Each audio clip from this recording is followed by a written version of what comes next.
Chapter 651. Audrey, are you referring to Holden? Joan asked suspiciously. Why did he not invite me to be a guest? I didn't let him tell you. The beautiful boy sat on the sofa, his legs leaned together to the side, and gestured for Joan to sit down and talk. Holden said you are his roommate, which makes I was surprised because in my impression that the kid was a very difficult person to get along with, but he said that he got along well with you and also said a lot of good things about you, such as boasting your gentleness and kindness, studying hard, work diligently, love cleanliness, and look good. If you don't say you are a boy, I simply suspect that he is in love with you. Joan was stunned, not knowing how to respond to this half-truth teasing. Holden is a kid who always loves to brag. I can't believe his words completely. In order to verify that his evaluation of you is unreliable, I sent him to go somewhere else,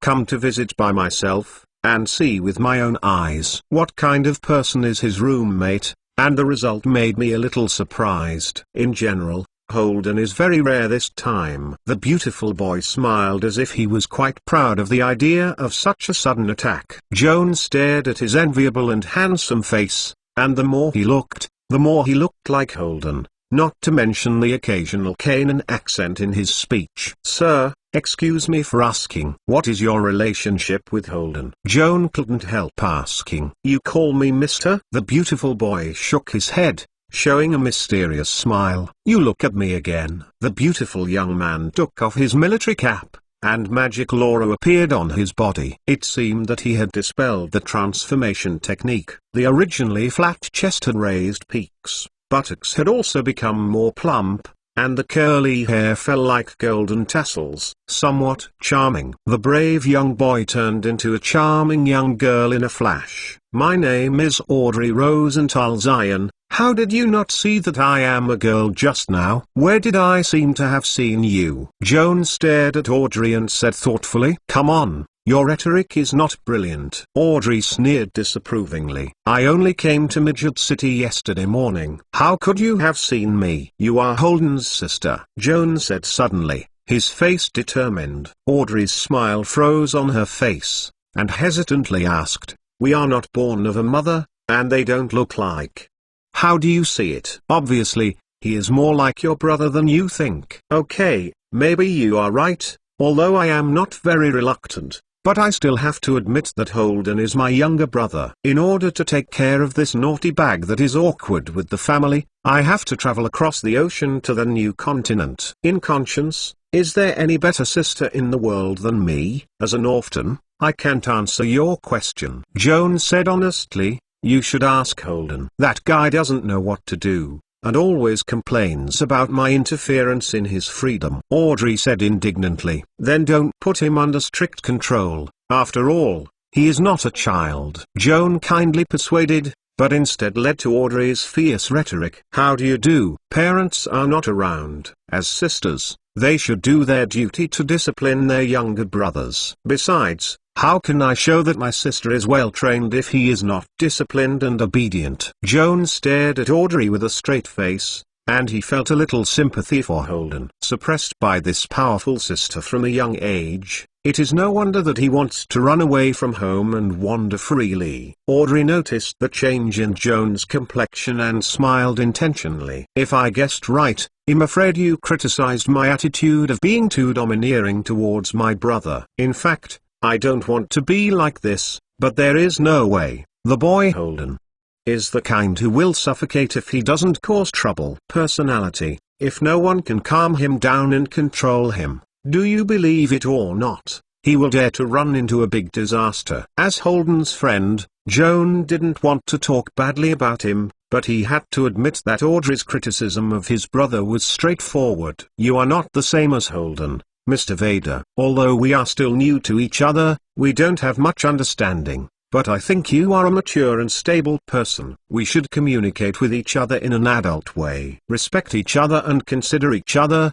What do you think? Audrey hugged her knees in both hands, looking deeply at the young mage opposite. Her eyes were blue and deep, as if she could inhale the soul into her pupils, and Joan felt inexplicably panic when she was in contact with her eyes. Her cheeks were hot, She quickly looked away and nodded to agree with her point of view. Audrey's lips smiled with relief, and said softly, "Since everyone is a friend, you don't need to see you that much. I will call you Joan in the future, and you will call me Audrey." "Okay, Miss Audrey." As soon as Joan said something, she noticed that there was a blame in the eyes of the beautiful girl, and she quickly changed her mouth. "Audrey, are you a little afraid of me?" Audrey asked softly. "That's not enough." In fact, Joan is just not very accustomed to getting along with strange girls alone. Besides, he is still such a great beauty, and he is a bit embarrassed. "When will Holden come back?" Joan turned to look out the door. Holden went to the wharf and met an old acquaintance in a business office. "I see that girl is pretty. He has to struggle with others until it gets dark." Audrey smiled narrowly, and the playful meaning in her eyebrows was somewhat similar to her brother Holden. "Don't worry about Holden. Let's talk about business. In fact, I came here to visit, mainly by Holden, to help you develop aphasia, to put it bluntly, just to be your experimental body." "Is this your voluntary decision?" Joan looked at Audrey in disbelief. "Holden told you that the spell I was studying was very dangerous and would make the subject lose speech forever." "Ability? I've heard Holden say these things. He also told me how hard you are. It's really a ruthless person to experiment with yourself." Audrey smiled slightly and said leisurely, "I certainly don't want to. I am always dumb. The reason I dare to help you is because I have the ability to cure deafness and blindness caused by the spell." "So, are you a pastor?" "The most reliable way to treat aphasia is to remove the disease by the third ring of magic." But Audrey does not give Joan the impression of a priest, at least not a priest like Rebecca. Like Master Mr. Joan, please collect www.mentalnovel.com. Master Mr. Joan's literature update is the fastest. Chapter 652 Blue Knight. Sure enough, Audrey shook her head to deny Joan's speculation, and then revealed, "My extraordinary profession is Blue Knight. Have you heard of it?" Joan thought for a moment, remembering that George Vassar once spoke of this extraordinary profession. The so-called Blue Knight is actually a variant of the Paladin, which is very rare in the New World and mainly exists in the Kingdom of Canaan, which is famous for its rich production of Pegasus in the Old World. Compared with traditional paladins, Blue Knight has two major advantages. Conventional paladin, such as Lieutenant Colonel Vassar, can call a Sky Warrior as a mount at any time, and Blue Knight has been strengthened on this basis, and can call a Pegasus from the sky to act as himself mounts. As we all know, Pegasus is a lot stronger than ordinary horses in terms of intelligence and combat strength. More importantly, Pegasus can fly. Blue Sky Knights can control Pegasus, which means that they can get rid of the shackles of the earth, ride the Pegasus to fly freely, and transform from a knight on land to an air force. The second advantage of Blue Knight is also closely related to its air combat characteristics. Paladin is a profession that combines both martial arts and magic. The ability to cast spells is far less professional than that of a priest. A priest can master 9-ring spells at most, while a paladin can only learn 5-ring spells at most, and can understand the number of divine spells far less than the pastor. As a variant paladin, Blue Knight has a spellcasting ability that is generally on the same level as conventional paladins, but in addition to the magical skills that regular paladins can learn, Blue Knight can also learn Hidden Fog, Feather Fall, Flying, controlling the wind direction and other spells belonging to the field of sky and atmosphere, further enhance the ability of air combat. In addition to these two characteristics, the other professional abilities of Blue Knight are exactly the same as that of the Paladin. Since Audrey claims to be a Blue Sky Knight and wants to be good at the Paladin's signature ability Holy Treatment, if her professional level is high enough, the released Holy Treatment can not only be used for healing, but also to dispel efficacy of fatigue and disease removal. Joan looked at Audrey carefully and tried to inquire, "Forgive me for taking the liberty. How old are you this year?" 15 years old, 1 year older than you and Holden. Audrey Yang looked up, and Big Sister was full of style. Such a young Blue Knight is still a girl.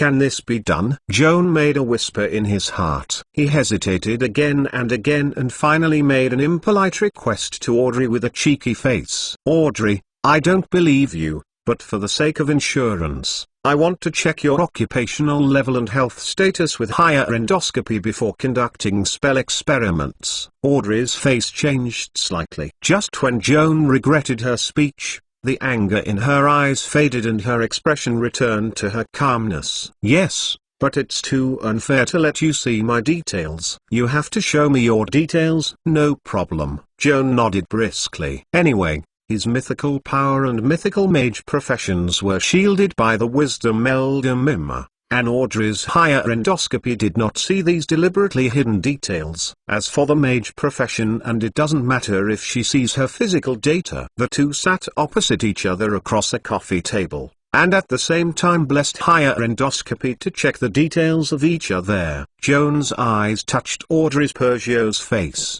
and immediately felt a strong resistance to cut off his spiritual probe, like an invisible wall, which made him deeply powerless to shake. Sorry, just a subconscious defensive psychology. Audrey smiled apologetically, withdrew her resistance, and blinked to indicate Joan to try again. In Joan's mind, the barrier of will that hindered his spiritual exploration disappeared on his own, and Audrey's physical attributes and professional abilities emerged in his mind. Detection target: Audrey Rosenthal, Zion, human, female, Schneck subspecies. Health status: good. Extraordinary class: Schneck, ethnic blue knight 7. Attributes: strength 18, agility 15, constitution 18, intelligence 13, wisdom 20, charisma 24.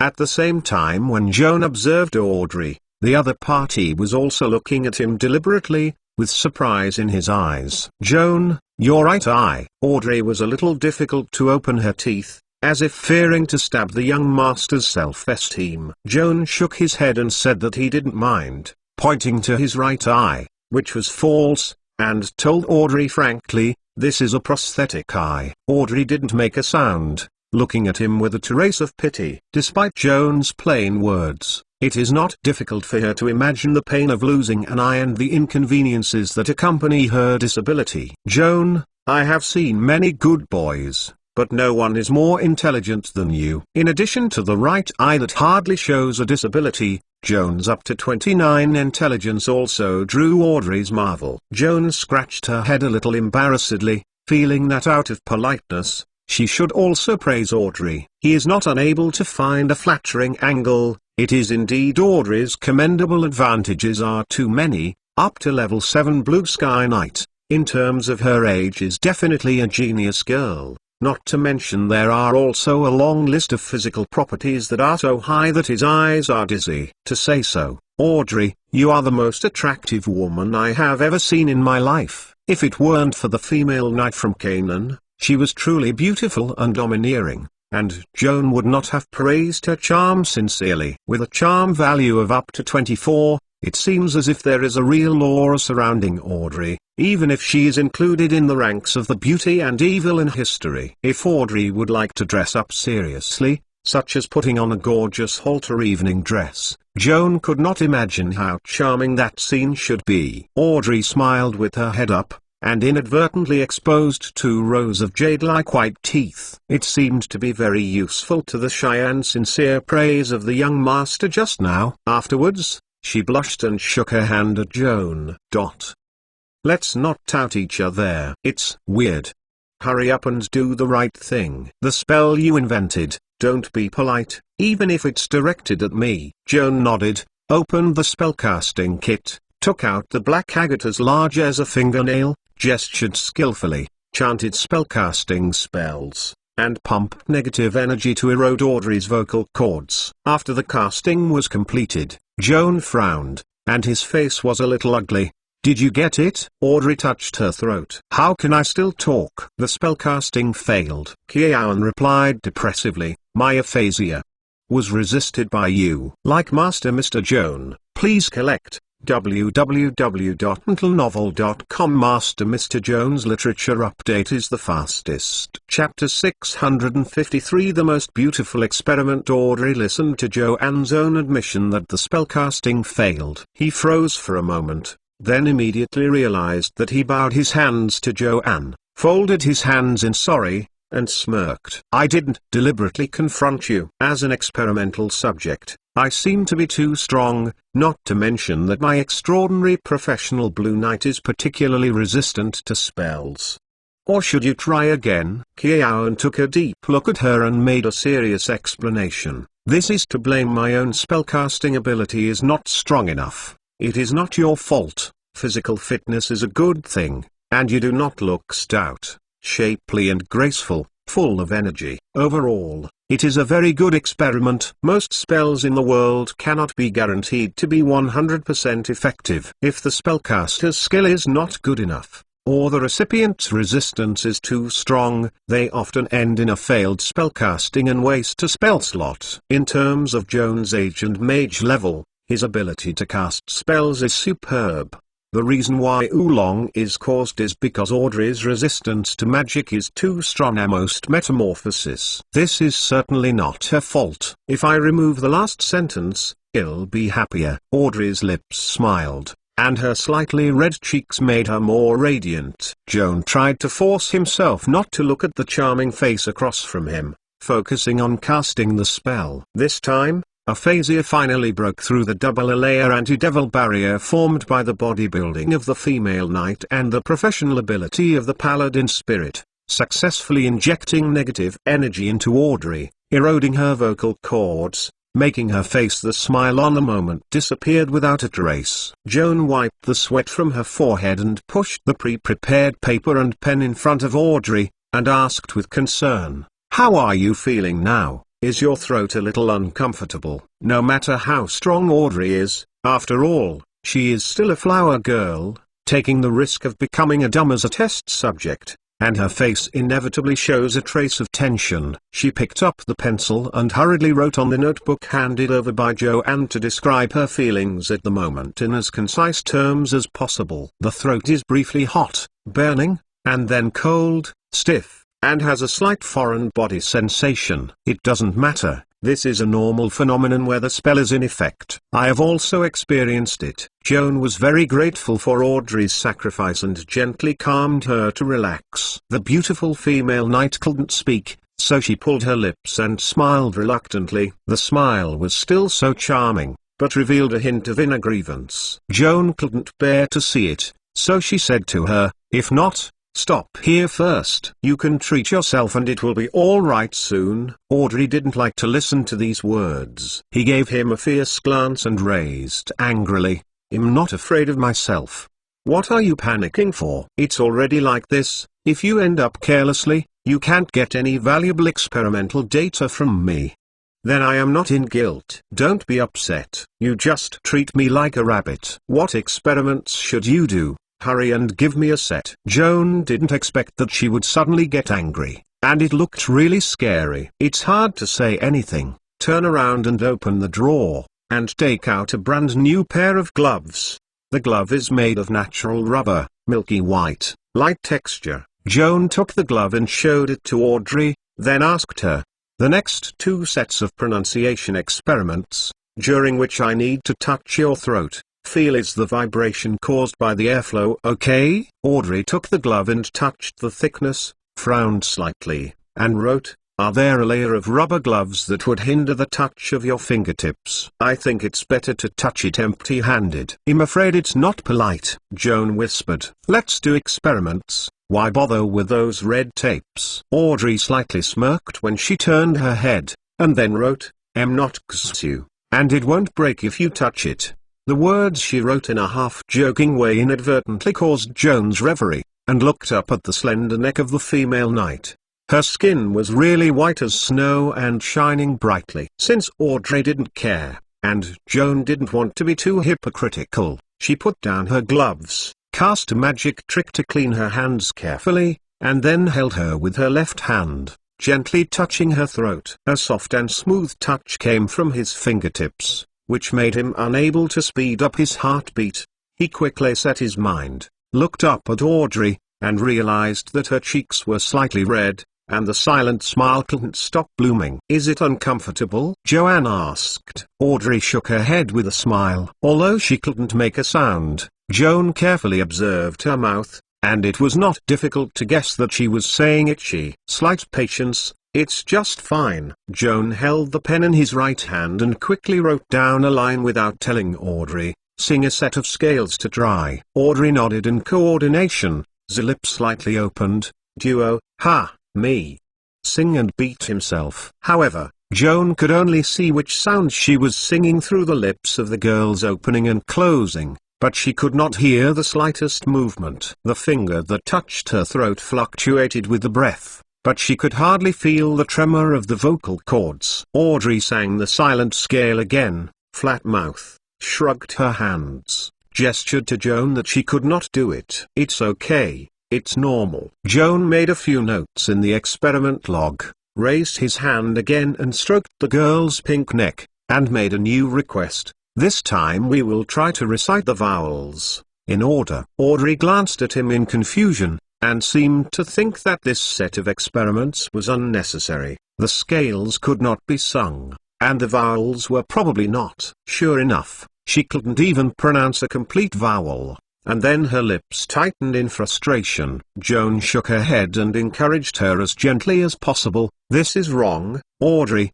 try again, you should be able to make at least one note." Audrey sighed, opened her mouth helplessly, and tried her best to recite the vowels. "The result is really as Joan said, only the letter E can barely be pronounced, the rest is not." Joan smiled with satisfaction, burying his head in recording the results of the experiment. Audrey shouted for a while, and suddenly felt so ashamed, holding her hot cheeks back and laughing quietly at Joan. She didn't turn her head until she looked back as usual, and wrote a note to point out the tip pushed gently in front of him. "How long will our experiment take?" "Of course, the longer the better," Joan answered while writing the experiment log. "The longer the aphasia lasts, the more details he can observe in Audrey, and the greater the help he can improve the aphasia." Like Master Mr. Joan, please collect www.mentalnovel.com. Master Mr. Joan's literature update is the fastest. Chapter 654. New roommate. Audrey listened to Joan's answer, then relaxed, and buried herself in the sofa, looking at the window with some boredom. Joan buried his head in record and couldn't take a distracted chat. Audrey sat alone for a long time in silence, and finally couldn't help but got up and walked to the desk, sitting opposite Joan, writing a note with a pen and pushing it gently in front of him. "Is it okay to end the experiment before dinner at the latest? I don't want Holden to see himself as a fool, otherwise he will have fun." Joan looked at the note full of Jianxi's handwriting and nodded and replied, "Okay, you can stay for dinner. The landlord's wife is good at cooking." "Will we continue to experiment at night?" Audrey wrote. "See what you mean. By the way, where do you live?" "City on the Hill Grand Hotel." New little note. Joan's eyes moved from the note to Audrey's face, and it was hard to hide his surprise. "That's the most luxurious hotel in town." "Is the accommodation expensive?" Audrey tilted her head for a moment and nodded her head seriously. It seemed that it was really not cheap. "There is no need to live in such a luxury hotel. We still have a vacant room here. If you don't feel shabby here, you can move in and live with your brother. Saving money is also convenient." Audrey smiled briefly, wrote "thank you" on the paper, and then wrote, "Holton knows that you invited me to live with you, and will be scared to go home." Joan froze for a moment, and suddenly realized a problem. Mr. Poet, who was a bohemian who loved freedom all his life, I am afraid he would not appreciate his good practice of inviting his sister to come to live. Regardless of Holden, take me to see my new room." Audrey wrote happily. Joan felt a little regretful, but even now, he is embarrassed to repent, and he can only lead Audrey to visit the guest room. He had expected Audrey to pick a few words, such as criticizing the small and messy room. He could borrow down the donkey and persuade her to continue to live in a high-end hotel more comfortable. As a result, contrary to expectations, Audrey did not express any dissatisfaction with the guest room. She simply patrolled around, then rolled up her sleeves, picked up the broom, and cleaned up hygienically. If it weren't for aphasia in her throat, she would probably hum songs while working. How Joan was so embarrassed to let the guest clean the room by himself, ran over quickly, grabbed the broom in Audrey's hand, stuffed her with a cup of black tea, and asked her to sit down to rest and pick it up briskly. Audrey, holding the teacup, sat on the edge of the bed, gently shaking her legs, smiling at Joan with a smile. Joan glanced back inadvertently. Afternoon sunlight sprinkled on Audrey through the glass window. The platinum hair seemed to be melted in the sunlight. Under the clever contrast of light and shadow, the girl's beautiful profile changed. It is extremely soft, adding a bit of gentle femininity, sitting quietly by the bed with a teacup. The whole person is as beautiful as a classic oil painting. It is a pity that this beautifully luminous oil painting can only be kept in Joan's memory forever. Audrey is not the kind of character who can always sit quietly and quietly. He ran to the desk that Joan had just sorted out and put it down. Teacup, hastily wrote a note and showed it to him. The note read, "If I want to stay here often, how much rent do I have to pay?" Joan wiped his sweat and shook his head. "You didn't get a commission for assisting me in researching and developing spells. How can I be so kind as to let you share the rent?" Audrey didn't ask him any more, and when Joan finished cleaning the room, she used a pen and paper to talk to him instead of asking for his family background. Joan briefly introduced her background, and then asked about her family. Unexpectedly, my unintentional question seemed to cause great trouble to Audrey. He held the pencil and hesitated for a long time without answering positively. Instead, he asked Joan how his brother Holden introduced him to his background. Seems to find a reference answer. Joan didn't understand what she was worried about, so she told the truth. Holden said he was born in an ancient and conservative aristocratic family in Canaan, but his mother has no place in the family, so he is just a family valued. The word illegitimate child. He did not mean to speak out. Audrey sighed, and her face was a little complicated. Put a pen on the paper and write a line of scribbled text. Holden is indeed discriminated against by my mother's relatives, but my father and my elder brother have always maintained him. When I came to the New World to find Holden, I also got my elder brother's acquiescence. Otherwise I would like to leave Canaan. Her words seemed ordinary, but Joan noticed the details of terror in the lines. That's right, Audrey and Holden both came from a noble family. However, an ancient kingdom like Canaan with 1,000 years of history, the nobility has gone. It is not surprising. But Audrey mentioned the borderline, which is a bit unusual. What kind of nobility is able to block the border of a country? The purpose is only to prevent a girl from leaving the country to pursue her brother who has run away from home.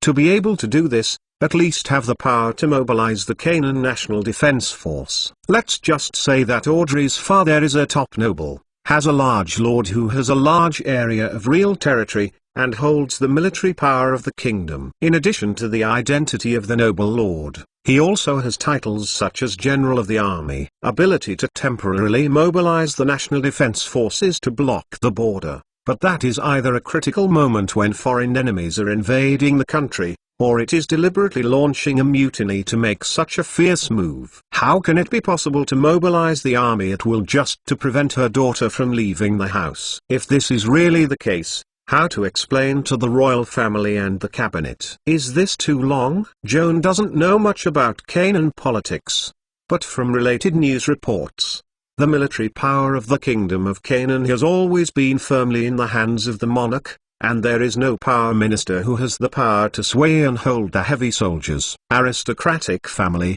should it refer to the royal family of Canaan? Joan also recalled that Audrey's full name was Audrey Rosenthal Zion, and Zion was exactly the surname of the royal family of Canaan, and Rosenthal was Juno, queen of Canaan. The surname of his wife's family, Rosenthal tribe, one of the 6 Chinook clans in the heavenly desert. Audrey's younger brother, Holden, does not have the middle name Rosenthal. Considering that he is not from Queen Juno, he is an illegitimate child and he really does not have the right to add Rosenthal to himself.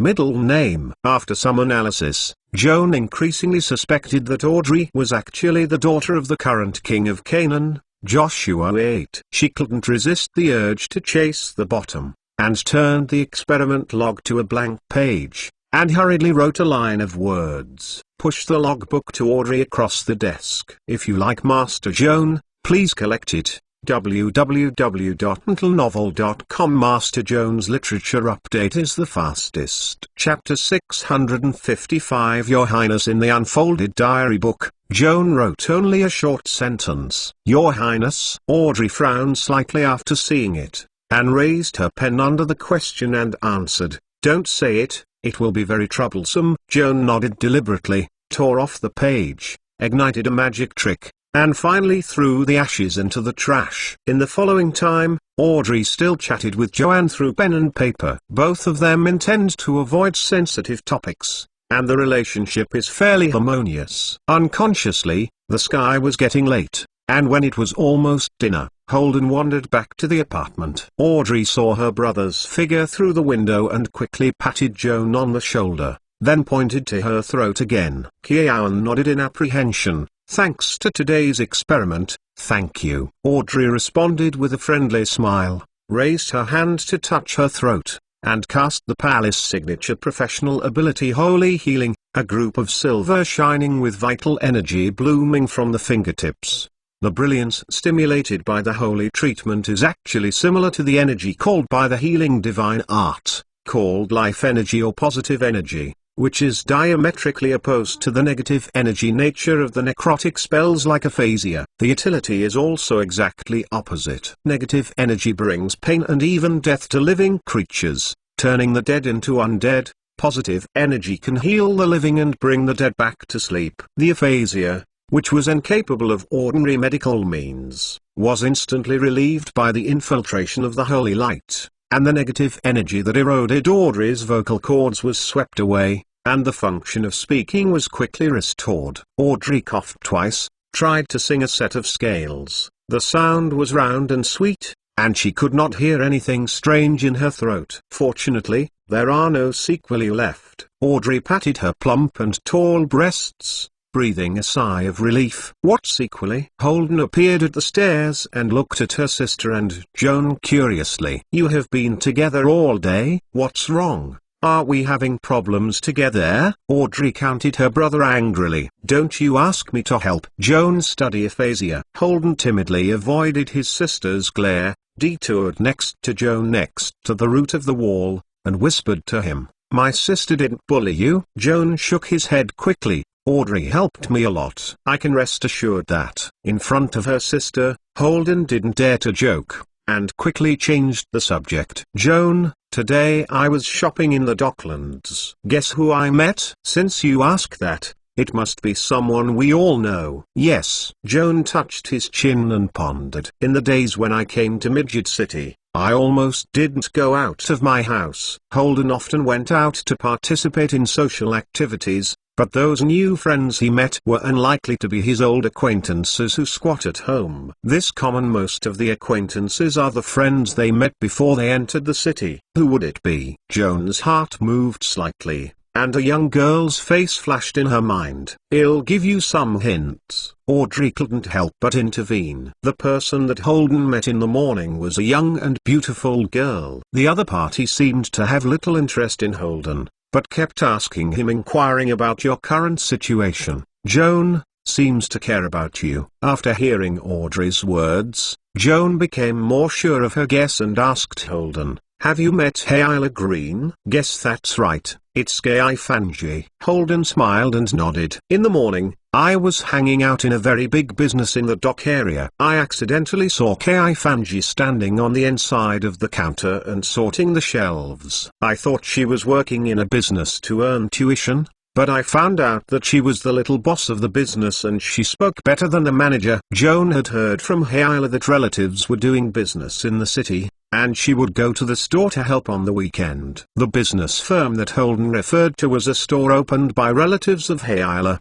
The chance encounter on the street was a coincidence, but it was not a cause for fuss. However, Holden's next words made him feel that the world is so small, too many coincidences. I have inquired that Gulf Business is the top 10 largest business firm in Meadgard. Hayla holds a lot of shares in this business. She is definitely a wealthy little rich woman, but she's still so greedy and a little cheap.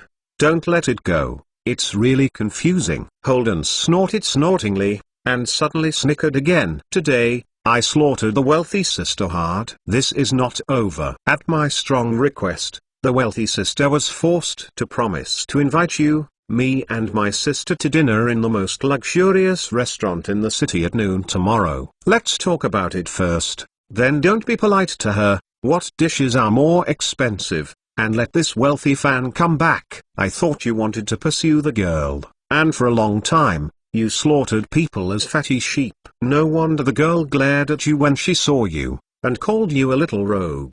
Audrey squinted. The younger brother glanced. Let me say that Miss Green did not misread you, sister. I'm begging you to say a few words of cold talk without suffocating internal injuries. Will you go to eat tomorrow? Of course I have to go. I would also like to know that Ki fan sister, maybe we can still be good friends. The girl's laughter filled with youthful vitality, and suddenly turned to look at Joan. Hey Green, is it your girlfriend? Joanne didn't expect that she would ask such a straightforward question in person. He first froze for a while, and then answered cautiously, we are very good friends, just like me and Holden. Audrey smiled in the corner of her lips. That's good. Otherwise Holden and I wouldn't be able to rub the rice. Joan heard her implication and couldn't help her cheeks burn. However, I can't think about this right now, and I urgently asked Holden, you just mentioned the Gulf business? Yeah, the Fortune sister is the boss of that business. What's wrong? It's nothing. I just think it's a coincidence. I happened to have a visit to the Gulf business. Holden did not understand the inside story of the Bay business, but Joan knew that this business was actually the liaison station of the Children of Freedom Association in the Midgard area. Hayla appeared in the Gulf business, and its status in the business is not low. Does this mean that she also understands the inside story of the Bay business, and may even be a senior member of the Son of Freedom? These doubts made it inconvenient for him to speak in front of the sisters and brothers of Zion, and decided to see Hayla tomorrow and find an opportunity to ask her in private. Joan, don't just say Sister Lucky.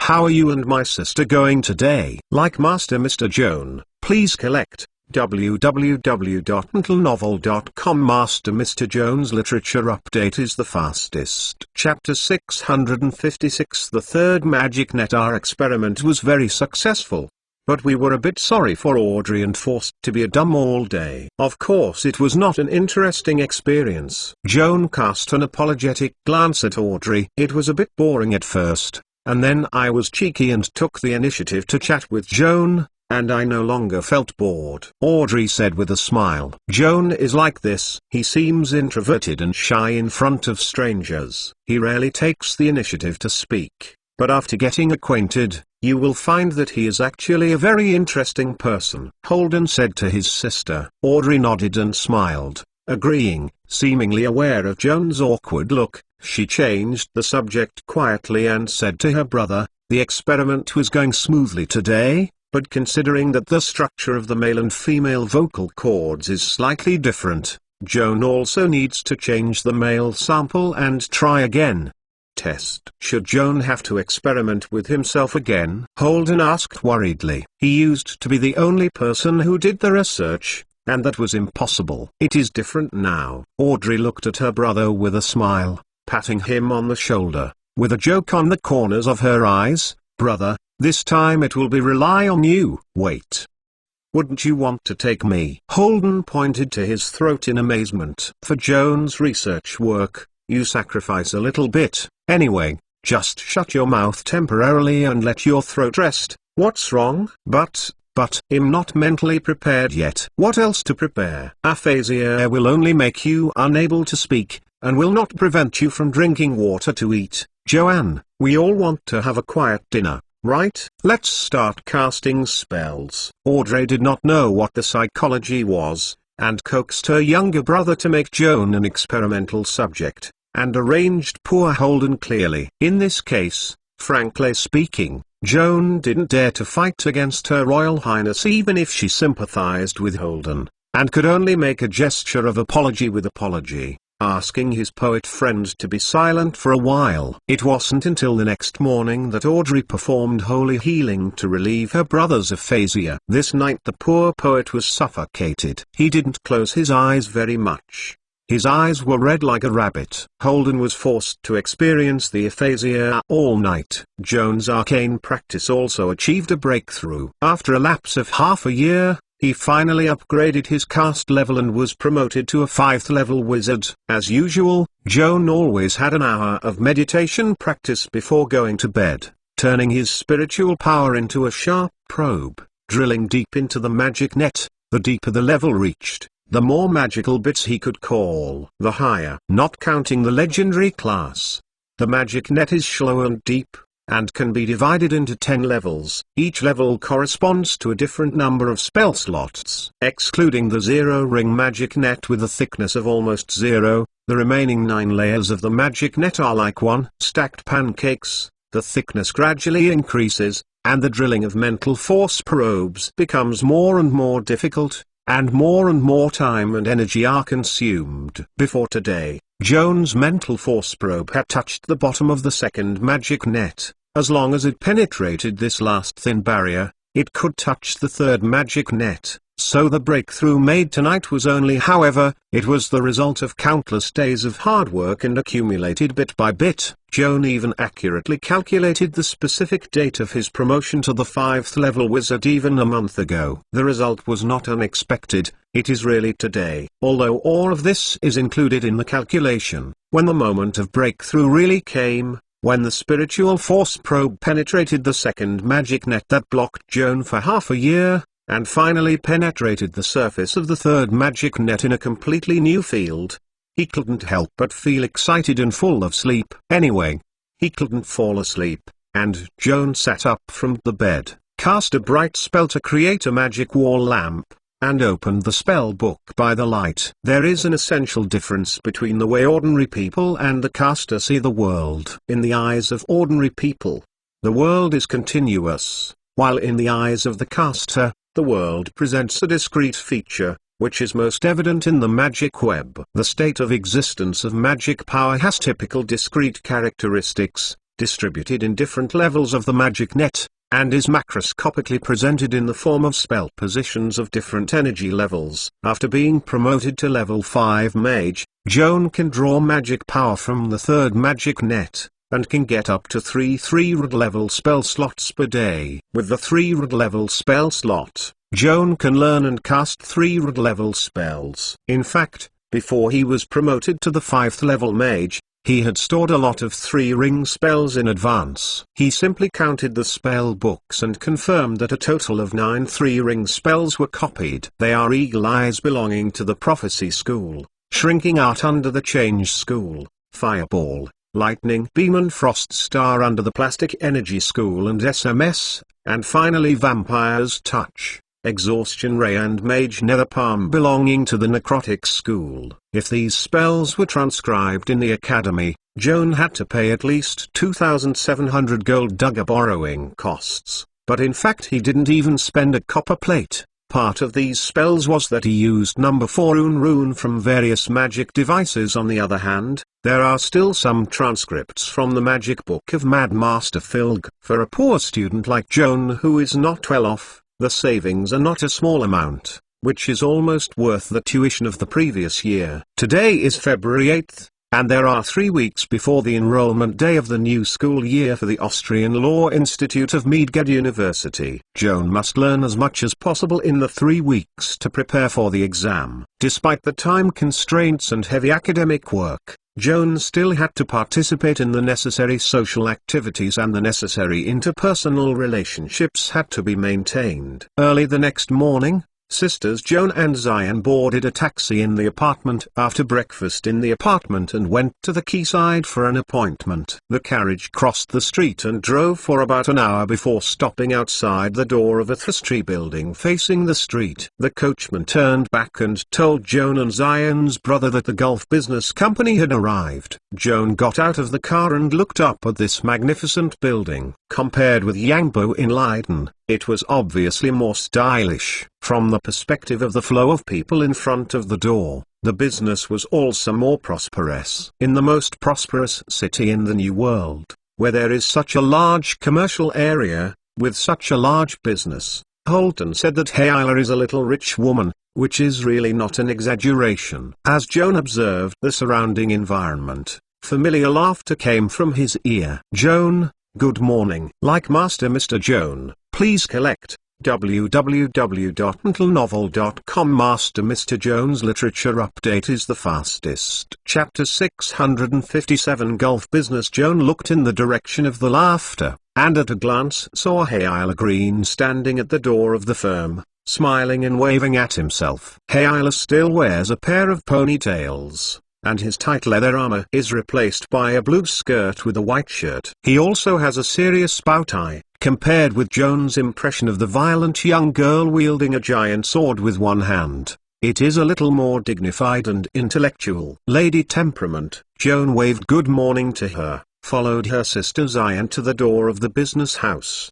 and looked naturally at the white-haired, well-dressed old gentleman beside Hayla, who looked like Hayla's elder. Maybe it was her, the relative said. Introduce to you, this is Mr. Garcia Newman, the manager of the Gulf Business, my father's friend when he was alive. Over the years, I have been taking care of my life and living, treating me like my own daughter. When Mr. Newman saw Hayla introduce himself to his friends with such solemnity, a touch of emotion flashed in his eyes, and he took off his bowler hat and bowed slightly to the three of Joan. Welcome gentlemen and ladies to come to Gulf Business. Please allow me to explain a little bit. Miss Green just raised my status. In fact, I am not a business manager, but a servant of Green's family, after the death of the master and his wife. They died. My friend, Mr. Hurrell in Freeport, adopted a young lady and entrusted me to manage the daily affairs of the Gulf Business. For important business, I still have to ask my young lady and all shareholders for their ideas. Joan listened to Mr. Newman's explanation and couldn't help but cast a surprised look on Hayla. It sounds like Hayla's parents are no longer alive, and her adoptive father is a Freeporter named Hella. Isn't that a coincidence? Holden also found the same doubt, and tried to ask Hayla, the Hurrell mentioned by Mr. Newman just now, wouldn't it be the Lord of the Storm Giants in Freeport? Hayla nodded without changing his face. What's so surprising? When we drank together in Freeport, I told you and Joan frankly that the Lord of Freeport was my dad, of course, accurate, said to be the adoptive father. Damn it. On that occasion, who would take you seriously? I thought you were bragging. It doesn't matter. At that time, you claimed to be Prince of Canaan. I still don't think you are bragging. Let's say it's even. Hayla said with a smile. She said something lightly, but Audrey was shocked in her ears, and immediately stopped, throwing a scolding look on her brother. Holden stomped his feet anxiously, screaming injustice. Sister, this can't blame me. I just made a joke casually. At that time Hayla didn't believe it at all. God knows how she took it seriously later. Audrey waved her hand to shut up and turned to look at Hayla, her face uncomfortable. Miss Green, if I guessed right, you might have spent a lot of energy investigating Holden's origin. Actually, it doesn't take much trouble. Let's sit down and talk. Hayla invited Joan and Zion's younger brother into the living room on the second floor of the firm to signal the guests to sit down. Miss Zion, maybe I should call you His Royal Highness to be etiquette. If you treat me as a friend, you don't have to be so polite. Audrey took a sip of the coffee from Mr. Newman, and her sapphire eyes looked deeply at Hayla sitting opposite him, as if she wanted to see through her heart. Thought, can you tell me, how did you find out who I am and Holden? With the help of an organization's intelligence network. The intelligence network spreading across the New World and even the entire Villice world is beyond your imagination. Hayala sold the pass with a smile. Audrey was curious about the mysterious organization in her mouth, but out of restraint, it was inconvenient to ask immediately. While hesitating, Joan sitting beside her suddenly put a golden badge on the table and immediately attracted everyone's attention in the living room. Does the organization talking about refer to the Children of Freedom Association? Joan pointed to the badge on the table and asked Hayala. The badge depicts a gold snake cut into 8 segments, which is the emblem of Son of Freedom. Joan, why do you have this thing? This time Hayala was taken aback, looking back and forth between the badge and Joan, and tentatively asked, are you also a member of our association? I am not a member of the Son of Freedom, but I am familiar with the 2 senior members of the association. They gave me this badge and this letter. Joan put the cover letter that Miranda gave him on the table. Judging from the reaction of Hayala just now, she is obviously a member of the Son of Freedom Association, and it would be no problem to show Miranda a letter. Hayala quickly opened the envelope, hurriedly scanned it, and looked up at Joan again, with a little respect in his eyes. I didn't expect you to have such a high position in the minds of Mr. Adams and Miss Fisher, especially Miss Miranda Fisher, as the highest person in charge of the association in the Alfheim region, ranks second in our organization. You Adams and 2 other founders. Miss Fisher said in the letter that you are her benefactor, and repeatedly asked the colleagues of the association to take care of you as much as possible to provide you with as much convenience as possible. With her letter here, even if you do not formally join our association, you can still enjoy the benefits of senior members' treatment. To be honest, I'm a little jealous of you. Excuse me,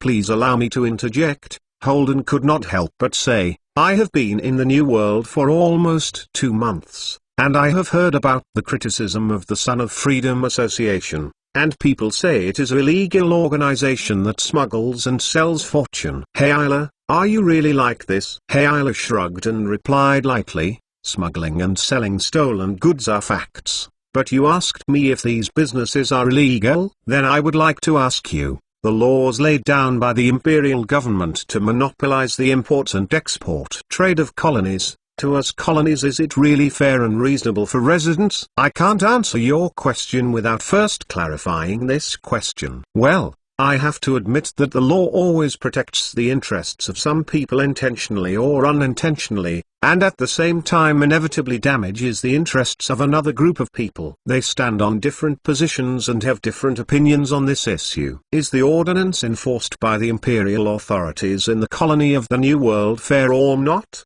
Whether your smuggling activities are forced to resist or deliberately commit crimes does not matter to me, a foreigner. Which side is enough? Holden answered carelessly. Like Master Mr. Joan, please collect www.mentalnovel.com. Master Mr. Joan's literature update is the fastest. Chapter 658 Big 3. Now do you know where I am and Joan, and what do you plan to do next? Hayala stared at son's brother staring hard. Miss Audrey, Holden, do you want to think about it? Join us organization? Holden originally wanted to distract from this sensitive topic, but it wasn't enough for Hayala to hold on, pressing harder and harder, so he had to give Audrey a glance and ask for his sister's opinion. Of course, Audrey knew her brother's thoughts. From Holden's eyes, she could see that this naughty boy who had with nature had already eagerly tried to accept Hayala's solicitation and plunge into a dispute between the colony of the New World and his mother country. The contradiction between the sacred Ashan Empire and the overseas colonies has a long history. The former is represented by the imperial authority and the colonial government and senior garrison officials under its control,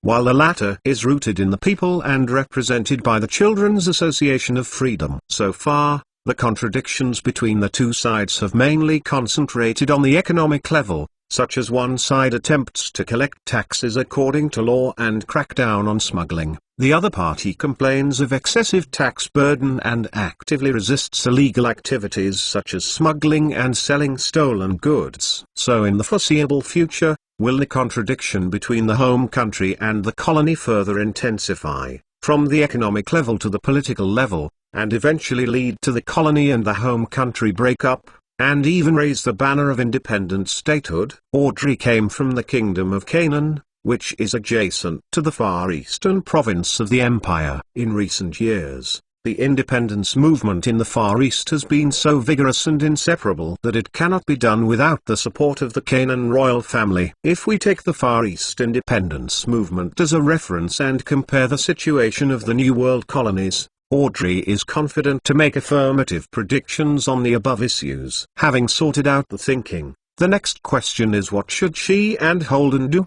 The Holy Ashan Empire is the most powerful country in the world of Valis and the nominal ally of the Kingdom of Canaan. Over the years, it has endeavored to suppress the rise of various emerging countries including Canaan. As a member of the Canaan royal family, Audrey hopefully this powerful and overbearing enemy country will soon disintegrate and decline. For this purpose, she and Holden should accept Hayala's solicitation, and actively use the Son of Freedom Association to provoke the relationship between the colony and the home country, and promote the intensification of conflicts. The bigger the trouble, the better. However, after all, Audrey was Her Royal Highness Princess who had received royal education since childhood. Her political consciousness is much higher than that of her illegitimate child. She knows that she has a special status. Her words and deeds outside the house represent the face of the royal family of Canaan. Prudence may cause diplomatic turmoil. She didn't mind inciting the flames,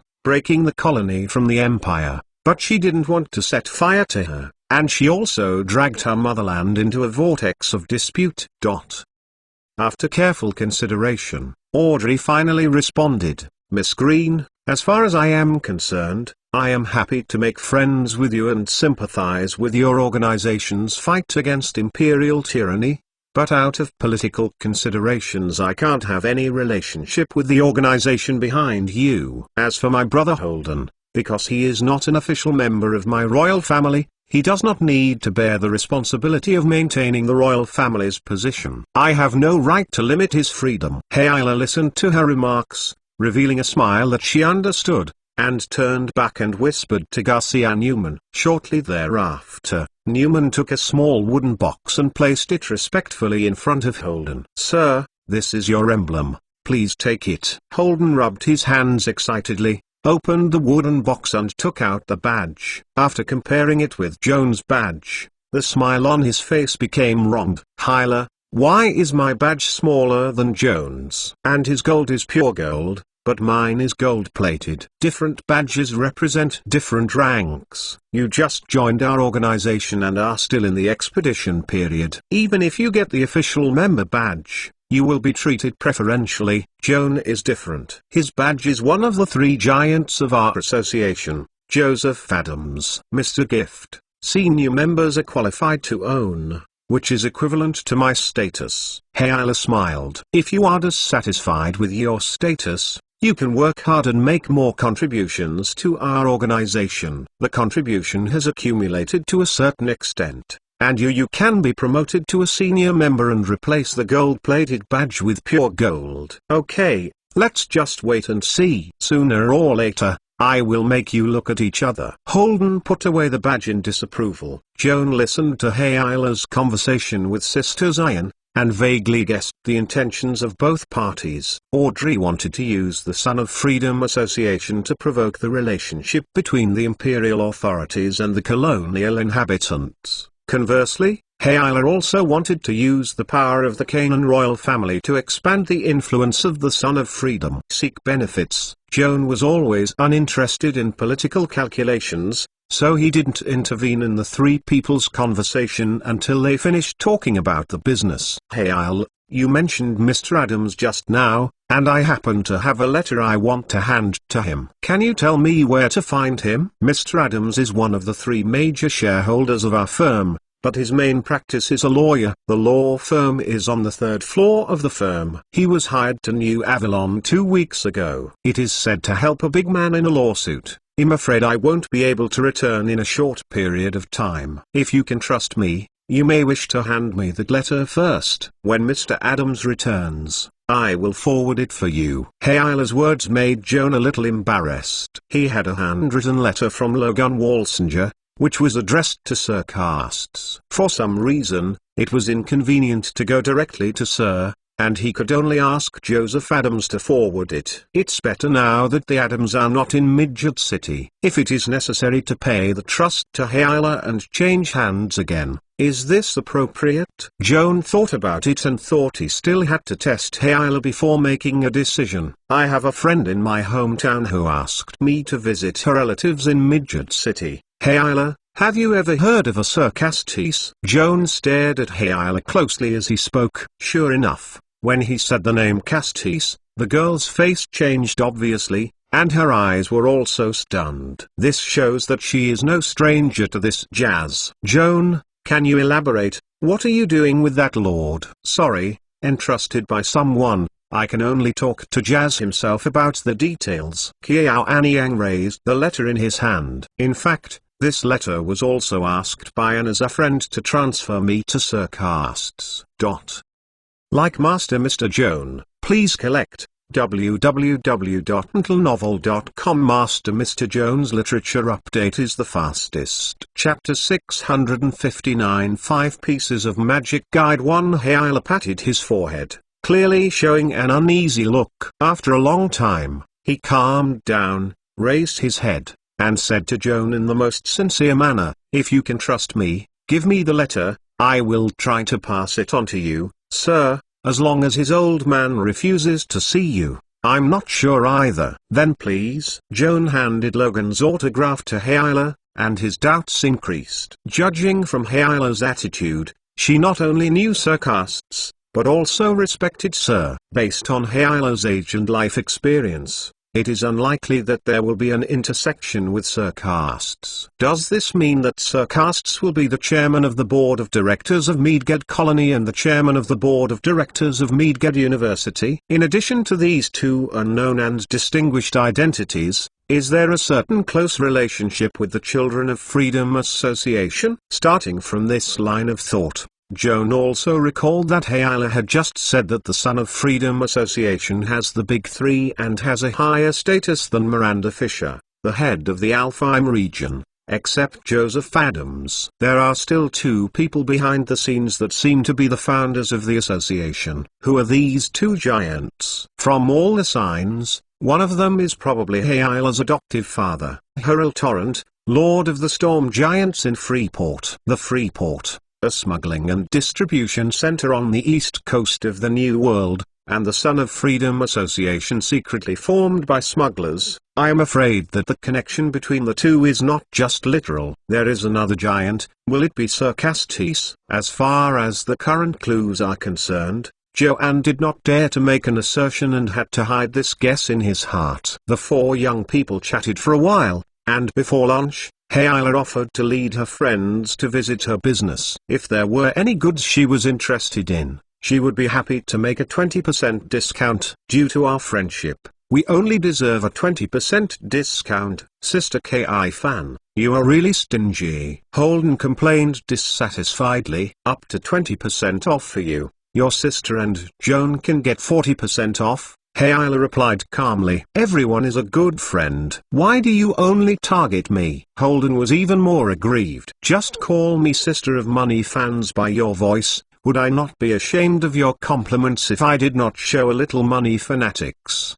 Hyla sneered with irony. Holden blinked and blinked, saying nothing at the moment. The four came to the shelf with a smile. Audrey listened with interest to Hyla's introduction of various jewelry and popular clothes and hats. Holden was interested in the delicate pocket watches imported from the Far East. Joan's wallet did not allow him to be interested in these expensive luxuries, and turned to a shelf dedicated to magic items. He was surprised to find that there were more than 10 pieces of magic guides on the shelves, both in quantity and quality. The Yangbo firm is worthy of being the most financial firm in Midget City. Joan stood in front of the shelf and quickly scanned it. Most of the magic items attached to magic items are mastered by him. The craftsmanship can only be said to be very unique, but it is not necessarily better than his own skills. There were only 5 magic guides on the shelf that really aroused his interest. They were a delicate pink lambskin suitcase,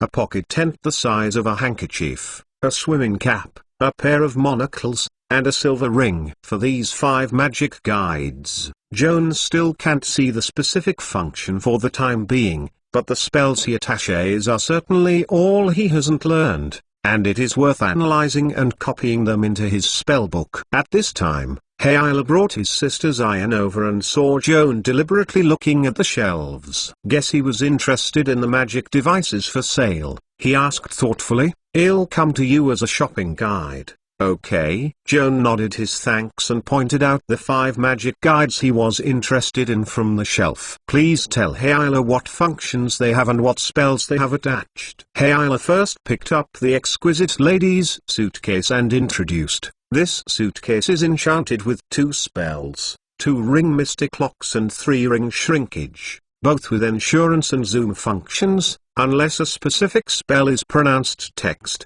Otherwise it is almost impossible to open the box even with violence." In addition, the surface of this suitcase looks very small. In fact, it can be enlarged up to 64 times. When it is full, it will recite a mantra. The volume and weight will be reduced to 1/64, which is very suitable as a suitcase.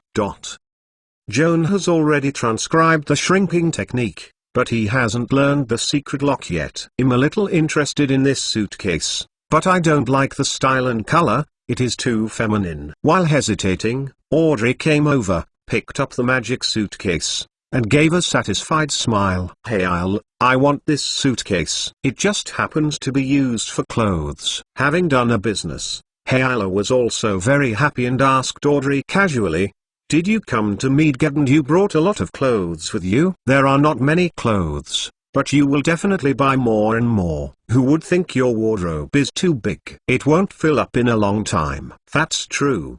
The 2 beautiful girls reached a consensus on the topic of adding fashion. Joan listened to their tone, as if no matter how much clothes he bought were not enough to wear, making him a straight man who only had 2 sets of winter clothes and summer clothes. Hayla then picked up the small model of the tent and put it in his palm to introduce Joan and Zion. "This is a convenience tent, with contracting art and 3 rings of arcana refuge hut." Chanting a mantra, this small tent will instantly become larger and can accommodate up to 10 people live at the same time.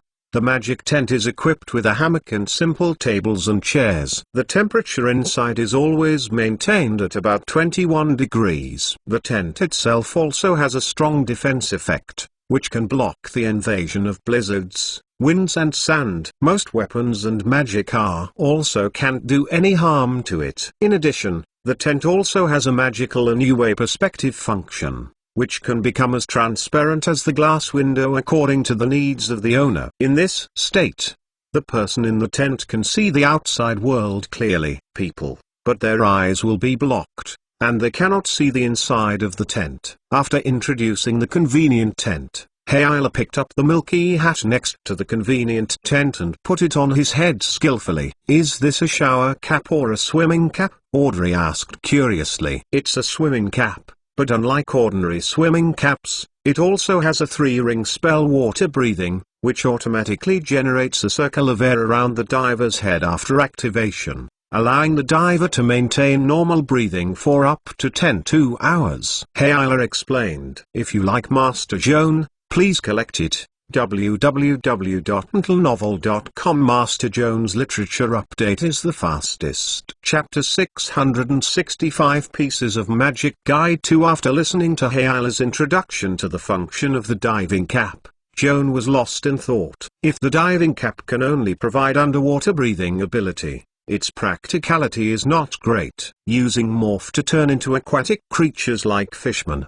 Joan doesn't need to use foreign objects to breathe underwater. Compared with the diving cap, Joan cares more about the magic spell attached to this magic device. The name of the spell Breath in Water is actually seriously misleading. In fact, the air masses created by the spell can not only supply oxygen in deep water, but also work effectively in the underground mines lacking air, the chambers full of poisonous gas, and even the vacuum environment where there is no air at all. Learning the spell of underwater breathing, no matter where you are, You don't need to worry about the lack of fresh air to sustain life. It is a life of protection against germs and toxins transmitted through the air. Is it of great value? What diving can cover? Joan doesn't need a diving cap, but he desperately needs to analyze the spells attached to the hat. For this purpose, it is necessary to buy the hat, but the price is up to 2,500 gold dugger. For him it's still too expensive. The tents and swimming caps are good, and they can be used when going to the beach for a summer vacation. Audrey rushed to Hayala to make a packing gesture, and even bought it without asking the price. It is indeed Her Royal Highness. Joan, are you not interested in the 3 magic guides I just introduced? Hayala asked softly. I'm interested, but I can't afford it. Joan whispered that he was shy, turned to look at Audrey, and asked with some embarrassment, these 3 magic guides. Can you borrow me to study for a day, find out the enchanting process and return it intact? Okay, anyway, I don't need it anymore. It doesn't matter if you take it for a few more days. Audrey was generous. Hayala's eyes wandered between Audrey and Joan, as if speculating on their relationship. But she saw no signs of ambiguity and shrugged and continued to play the shopping guide girl for everyone. The remaining 2 magic devices can be grouped into one category, and the name is quite distinctive. The single lens is called Translator Lens, and the ring is called Diplomatic Ring. This pair of monocles is attached with a very rare one-ring spell language. Through the lens, you can read various languages, and it is automatically translated into a language that the wearer can understand, which is most suitable for translating ancient times text or other ethnic literature, so it is called Translator Lens. Hayala put down the monocle and picked up the silver ring. This ring is even more powerful, with 3 rings of smart words attached. As long as you wear this ring, you can understand the language of any intelligent creature, regardless of whether the other party speaks ethnic languages or dialects. Not only that, the wearer of the diplomat ring can also use the other party's language to communicate even if he hasn't learned this language at all. He can have a smooth conversation. After listening to Hayala's introduction, Joan couldn't help but be excited. Translator Lens and Diplomatic Ring. The former can decipher all kinds of characters in the world. The latter can understand and describe all ethnic languages. For him, a master who is keen on learning languages of all ethnic groups, no different from the Gospel of Heaven. With these 2 weapons, it is very convenient when translating ancient spells or communicating with aliens. Hayala, how much is their translator lens and their diplomatic ring? Holden suddenly asked for quotation. His eyes were burning, and he was clearly determined to get these 2 magic devices.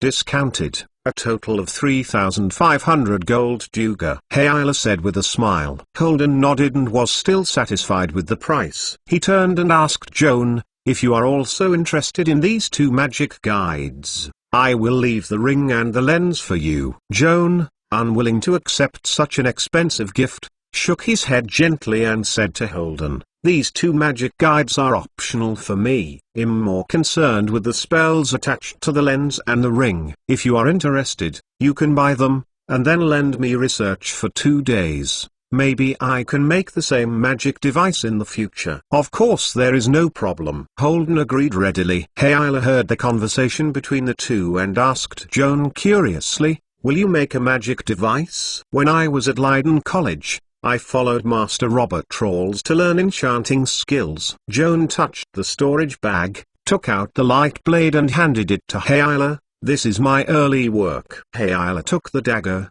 and after a few observations, he saw that the enchanting skills were quite superb, and he asked Joan happily, if you are interested in this aspect of creation, you can cooperate with my business. How about making a fortune together? When Joan was in Port Leiden, he used to work with Mr. JV, the manager of Yangbo, for a long time to put the magic device he made on the consignment. This actually violates the regulations of the Enchanters Guild, but the Yangbo business firm is supported by the Son of Freedom Association, and the guild boss can only keep his eyes closed. The business atmosphere of Midgard City is far more open and free than that of Leiden Port in the south. The feudal remnant forces that are outdated by the trend of the times, such as professional guilds, have long been taken by the more powerful emerging industrial and commercial capital groups, kicked off the stage of history. In addition, Gulf business also has the background of the Son of Freedom Association. Joan and Hayla cooperated to manufacture and sell magic guides, which is actually more convenient and more profitable than when they cooperated with Mr. Havel. Considering that his academic and research work are inseparable from the financial support, Joan agreed with Hayla's suggestion with a little thought, took her hand and became a partner in the business field. Time flies fast, and in the winter and spring, Joan has been in Midgard City for more than a month. In these days, apart from occasionally accompanying Hayla and Zion to eat out, he hardly leaves home and is obsessed with studying spells all day long. By the end of February, Joan had mastered the 9 three-earring spells recorded in the spell book, and later resolved the Secret Lock, Water Breathing, Refuge Cabin, and Refuge Cabin from the 5 magic devices of the Bayfirm language. Proficiency and Kyonzu have also been initially learned. Coupled with the aphasia that has been optimized to near perfection after many experiments, he is now ready to take the exam. In the early morning of March 1st, Joan got up early to eat in accordance with his old habits, and was accompanied by his sister Zion to board a taxi and head to Midgard University. The Sisters of Zion also intend to study at Midgard University for a period of time. Holden applied to the Academy of Arts,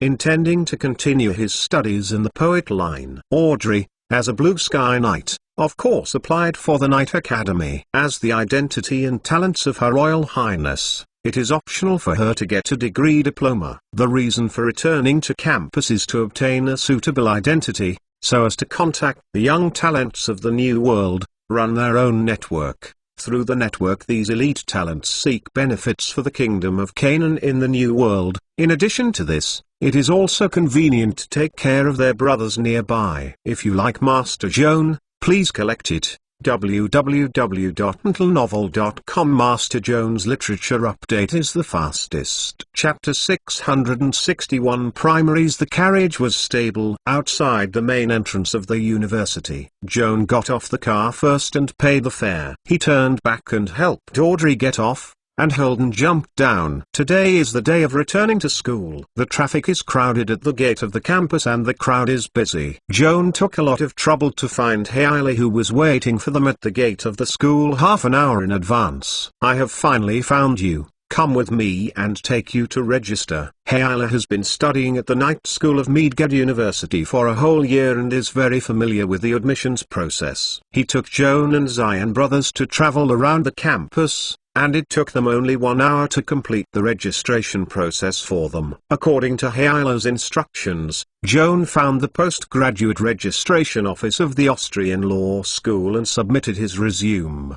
Leiden College graduation certificate and a letter of recommendation signed by the principal of Jefferson, and then he had to wait patiently. After signing up, Hayla took 3 friends around the campus, introduced important facilities including the library and the experimental building, took them to the cafeteria at noon, ordered 4 sets of meals, and sat at the long table, experience the dining atmosphere of Midgard University in advance in the noise. In this hall, which can hold 500 people at the same time, as in other places on the campus, the ratio of men to women is seriously imbalanced. The number of girls is only a neat tenth of that of boys, which is more conservative than the social atmosphere. The southern colonies are much stronger. When Joan was at Leiden College, the gap between male and female students was even greater, and even fewer girls were willing to eat in the public cafeteria. There were few girls in the student cafeteria, and Audrey and Hayla were both beautiful women. They naturally attracted onlookers. During the period, there were also pretentious boys who tried to get together and accosted them, and they were all chased by Hayla like a fly. Go, look at her skillful posture. It seems that there is not much harassment. The 2 beautiful girls are frosty, and no one is close to them. Joan and Holden sitting beside them are inevitably jealous, attracting countless hostile eyes. Holden didn't care about causing public outrage, but he was very useful for this kind of treatment. I wish someone could not hold back the jealousy and came over to find fault. just giving him an excuse to be in the limelight. Joan didn't want to be the focus of the crowd. The stranger's sight made him feel uncomfortable and even had difficulty breathing. After eating his meal in a hurry, he stood up and said to the sisters of Hayla and Zion, "You slowly eat, let me go out and breathe first." After more than half a month of getting along,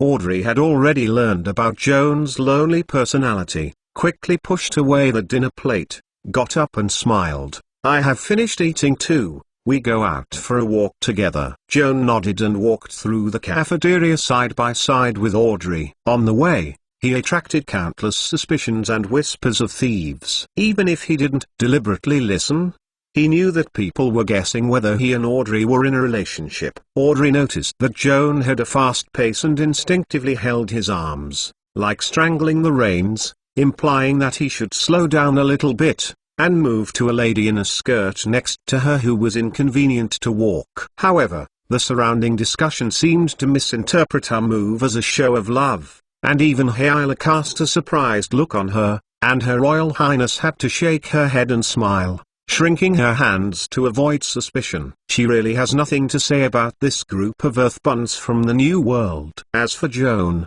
he didn't notice the subtle psychological changes of Audrey and went straight out of the canteen door to breathe fresh air.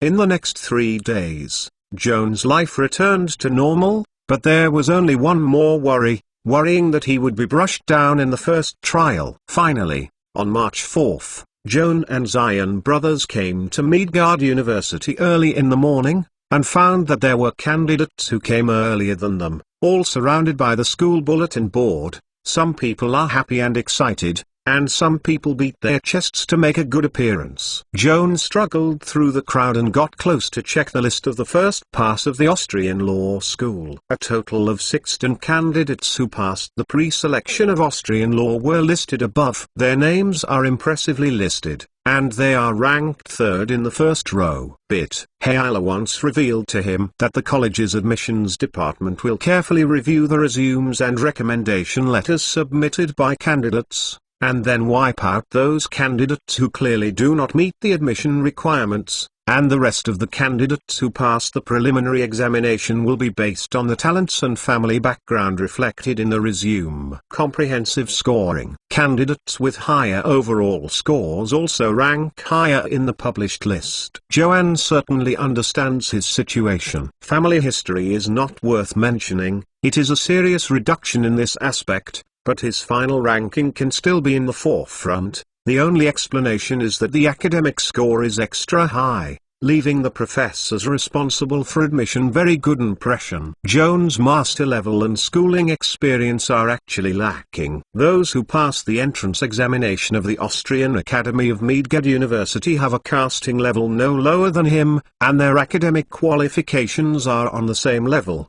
The reason why they can stand out is that the aphasia attached to their resumes plays a key role. With this original Turing spell, he won the favor of professors. After successfully passing the primary election, half of his feet had crossed the threshold of the Austrian Academy of Laws. Joan was in a good mood. He turned to look for Zion's brother and found that they were standing under a big tree and were chatting with Hayla. The sisters and brothers talked and laughed. They seemed to be in a good mood. Obviously, they all passed the primary election. Although the sisters and brothers didn't even prepare a recommendation letter and wrote their resumes casually, it didn't matter. Their surnames alone ensured that they could get into any school they wanted. Sister Joan and Zion belonged to 3 different colleges. After congratulating each other, they reported to their respective colleges. Joan and 60 other Austrian and law majors who passed the preliminary selection will gather at the school's experimental venue. Next, they will take the second round of examinations and cast their best spells in public.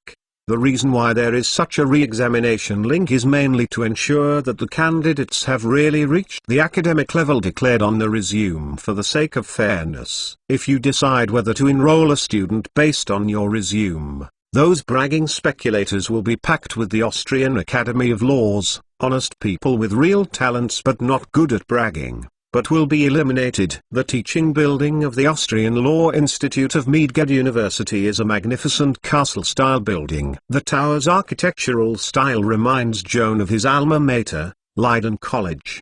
The magic experiment site is located on the ground floor of the old castle. The spacious hall is illuminated by the indestructible bright flame. The surrounding walls are blessed with an enchantment that can absorb the impact of explosion and magic energy. Even if it is lit here, tons of alchemical explosives will not cause any damage to the building itself. Like Master Mr. Joan, please collect www.mentalnovel.com. Master Mr. Joan's literature update is the fastest. Chapter 662 Retest. The current Dean of the Austrian Academy of Sciences, Mr. Albert Franklin, presided over the re-examination in person. The Archmage is also a great writer. He has been writing articles in newspapers and periodicals in addition to his work in magic research and teaching for many years. He is committed to promoting rationalism, religious freedom and legal system. The spirit of enlightenment as the core is well known from the New World to the Old World. Dean Franklin has been over 60 years old, and his stature is short, but his face is surprisingly large, and the white curly hair hanging to the shoulders are all neatly combed backwards, and he does not mind showing his forehead that is widened due to the decline of the hairline. The long chin and tight lips protruding forward show the old man's stubborn but passionate personality. His wise eyes are surrounded by countless fine wrinkles and deep bags under his eyes, but without detracting from his insight. After the short welcome speech, the Dean read the discipline of the examination room in a powerful tone, summarizing it is nothing more than a principle. Once any cheating behavior is discovered, the qualification for the exam will be cancelled immediately, and never admitted. Joan listened silently to Mr. Dean's instructions, and turned his eyes to the examination venue opposite. The puppet placed against the wall looks like a casting target. It is obviously a leather puppet, but it exudes a slight life fluctuation. It can be seen that it is temporarily activated by the spell. It can withstand the fireball bombing like a puppet. Like living creatures, it is the target of spells like sleep. Sure enough, as Joan guessed, when the Dean next talked about the examination rules, he specifically introduced the puppet targets to all the candidates. Children, these puppets have been given a special activation spell. You can use it as a normal target to attack the lethal spell, or you can recite a spell to switch the puppet into live mode. Used to show confusion like spells, such as this, Mr. Dean snapped his fingers, and the magic net in the examination room trembles. Not far away, a puppet seemed to sense the old mage's call, striding stiffly and walking towards him. Very good, my puppet friend, now you can stop. Mr. Dean snapped his fingers again, and the magic net distributed around the doll was twisted again. At this time, the puppet only had his right foot on the ground, and his left foot was lifted into the air. He was about to step forward and was affected by the spell. He fell into a state of stillness and maintained a quirky posture of independence on one foot, which caused a laugh. After the laughter, all the young wizards in the hall couldn't help but applaud. The people who are qualified to stand here are all young talents in the field of Austrian law. They are not only outstanding, but also lack of vision and insight. Of course, it can be seen that Mr. Dean just cast 2 spells in the chat room. It is the 5th ring of dominant human and the 3rd ring of human pose. The purpose is to show young people that the target of the puppet can be used as the target of this type of confusion control spell. Mr. Dean is the Archmage of the world-famous Veils. No one will be surprised by his 5th level spell. The problem is that Mr. Dean did not chant mantras during the casting process, nor did he have complicated gestures for casting spells. Observe that you can hardly feel that he is casting a spell, which is too powerful. Mr. Dean's inadvertently revealing this hand. There is no cool sound and light effect. The layman cannot see how difficult this is. The insider will be deeply convinced. All the candidates on the scene, including Joan, applauded almost spontaneously for Mr. Dean. They also proved from the other side that the 16 young masters who came to participate in the re-examination were not straw bags, and their knowledge was not bad! After understanding the examination rules, Mr. Dean gave the candidates 10 minutes to prepare. During this period, all candidates were calculating their test-taking strategies and how to show their talents in the most intuitive way. The casting method demonstrated by Mr. Dean just now is not a strategy that young people can learn from. Candidates have to worry about the hidden risks. With the help of higher endoscopy, it is not difficult for candidates to find that the target of the puppet is in a living form. Its physical attributes are similar to those of ordinary adults, and its strength, agility, physique, intelligence, perception and charm are all 10. Casting a confusion control spell on such a target, such as deep sleep, if the caster's strength is not strong enough, or the luck is not good enough, the spell may be resisted by the puppet target, causing the spell to fail. Although this probability is very small, but after all, no one is willing to take risks in the examination room, let alone in the face of other candidates and examiners, or to cast those effects that are more intuitive and will not be resisted are more safe. There are some things in the world that always go against the intuition of the public. For example, the two groups fool and smart man. People always think that the idea of a fool is very simple, but the smart people have many whimsy. However, sometimes the opposite is true. The idea of a fool is more imaginative, illogical, and unpredictable. The ideas of smart people are much the same because smart people always try to take shortcuts, and there are often only one or two shortcuts. Candidates who come to participate in the re-examination undoubtedly deserve to be smart in their peers, and they also appear very personal in their daily lives. But when they go to the examination room, the spells they choose to show are surprisingly similar. It is Fireball or Lightning Beam. Joan's appearance order is ranked 47th. There is ample opportunity to watch other candidates demonstrate the spell. As a result, it can be seen from the beginning that there are no fewer than 10 candidates throwing fireballs on the field, and there will be no fewer than this number of candidates launching a lightning beam at the puppet. What's wrong? Did everyone make an appointment in private before the exam, only to demonstrate fireball or lightning beam? Joan shook his head, denying this unrealistic idea. After all, some candidates chose to show other spells, such as Frost Star. Since it was not agreed in advance, why do so many people choose to demonstrate the same spell? After a little thought, Joanne realized the internal logic of this phenomenon. The purpose of the retest is to test the candidate's ability to cast spells. Obviously, only the highest ring spell currently mastered can reflect the highest level of a caster. Except for a few warlocks with 6 spellcasting levels, the rest of the candidates are all 5th level wizards. The 3rd level spell is the limit of everyone's ability to cast spells. Of all the 3 ring spells, the spells of the Plastic Energy School undoubtedly have the most dazzling visual effects, and the magic output is relatively stable. Fireball and lightning hit the target. How much power should be?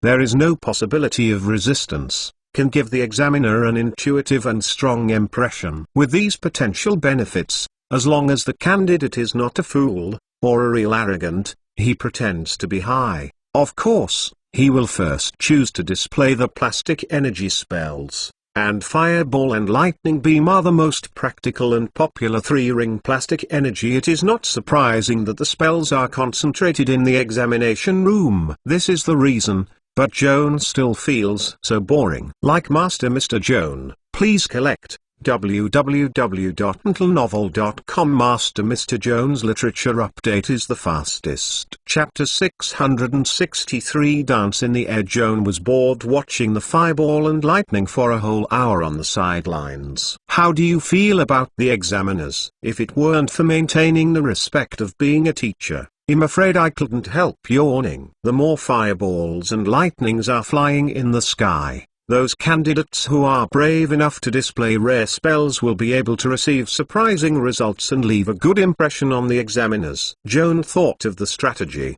Others also thought of it. The candidates who appeared next time presented a unique actual reality show to the sleepy examiners present. This candidate looks 16 or 7 years old, and his dress and manners show that he is a well-educated rich child. After his appearance, he bowed to the examiners first, and then walked to a doll. Holding the puppet's arm seems to dance a ballroom dance. Under the curious eyes of everyone, the young mage named Angel made a series of spellcasting gestures. The magic thread gathered behind him and turned into a pair of translucent atmospheric wings. Third ring flight. On the sidelines, candidate's side. It was only at this time that people suddenly realized that the performance of flying was actually more eye-catching than fireball lightning. The juvenile mage fanned the magic wings and dragged the puppet next to him into the air, suspended at a height of 10 feet from the ground, and took the puppet's arm and jumped into a veneer dance. Have to say, this guy can really show. The good thing about dancing is the next thing. The key is that dancing in the sky must bear the weight of the puppet. If you have mastered the outstanding flying skills, you can't play at all. Seeing Angel's gorgeous performances, including Dean Franklin, all the examiners appeared refreshed. Angel held the puppet dancing in the air, while chanting spells in the tune of singing opera, and even arranged the casting gestures into the dance posture. It did not appear abrupt at all, making people have to doubt that this guy had accepted professional singing and dancing training is really versatile and enviable. At the moment when a dance was about to end, Angel turned around dashingly, accompanied by the doll dancer in his arms, and disappeared out of thin air under the eyes of everyone. What's going on? People are gone. This is ...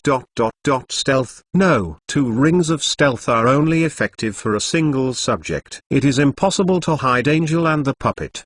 More like 3 rings of stealth sphere. That's right. Judging from the distribution of the magic net, there are 9 out of 10 invisible spheres. Angel, this kid, is really ridiculous. Amidst the comments of the onlookers, a magnificent colorful splendid burst suddenly burst out in the center of the examination room. The coquettish young mage Angel, holding his puppet dancer in the center of the venue, bowed to the examiners.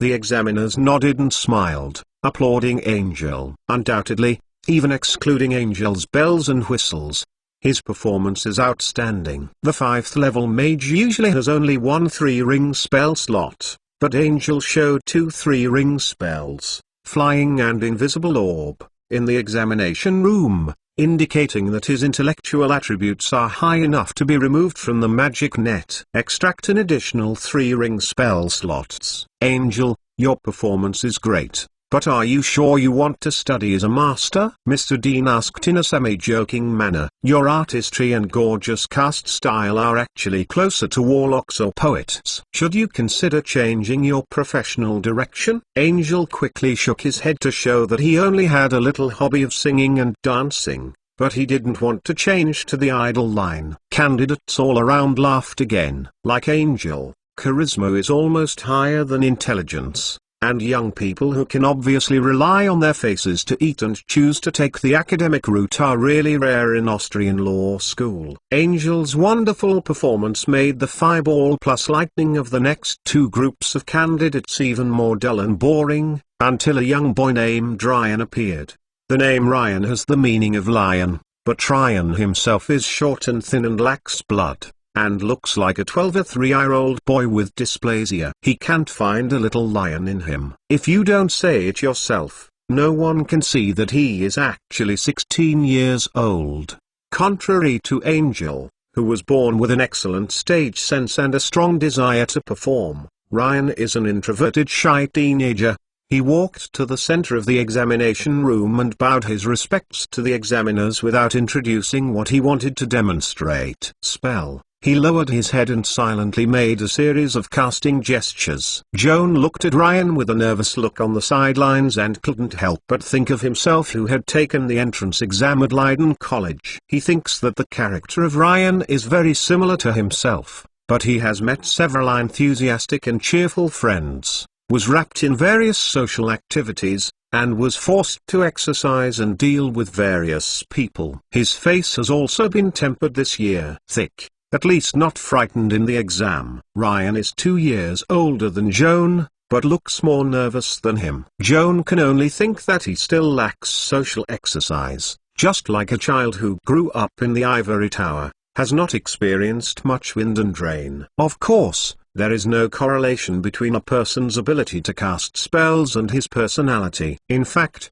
Ryan's imagination and creativity in casting spells are even higher than those of Angel, who just caused a sensation in the audience. Just as people watched, Ryan made a series of casting gestures. The magic net distributed around him changed sharply. Countless magic threads penetrated his body. The original compact flesh and even the hard bones instantly decomposed into gas, so quietly, silently transformed into a hazy steam, floating quietly in the air in the examination room. Candidates who watched around couldn't help but stir up. Candidates with little insight can't understand what spell Ryan is performing. The spells haven't been chanted, so they turned into gaseous without saying anything. Some people saw that Ryan had just demonstrated the 3-ring change arcane vaporized form.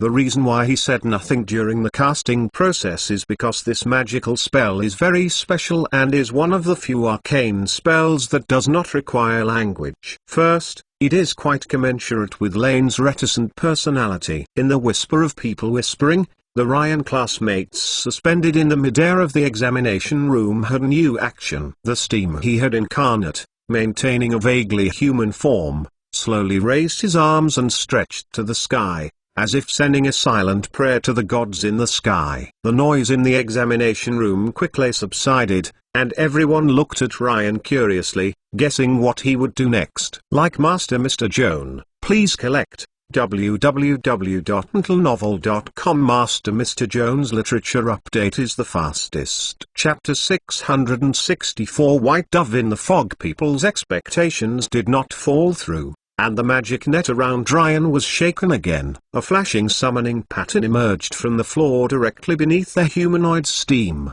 and a beam of light was raised, penetrating Ryan's gaseous body and rushing towards the ceiling, illuminating the original hazy mist. The gas particles refract the light and form a beautiful rainbow. Just when people couldn't help but want to express their admiration, a group of white pigeons suddenly flew out of the summoning array, followed the rainbow beam of light successively through Ryan's gaseous body, flapping wings and circling around him, whispering cheerfully. The magnificent scene in front of us made all witnesses have the illusion of dreams and dreams, as if they were in a fairy tale world. After a short silence, warm applause rang out around the examination room, expressing heartfelt appreciation for the excellent performance of the Ryan classmates. Joan was applauding. Ryan's presentation is not only good-looking, but also shows extremely superb casting skills. Take the group of white pigeons he summoned. At first glance, it seems to be a very simple level 1 monster summoning technique. Wouldn't it be boring to show this monster-level spell in the examination room of Austrian graduate students? That's right. The monster-level spells are only pediatrics for candidates with a master level of at least 5 on the spot. But considering the restrictions imposed by Ryan when casting spells, the difficulty is quite different. When Ryan transformed into a steam form, his vocal cords also transformed into a mass of gas, unable to vibrate normally, and the contour of the palm of the gas became blurred, and all 5 fingers merged into a mass, unable to make complex gestures at all. Casting in this state means that Ryan can neither chant spells nor cast spell gestures, and must add 2 super magic skills, Spell Enemy and Spell Set, to level 1 monster summoning. In order to successfully summon the sky full of white pigeons, the additional super magic skills will inevitably occupy a large amount of magic energy levels, resulting in the original first monster summoning technique with only 1 ring, which has been upgraded 2 levels in a row and turned into a 3-ring spell. The difficulty can be imagined. Who else can complete the same operation? Joan had to admit that he couldn't do it, hadn't learned the super magic technique of fixing spells. Excluding these difficult casting details, Ryan's overall casting effect is also quite aesthetic. Contrary to Angel's gorgeous and unrestrained performance style, this thin young man melted himself in the fog, hidden in a rainbow, and finally flew the sky full of white pigeons. The mood was more subtle and the aftertaste was long, leaving Joan impressed. The candidates who followed Ryan's appearance were obviously affected by Ryan's wonderful performance just now, and played very well. Next came Joan's turn. When the examiner pronounced his name, Dean Franklin, who was originally in a relaxed position, suddenly straightened his waist, turned sideways, and whispered to the middle-aged professor beside him, "Just this, Joan Vida?" "Yes, candidates who invented aphasia." Joan walked to the examiner's seat and bowed to pay tribute. He overheard the examiners talking about himself, and only a few words fell into his ears. He vaguely mentioned that he was a student of Robert Rawls, the youngest of all candidates this year. In addition, the aphasia technique is frequently mentioned. It seems that this original two-ring spell submitted by myself has caused quite a stir in the Austrian Academy of Law, including Dean Franklin. All the examiners cheered up and looked forward to Joan's eyes. The appetite of the professors has been held high by the wonderful performances of Angel and Lane. Among all the remaining candidates, the only one who may surprise them is the genius who invented the aphasia teenager. Under the intense gaze of the professors, Joan calmly chanted the mantra and waved a fireball into the sky. And many more. "This is what?" The professors looked at each other, all with the expression of eating flies. Not to say that fireball is not good. Of course, Joan has the freedom to demonstrate any spell, but as the most promising freshman of this year, he is the only genius boy who really comes up with original and practical spells with practical value. Fireball on the main street gives back to the professor's earnest expectations. A common fireball technique is exhibited by ordinary candidates, and the examiners can understand it.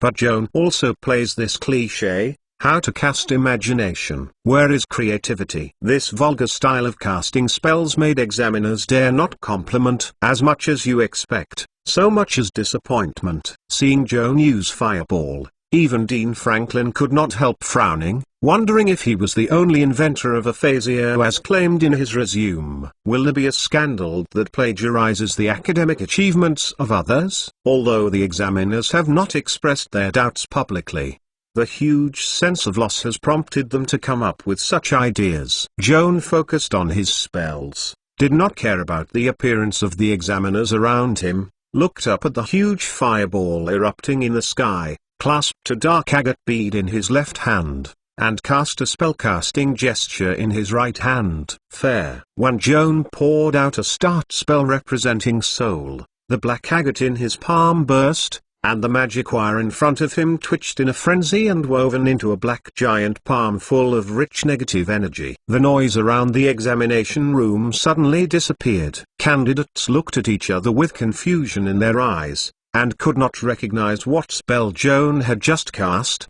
and actually created a huge magic palm with the dual attributes of force field and dead spirit out of thin air. In this day and age, especially in a peaceful human society, learning and disseminating necromantic spells is restricted by both law and public opinion, and there are very few opportunities to get in touch in colleges. It's not only these young students who don't understand what Joan's tricks are. Even the professors feel very strange, and after careful identification, he guessed that he was performing an extremely rare three-ring necromantic arcane, Mage Ghost Palm. From the unintentional fireball technique to the rare master's nether palm, this change is like a 180-degree turn, and it is like a sudden summer rainstorm, so that the onlookers and professors we were caught flat-footed and my appetite was hung up. I became more and more curious about what kind of good show Joan was going to stage next. Under the focus of everyone's eyes, Joan remotely spread the 5 fingers of the black magic palm,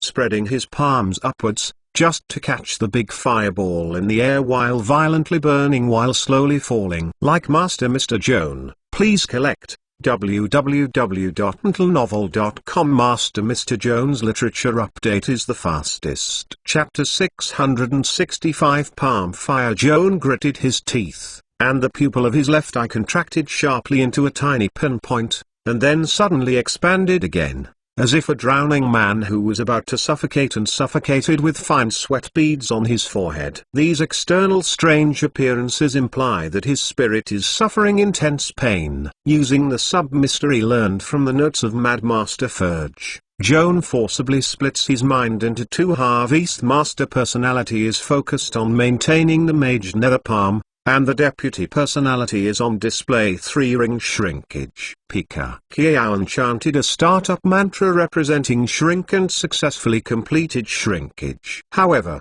this is not over yet. Shrinkage is a spell that needs to be in contact with the object to be effective. The reduction ratio is positively related to the caster's level. It can reduce the size of an object's circumference at most to 1/16th of the normal state. The weight is compressed to 1/1000th. With Joan's current ability to cast spells, he still can't achieve the ultimate effect of this spell, and can reduce an object to at most 1/65th of its normal volume. In the spacious underground test field, Joan stood alone in the middle of the crowd, remotely controlling the mage ghost palm with his right hand, holding a blazing fireball in midair, and the golden radiance radiated by his left 5 fingers. It was the contract magic. The left hand of this golden light will be greatly reduced. The question now is, what object does Joan intend to shrink? There was silence inside and outside the examination room, and the candidates and professors all couldn't help holding their breaths, eyes fixed on Joan, guessing what he would do next. Joan's left hand shook gently, and the golden magic gleam emerging from his fingertips suddenly disappeared. At the same time, the black giant palm in the air appeared a layer of golden luster, as if absorbing the magic of shrinkage, and then this golden brilliance was injected into the fireball close to the palm, making the original diameter more than 4 feet in diameter.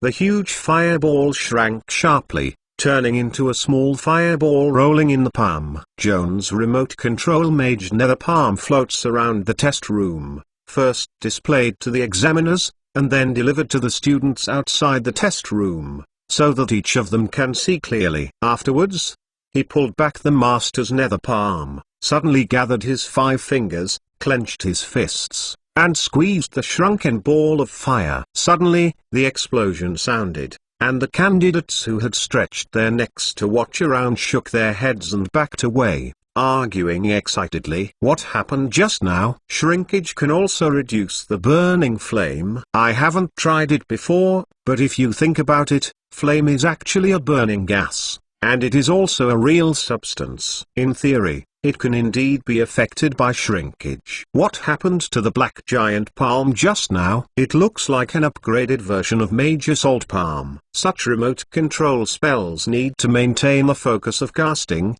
but Mr. Vindu also distracted the shrinkage while maintaining the black giant palm and dragging the fireball. The magic power is transferred to the black giant palm. The remote giant palm touches the fireball remotely, and the flame is reduced under the premise of ensuring that you are not scalded. This is really amazing. Yeah, the performances of Angel and Ryan are wonderful. At least I can still see what is going on, but the casting skills that Mr. Vader just showed. Frankly speaking, I can't understand how he did arrived. This is terrible. I am more concerned that Mr. Vader has just cast 3 3-ring spells in a row, and this alone is not comparable to us. What else can we say? In the face of such a genius, the only thing we can do is to give up thinking, like a fool, imitate others to applaud, so as not to be exposed by others. In fact, I don't understand the magic of Mr. Vader. With unprecedented warm applause, Joan bowed to the examiner's bench and silently returned to the examination room. There were also 14 candidates behind him. But unfortunately there was no outstanding performance, and the re-examination was ended after a hurried walk. In fact, everyone knows that as long as they randomly use a 3-ring spell in the examination room to prove that their spellcasting ability really meets the enrollment standards of the Austrian Academy of Laws, the retest will be considered pass.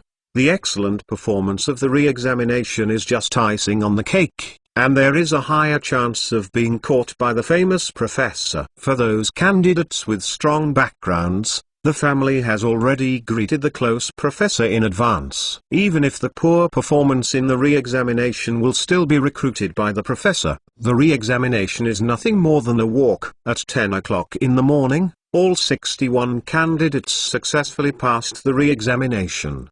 There is a cold dinner at 12 noon, which provides students with the opportunity to communicate face-to-face with professors in order to decide which professor to join. Almost 2 hours before lunchtime, Mr. Dean led the freshmen to visit the Olympic Law School, and to answer questions for everyone. Joan walked with the crowd on the campus. Since he had visited the campus under the guidance of Hyla before, he was very familiar with the history and facilities of the school. So he put his mind on Mr. Dean and silently listened to the elderly to answer the questions raised by the freshmen. Joan is a person who doesn't like public speaking very much. Although there are many questions in his stomach for answers, he was embarrassed to ask the dean in public. Moreover, there were too many students competing to ask questions, and he could not find a chance to intervene. Fortunately, the topics that the freshmen cared about were similar, and soon someone asked the questions he wanted to ask. Joan is most concerned about tuition fees,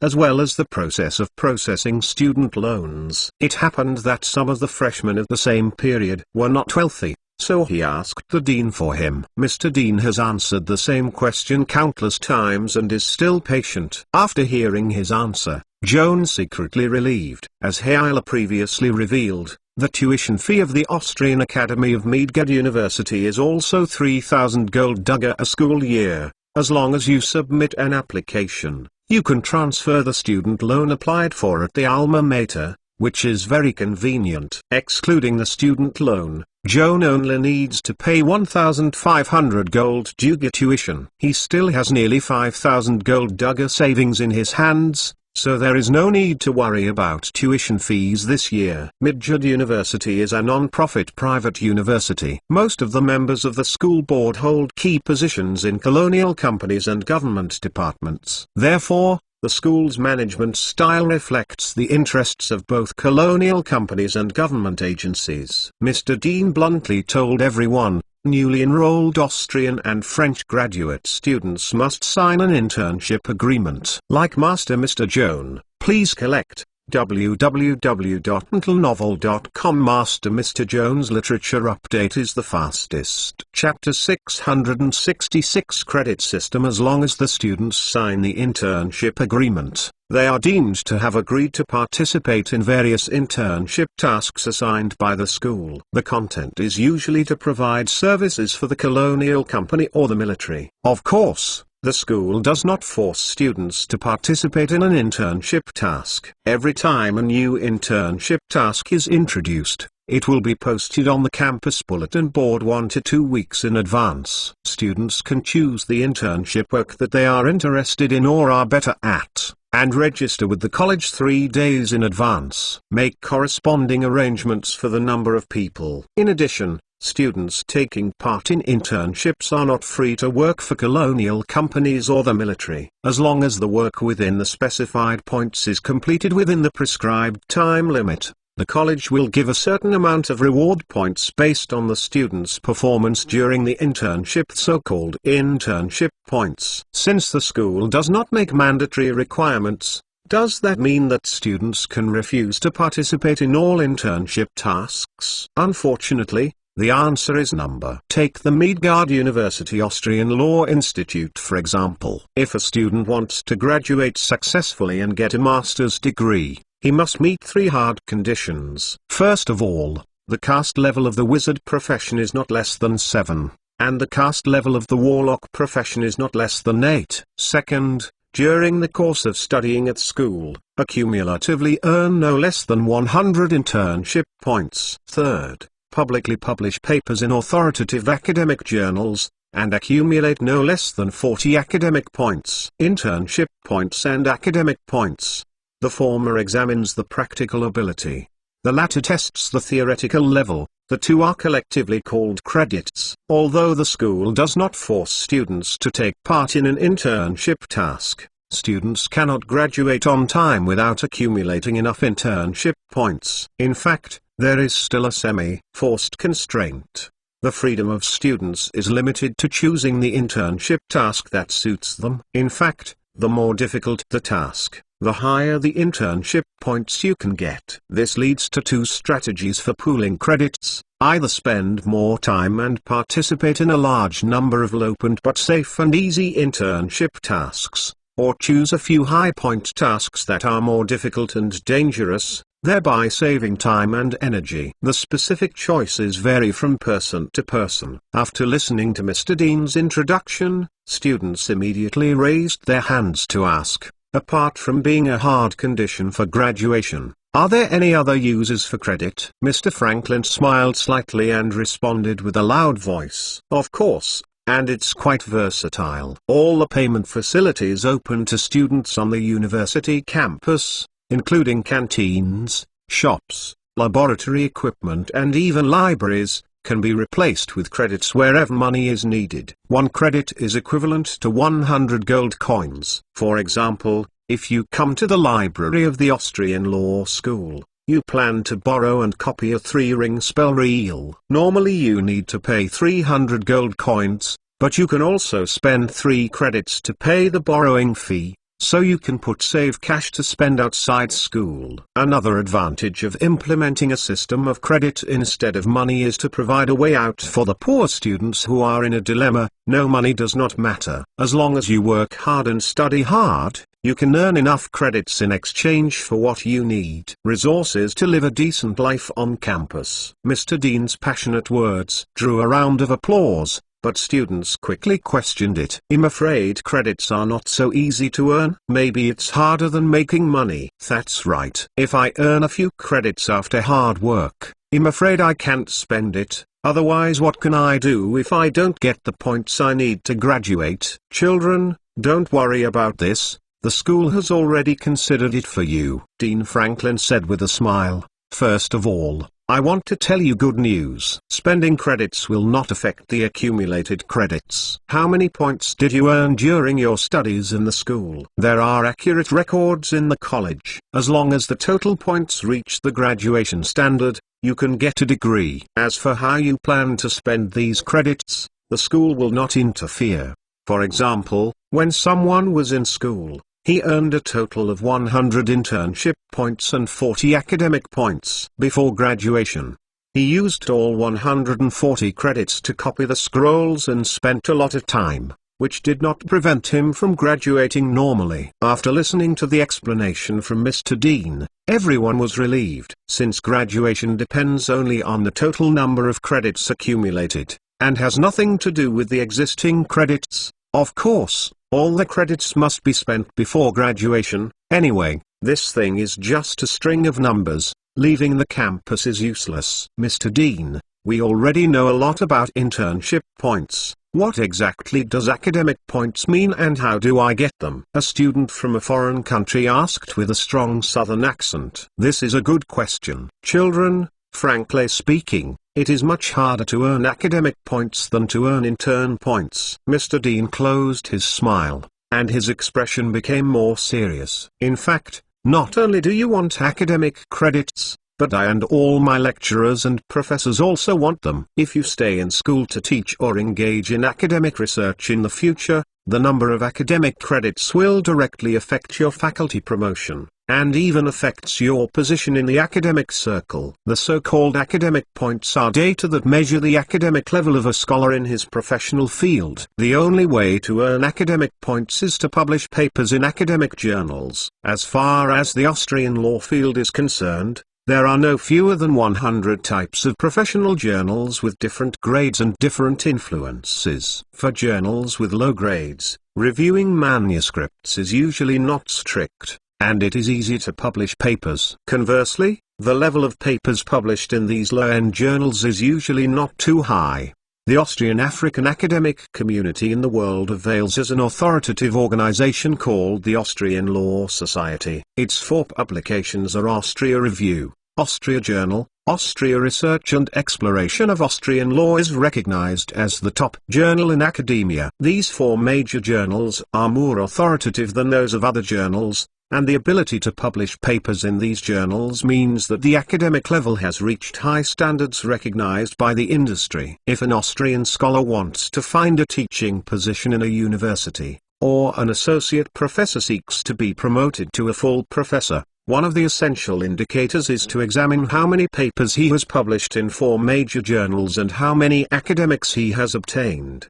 Integral. If the number of papers and academic points do not meet the standards required by the school, there is little hope for job search and promotion. Like Master Mr. Joan, please collect www.untlenovel.com. Master Mr. Joan's literature update is the fastest. Chapter 667 4 major journals. Although the 4 major journals are authoritative, they can also be subdivided into different grades, corresponding to different academic points. Among them, Elf Review is mainly for students and young scholars in the school. Most of the articles published are from the hands of the Austrian graduate students of major universities. According to the difference in the quality of the thesis, the author can get at least 20 academic points for each article published. Points can only get up to 39 academic points. If the contributor believes that his paper is of high quality and has more than 39 academic points, he can try to vote for Journal of Austrian Law. If he successfully passes the review,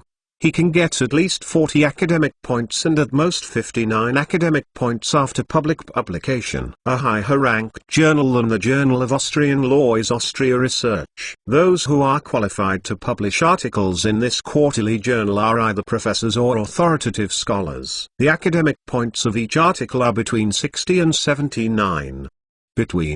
The top grade journal with the highest grade is none other than OFU Exploration, a heavy article published in Austria Exploration with a minimum academic score of 80 and a maximum of 100 points. The Austrian Law Society holds an Austrian Law Forum every year, inviting well-known scholars to participate in this academic conference that symbolizes the highest level in the industry. Austria Exploration is actually the journal of this annual meeting. With the articles published on it are all the most advanced academic achievements in Austrian law field this year. If anyone can publish an article in this journal, they will definitely be invited by the Austrian Law Society to attend the annual meeting, and may be the keynote speaker at the annual meeting. In fact, the people who are qualified to publish papers in exploration of Austrian law are almost all accomplished mages, even legendary spellcasters. There are no fewer than 30 or 40 total professors and associate professors at the Midgard University Austrian Law Institute. Only Albert Franklin has published 2 papers in the Aurora Exploration and has been invited to be the keynote speaker of the annual meeting. It is these 2 heavy papers on the magic of the electric system that have established Mr. Franklin's authority in the Austrian academic circle and at the same time helped him win the position of dean without dispute. Mr. Franklin is now in his senior years. More than once he has publicly stated that he is considering retirement, but he has been struggling to find a suitable successor. If other professors want to succeed him as the dean, they must at least publish a paper in Aurora Exploration, otherwise it will be difficult to convince the public. The Austrian Law Society will receive the submitted papers and invite 5 scholars with outstanding achievements in related fields to act as reviewers in accordance with the practice. They will be anonymously cross-reviewed and scored separately. Finally, an average score is calculated, which is the academic of the paper integral. Papers with an average score of less than 20 will be returned directly to the authors and will not be published. Papers with more than 20 points will be published in the corresponding journals according to the grade of their scores. Not all of the Austrian law majors in the world's major colleges and villas require graduate students to publish papers in the top journals mentioned above. For example, Joan had never heard of it when he was studying at his alma mater, Leiden College. However, those prestigious institutions that have higher positioning on themselves have high requirements for graduates, often linking their degree certificates to academic points. For example, if you want to successfully obtain a master's degree certificate,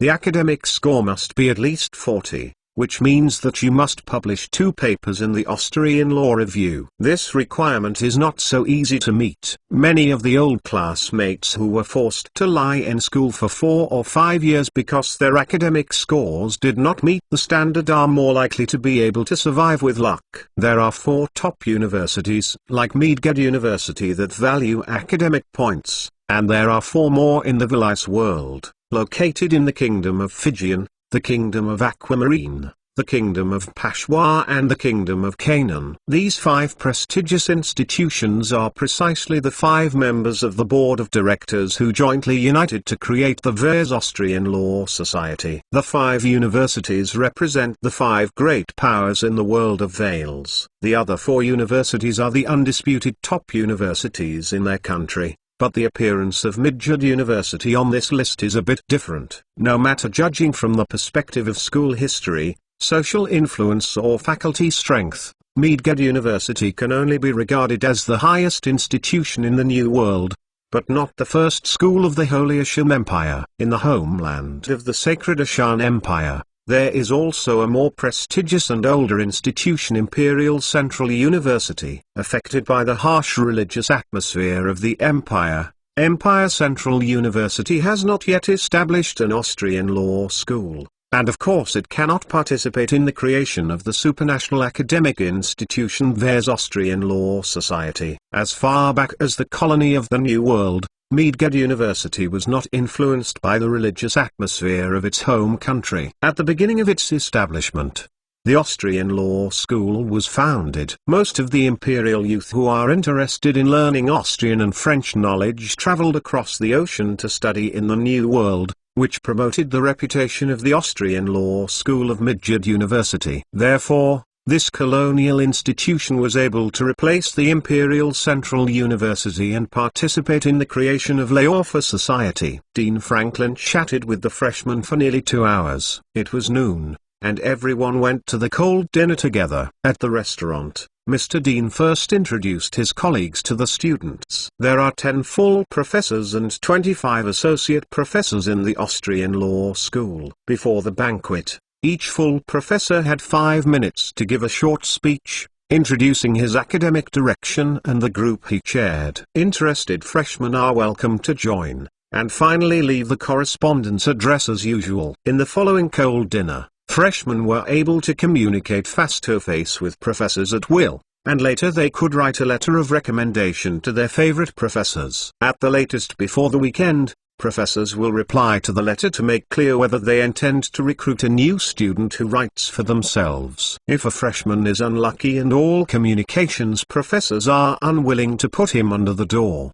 it doesn't need to be too frustrating. The school will try to unblock it and arrange this unlucky egg to study under an associate professor. Although some of them are unable to raise their heads in front of the full disciples of professors, they still have the opportunity to complete their studies and get a degree. In Joan's view, this double choice enrollment method is more reasonable than Leiden College's draft system in which students are selected unilaterally by professors. As a student, he feels that he has got what he deserves: respect. Joan did not communicate with any professor alone at the banquet, but just wrote down all the correspondence addresses of all professors. After the cold dinner, Joan bought a dozen envelopes and stamps in the school store, and returned to his apartment to start writing at the desk. If you like Master Joan, please collect it. www.mentalnovel.com. Master Joan's literature update is the fastest. Chapter 668 Communication. There are 10 full professors at the Austrian Law Institute of Mage University. Joan wrote a letter to each professor. The content is exactly the same, except for routine greetings and self-introduction.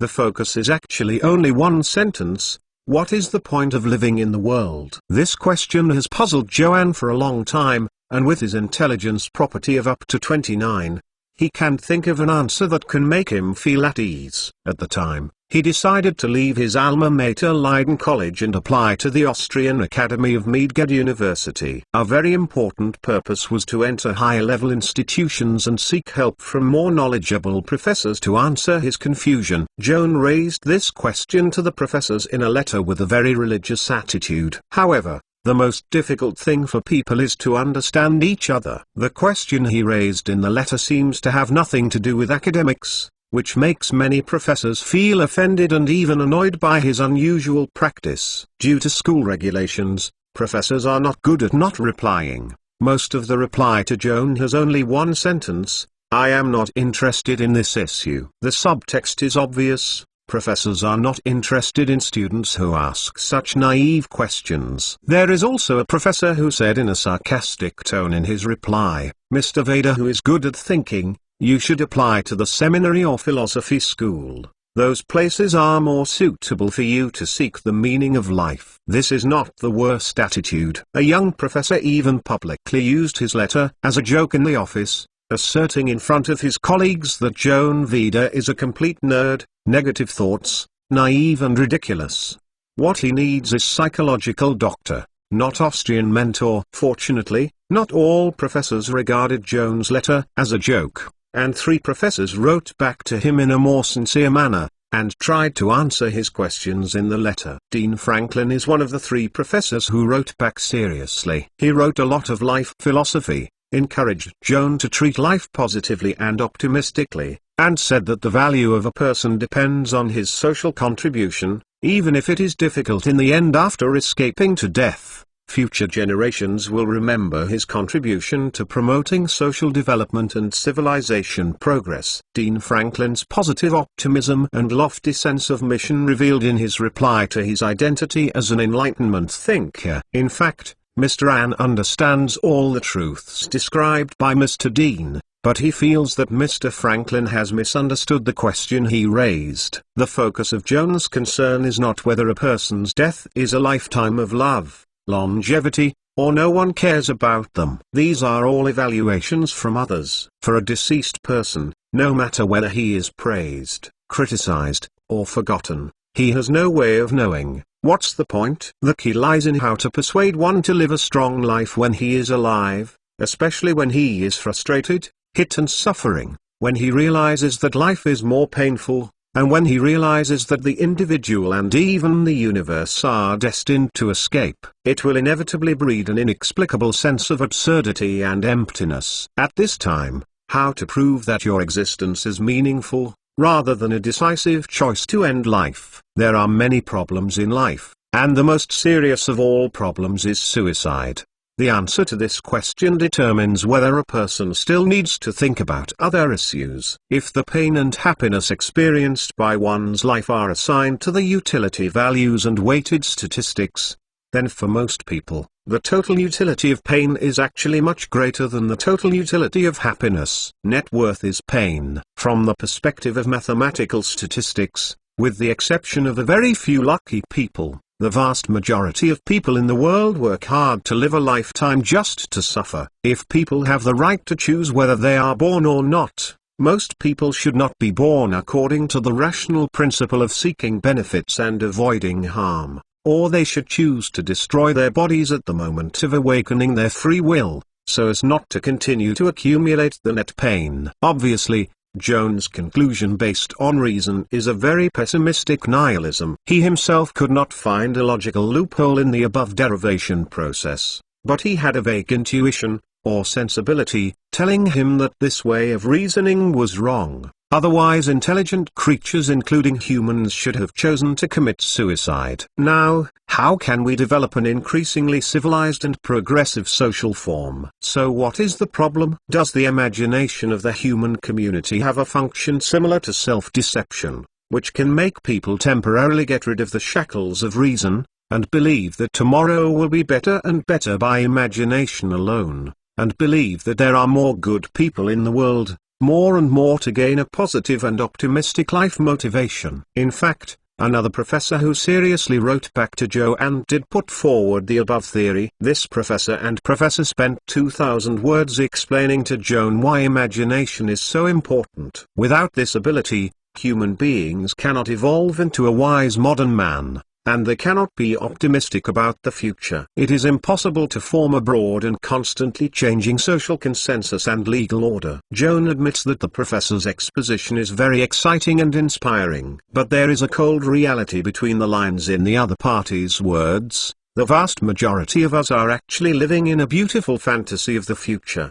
But historical data can prove that the vast majority of the hopes of the vast majority of people will not be realized in the end, and there are no less than a few successful people who can promote the progress of civilization. Can this kind of survival motivation based on imagination, which is actually self-deception in the statistical sense, really last forever? Joan looked at the orange lights on the city street outside the window, and reason again prompted him to have an ominous hunch. This city looks thriving, and people living here, no matter how difficult the situation is, at least there is hope in their hearts that the future will be better. This is because the whole society is still in the ascending period. People come to the colonies to seek wealth, and the vast and fertile land is enough to bear their dreams. However, with the passage of time, the population of the colony is increasing. The cities are becoming more and more crowded.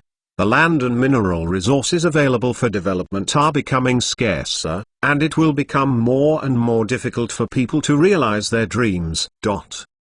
Once people realize that their efforts are unlikely to receive the expected rewards, self-motivation based on imagination will irretrievably break down, forming a kind of positive feedback of breaking the jar and breaking. If on that day, people will choose to treat work and life passively, anyway, it is useless to work hard. Hard work cannot earn a few money, it is better to wait for death. Next, people will gradually abandon traditional morals and family values, and lose interest in getting married and having children anyway. The children still have to suffer when they are born. It is better to not let them be born and save this crime. Like Master Mr. Joan, please collect www.mentalnovel.com. Master Mr. Joan's literature update is the fastest. Chapter 669. Professor Moriarty. It is not difficult for Joan to imagine that the majority of the people will lose their imagination of a better future when this social form develops to the final stage. Even the biological instinct of breeding and nurturing offspring will be suppressed and gradually degenerate until they disappear. When the population base falls below a certain reference value,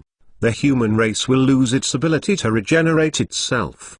The entire society is like an avalanche, rushing towards the end in exhaustion and despair. Both individual dreams and common dreams of social groups are very fragile. Whenever a person feels desperate about life, all mankind also takes a big step toward the abyss of despair. Unless there is an ideal society that can ensure that most people's happiness is greater than suffering, this collapse is inevitable. However, whether looking back at history or looking to the future, or by reasoning alone, Joan can't see, and can't believe it. There is an ideal country that can make most people happy, but the reality is toward a few people. The direction of intensifying and squeezing the majority is getting closer. Joan is actually not very concerned about how human beings are saved. He is not so philanthropic. He is more concerned about how to get rid of this kind of survival anxiety. This is exactly the letter he still knows to be ridiculed and still to professors. Zong solemnly raised the reasons for the above problems.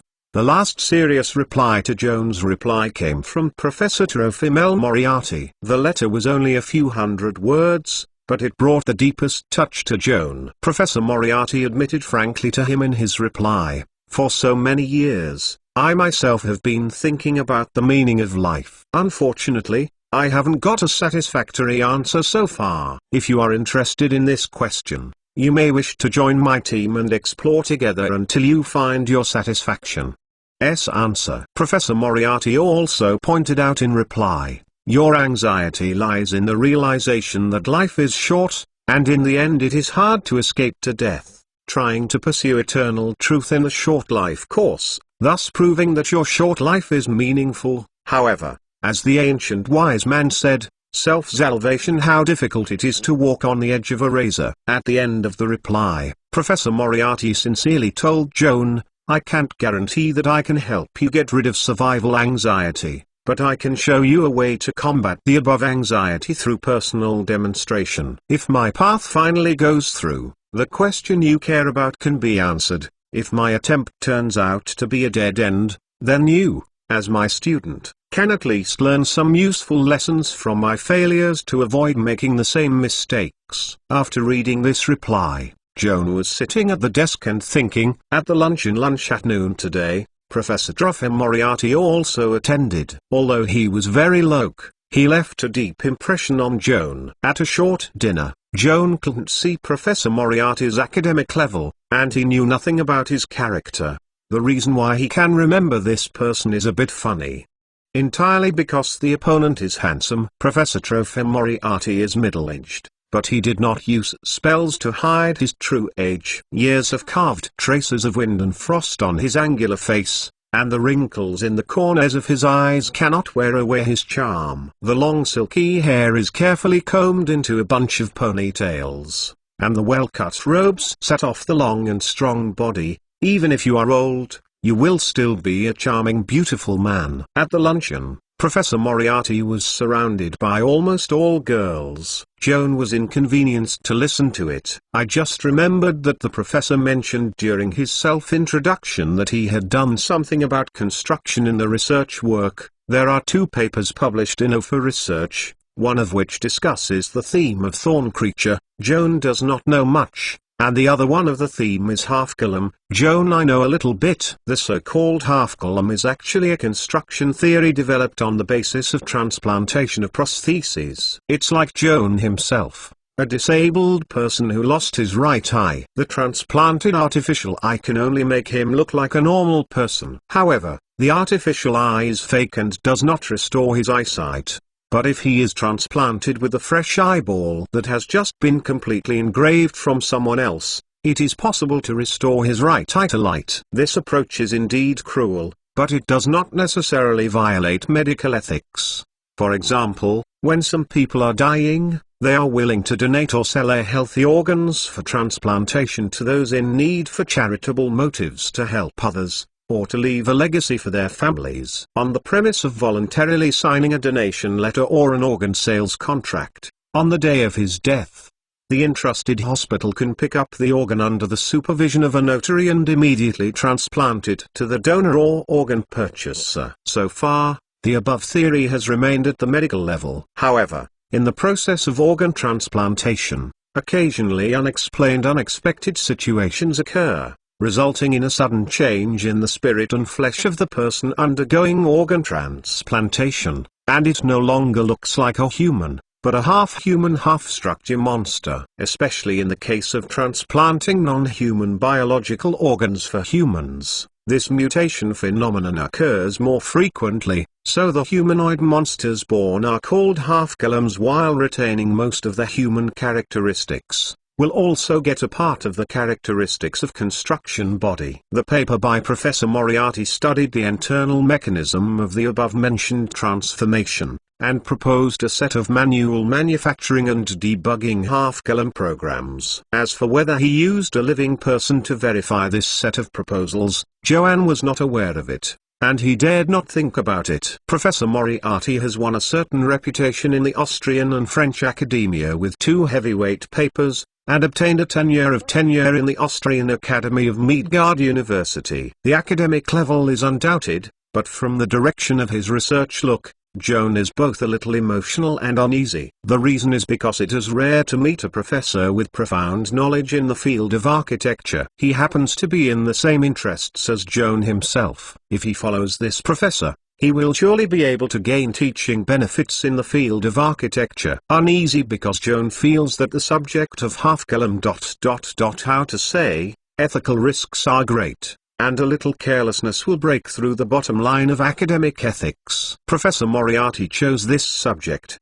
Does it suggest from one side that he views academic ethics lightly? Of course, these speculations are purely unfounded speculations. Joan was even ashamed of this, and it was a bit psychologically murky to speculate on the character of a university professor. If you like Master Joan, please collect it. www.mentalnovel.com. Master Joan's Literature Update is the fastest. Chapter 670. Dora Joan sat at his desk for a long time, still unable to make up his mind. He took out a piece of copper wire, cast 3 rings of short message to send a letter to Hayla, and asked her about Professor Trofim Moriarty's style in the school comment. Soon after, Joan received a reply from Hayla.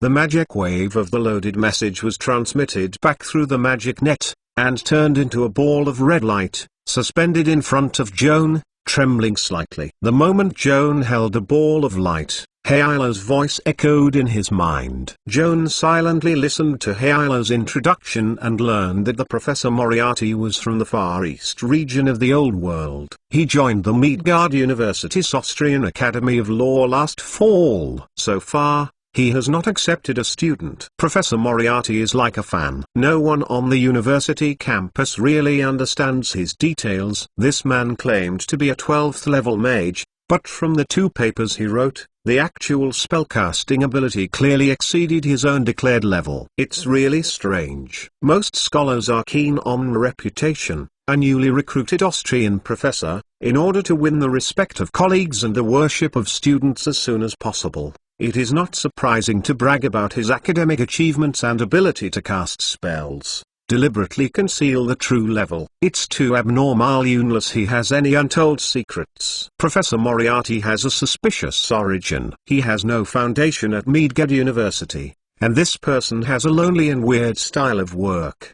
He usually seldom interacts with his colleagues. Even a student has refused to accept him since he was hired. Lack of enthusiasm for teaching. I am afraid he will still find a reason to be absent from the admissions meeting this year. Even if you intend to quit, with Professor Moriarty's eccentric character, you may not be willing to accept you as a student. I advise you not to deal with this kind of weirdo. It is the best choice to apply for the graduate student of Dean Franklin. You are testing the outstanding performance in the course. Mr. Dean should not refuse to accept you as a disciple. After listening to Heila's suggestion, Joan didn't reply anymore, silently wound the copper wire in his hand into a coil, and put it back in his jacket pocket. The words that Heila said to him just now were all reasonable suggestions made from the standpoint of friends, and Joan was grateful for this. But Heila probably didn't expect it. Her advice to Joan had a contrary effect to her original intention. It was after hearing Heila's introduction that Joan realized that he had many similarities with Professor Moriarty. For example,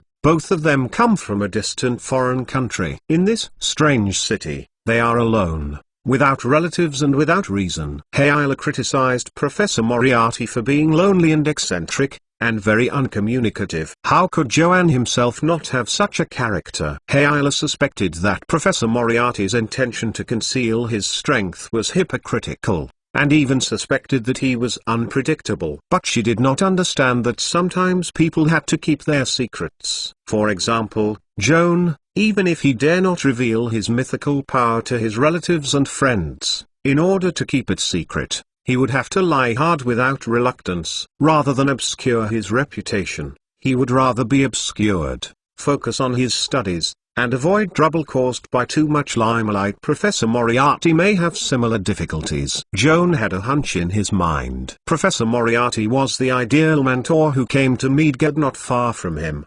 His sincere attitude revealed in the reply also moved him deeply and felt like-minded. After a long period of consideration, Joan finally did not accept Heila's advice, and wrote a reply to Professor Moriarty overnight, hoping to come under his door and follow him for further study. Joan was relieved when using the short message technique to send out this letter, and then raised a new doubt.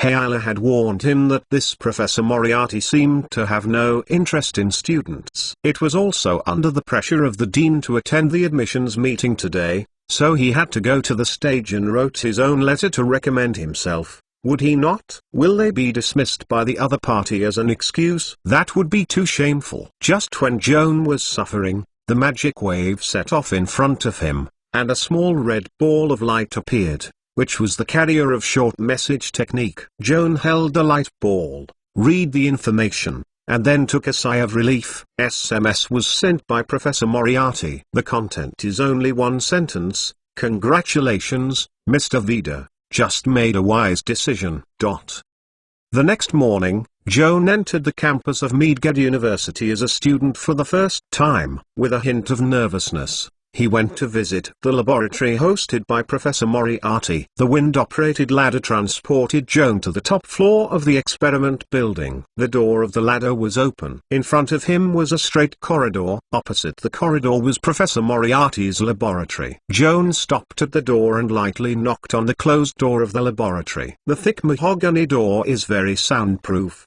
and Joan can't hear the footsteps on the opposite side. The door opens abruptly in front of him. A beautiful Ankianing stands opposite the threshold, smiling and saying please come into him. Joan's nervous nerve quivered, and after a brief stun, he nodded his thanks and hurriedly walked into the laboratory. At the same time, he couldn't help but look at the eyes of the woman who opened the door for him. His heart was intertwined with surprise and embarrassment. Beautiful woman, Joan has seen much, but never seen a young girl dressed up so and exposed. The girl who opened the door for her was slender, beautiful, and her pointed ears indicated her elven blood, and also obscured her true age. Her hair and eyes are charming burgundy, except for a hairpin tied with a bow, only a pink sleeveless apron with pleated laces worn all over her body, and the hem of the apron barely covers the legs. Contrary to Joan's impression of the female elves who are generally thin because of their excessive slimness, the glamorous girl's chest swelled to an enamel-formed shape, as if she might break the tight apron in front of her chest at any time. When she turned back to close the door, Joan accidentally saw her back, and was surprised to find that she did not wear underwear, and a large piece of snow-white skin was uncovered in front of him. The bold dress of this tempting crime, the burgundy eyes, and the charming smile on the corner of her lips made her look less like an elf, but more like a succubus from a bottomless abyss. Just when Joan was confused, the girl closed the door and turned back, smilingly stepped closer to him, and asked softly, "Dear visitor, welcome to Master Moriarty's laboratory. Listen to your orders. Like Master Mr. Joan, please collect www.untlenovel.com. Master Mr. Joan's literature update is the fastest. Chapter 671. Glum of high pleasure. As the two sides drew closer,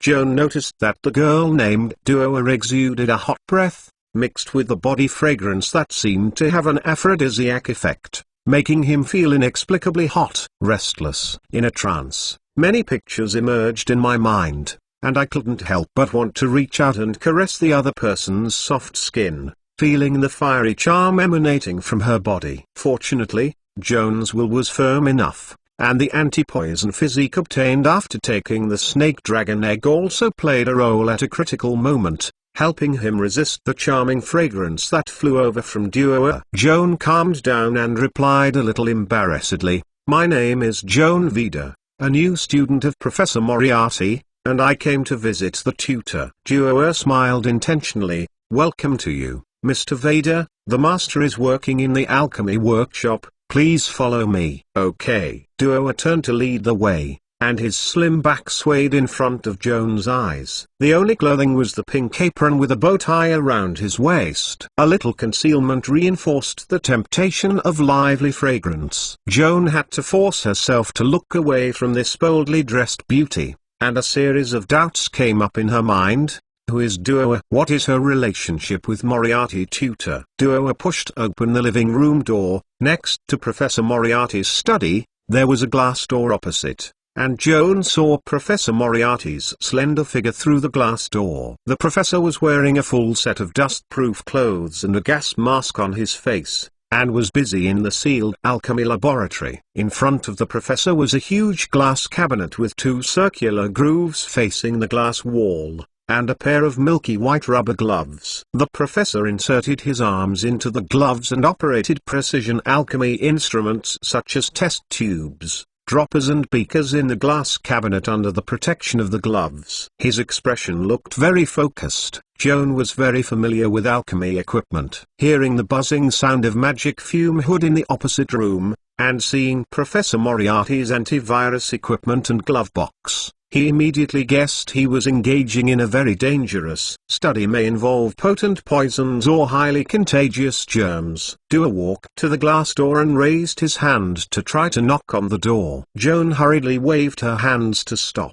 and whispered that she was not in a hurry. It was better not to disturb the tutor's work. It was not too late to meet him when he was busy. Duo retreated obediently, standing with him and waiting quietly outside the door. Professor Moriarty seemed to hear the movement outside the door and turned his head to look over here. Joan made eye contact with the instructor and bowed quickly to salute. With a smile in his eyes, Professor Moriarty nodded slightly at him, then pulled his arms out of the glove box and turned to walk towards the door. Between the door and the laboratory, there is a porch about 10 feet long. Professor Moriarty stepped into the entrance, and the door behind him closed automatically. At the same time, the hazy magic glow from the ceiling above him covered him from head to toe. Joan looked up at the ceiling of the porch, and with a little recognition, he saw that there was a certain spell on the ceiling to purify germs and toxins. Professor Moriarty stood in the porch for a few seconds and received magic purification. The harmful substances that may remain on his body were completely removed. Professor Moriarty took off his work clothes, hung it on a hanger placed against the wall, opened the door and came out, shook hands with Joan to welcome him, and invited him to chat in the living room. The master and apprentice returned to the living room and sat down. Professor Moriarty snapped his fingers and greeted Duo over, and then said without looking back, 2 cups of coffee. Okay, master. Duo twisted her waist and rushed to the kitchen, quickly brought coffee and snacks, and graciously entertained Joan. Joan thanked the back of the coffee and took a sip. The mellow flavor slightly relaxed his nervous nerves, and couldn't help but ask Professor Moriarty, "Teacher, is Miss Dewey your assistant?" It can be said, but her workplace is not limited to the laboratory and the kitchen, and sometimes provides me with some special services, such as in bed. Joan, do you understand what I mean? Professor Moriarty blinked to him, showing a secret smile. Joan suddenly flushed his cheeks. Although he had a hunch when he saw the dress of Duo from the first glance, he did not expect that Professor Moriarty did not care about his role as a teacher. When he met his students for the first time, he exposed himself without changing his face. Privacy makes him feel at a loss, and I don't know how to respond. Professor Moriarty took a sip of coffee and looked at Joan with a smile. On this campus, probably only I will talk about the wither slave girl in front of the students. Do you think I am shameless? That's not too much. Just a little surprised. Joanne replied pretendingly. Professor Moriarty's wonderful style really scared him. It can be seen that you are an introverted shy boy. I am afraid it is difficult to accept my style, but it does not matter. The boy always has to grow up. I am happy to be a role model for you. Joan shrugged and disagreed with Professor Moriarty's complacent manner. In the academic field, he respects the authority of Professor Moriarty's mentor and is willing to listen to each other's teachings. But in terms of lifestyle, is Professor Moriarty a model? This question, I have to think about it. Men, there are always needs in that respect. I don't deny that I'm a womanizer, but I don't want to waste precious time and energy to pursue women, let alone betrayed by women or take the nose to solve physiological needs. I made a beauty by myself. Whether it is a maid or a bed partner, it fully meets my ideal perfect standard, and it is easily known, on call, worry-free and trouble-free. Moriarty patted Duo's head with a proud expression as if an artist was showing off his masterpiece. Joanne was taken aback, holding the coffee cup, looking up and down, and speaking after a long time. Teacher, Duo. Is she a construct? Your eyesight is good. Professor Moriarty glanced at Joan's gaze. As you said, Duo is a human-shaped construct, to be precise. It has human wisdom and emotion. Golem of high delight. In order to make her, I spent a lot of money and energy, but from the results, it is also worth the money. Joan frowned, and the word pleasant golem reminded him of his memories. Cloud Giant's Master Vavrunir's notes to the golem detailed the craftsmanship of dozens of golems, including the Golem of Delight. If you like Master Joan, please collect it. www.mentalnovel.com. Master Joan's literature update is the fastest. Chapter 672. Grotesque. Unlike other conventional golems that are mainly used for combat and protection, The pleasant golem is a very special high-level construct whose main function is to meet the physical needs of its owner. To put it plainly, it is a kind of doll for adults. In order to fully satisfy the owner's vanity and possessiveness, the pleasant devil must have a beautiful face, soft and warm skin and a body, in addition to a certain degree of wisdom. Otherwise it is just a cold person, even can't evoke the host's sex. It is not an easy task to achieve the above standards. As far as the construction materials are concerned, most of the other golems use common, strong and durable materials such as metal, rock, mud or wood. To make the pleasant golem, you must use fresh flesh, and it is not like making a blood demon anybody can be used like. It is best to use the limbs and skin of the young woman who just died. While the flesh has not yet spoiled and deteriorated, the alchemy medicine made of frankincense, myrrh, wax fat and rose iron is used for antiseptic treatment. After that, the limbs are sutured together, and the method is activated,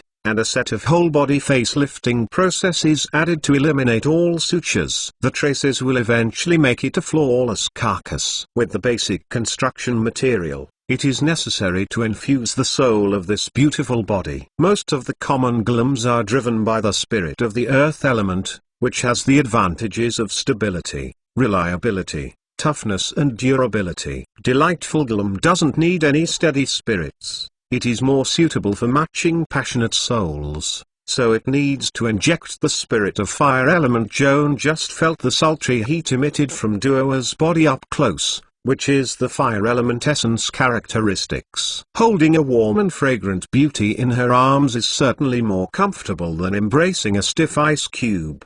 The three major elements of the construct, embryo and soul, are enchanting processes. The creation of pleasure golem requires the application of multiple spells, including many high-level magics such as transformation. Duo is a high-level pleasure golem, which is more complicated than the ordinary pleasure golem production process. According to his observations, Joan found that Duo's change of mind, thinking ability, and language expressions are much richer than ordinary golems. In addition, Professor Moriarty mentioned that Duo has a normal human mind, so this can be seen in the process of making Duo. Professor Moriarty mostly applied 9 rings of constructive enlightenment to her in the premise of retaining the characteristics of the golem. It also gave Duo's bright mind and delicateness emotions. Joan observes Duo curiously, trying to discover the external features of the construct from her. However, he had to admit that Professor Moriarty's construction skills were so subtle that he could hardly find even an uncoordinated detail on Duo. Even his limb movements and facial expressions came to life. If it weren't for Professor Moriarty's suggestion, he might still be kept in the dark and mistake Duo as a real person. At the same time that Joan was observing Duo, Professor Moriarty also looked at his students with great interest. It seemed that the young master's curious eyes were mistaken for the revealing of inner desires. Put down the coffee cup and approached Joan. He smiled and said, "Tell you a little secret. Duo's skills in that area are great. If you are interested, you can take her back to the apartment to try it tonight." Joan was almost scared by the tutor's words, almost blushing, and shook his head repeatedly, embarrassed. "Why, your kid has high eyesight and can't look at Duo." Professor Moriarty looked down, and seemed to be deeply displeased that his masterpiece had not been respected. "No, mentor, I don't mean that." Joan was forced to explain. "Duo is of course kind and lovely, but she is your woman. How can I?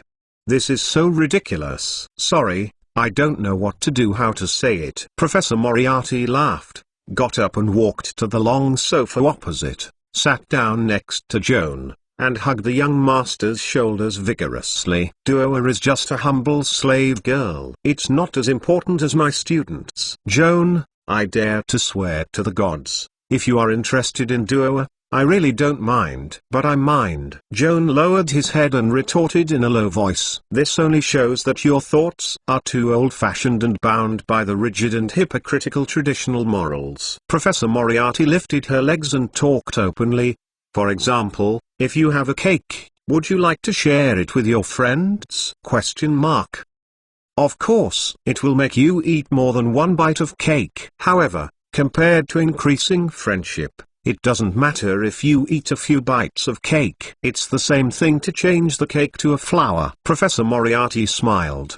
But she is not a cake after all, but a living person. We have no right to force her. Joan suddenly realized that he had made a serious mistake, and he couldn't say anything later. Are you sure Duo is a person? Sure enough, Professor Moriarty immediately seized the loopholes in Joan's words to refute. Those Enlightenment scholars who promote human rights thoughts can also tell me that magic image being a member of mankind. It is not clear that the golem also has human rights, isn't it? Joan was speechless. Dua is indeed very human, but she is just an artificial golem after all. If she is given the same rights as humans because she looks like a person or has a mind, then how does Professor Moriarty, as the creator of Dua, protect his property rights? In the New World, together with the slaves who are humans, there is no human rights at all. The slaves who are recognized as slaves to the slaves are determined by their masters. In this realistic environment, consider whether a pleasure of joy should be having human rights. Is too far from reality. Professor Moriarty couldn't understand Joan's confused thoughts at this moment, and when he saw his embarrassment, he casually joked, "My dear student, you are already 14 years old. Shouldn't you still be a virgin?" In this era, 14 years old is considered a transition period from teenager to youth. Most of the elder brothers of high society had more than one affair at this stage. As for small-town boys like Joan, it is not uncommon to conclude a marriage contract at this age. Duo was embarrassed to see Joan's face, and he hadn't spoken for a long time. He couldn't help but leaned into Professor Moriarty's ear and snickered, "My master, this child is probably still a virgin. I sniff on him. There is no remaining breath of female creatures." Professor Moriarty frowned and suddenly slapped a backhand slap on Duo's face, interrupting her laughter.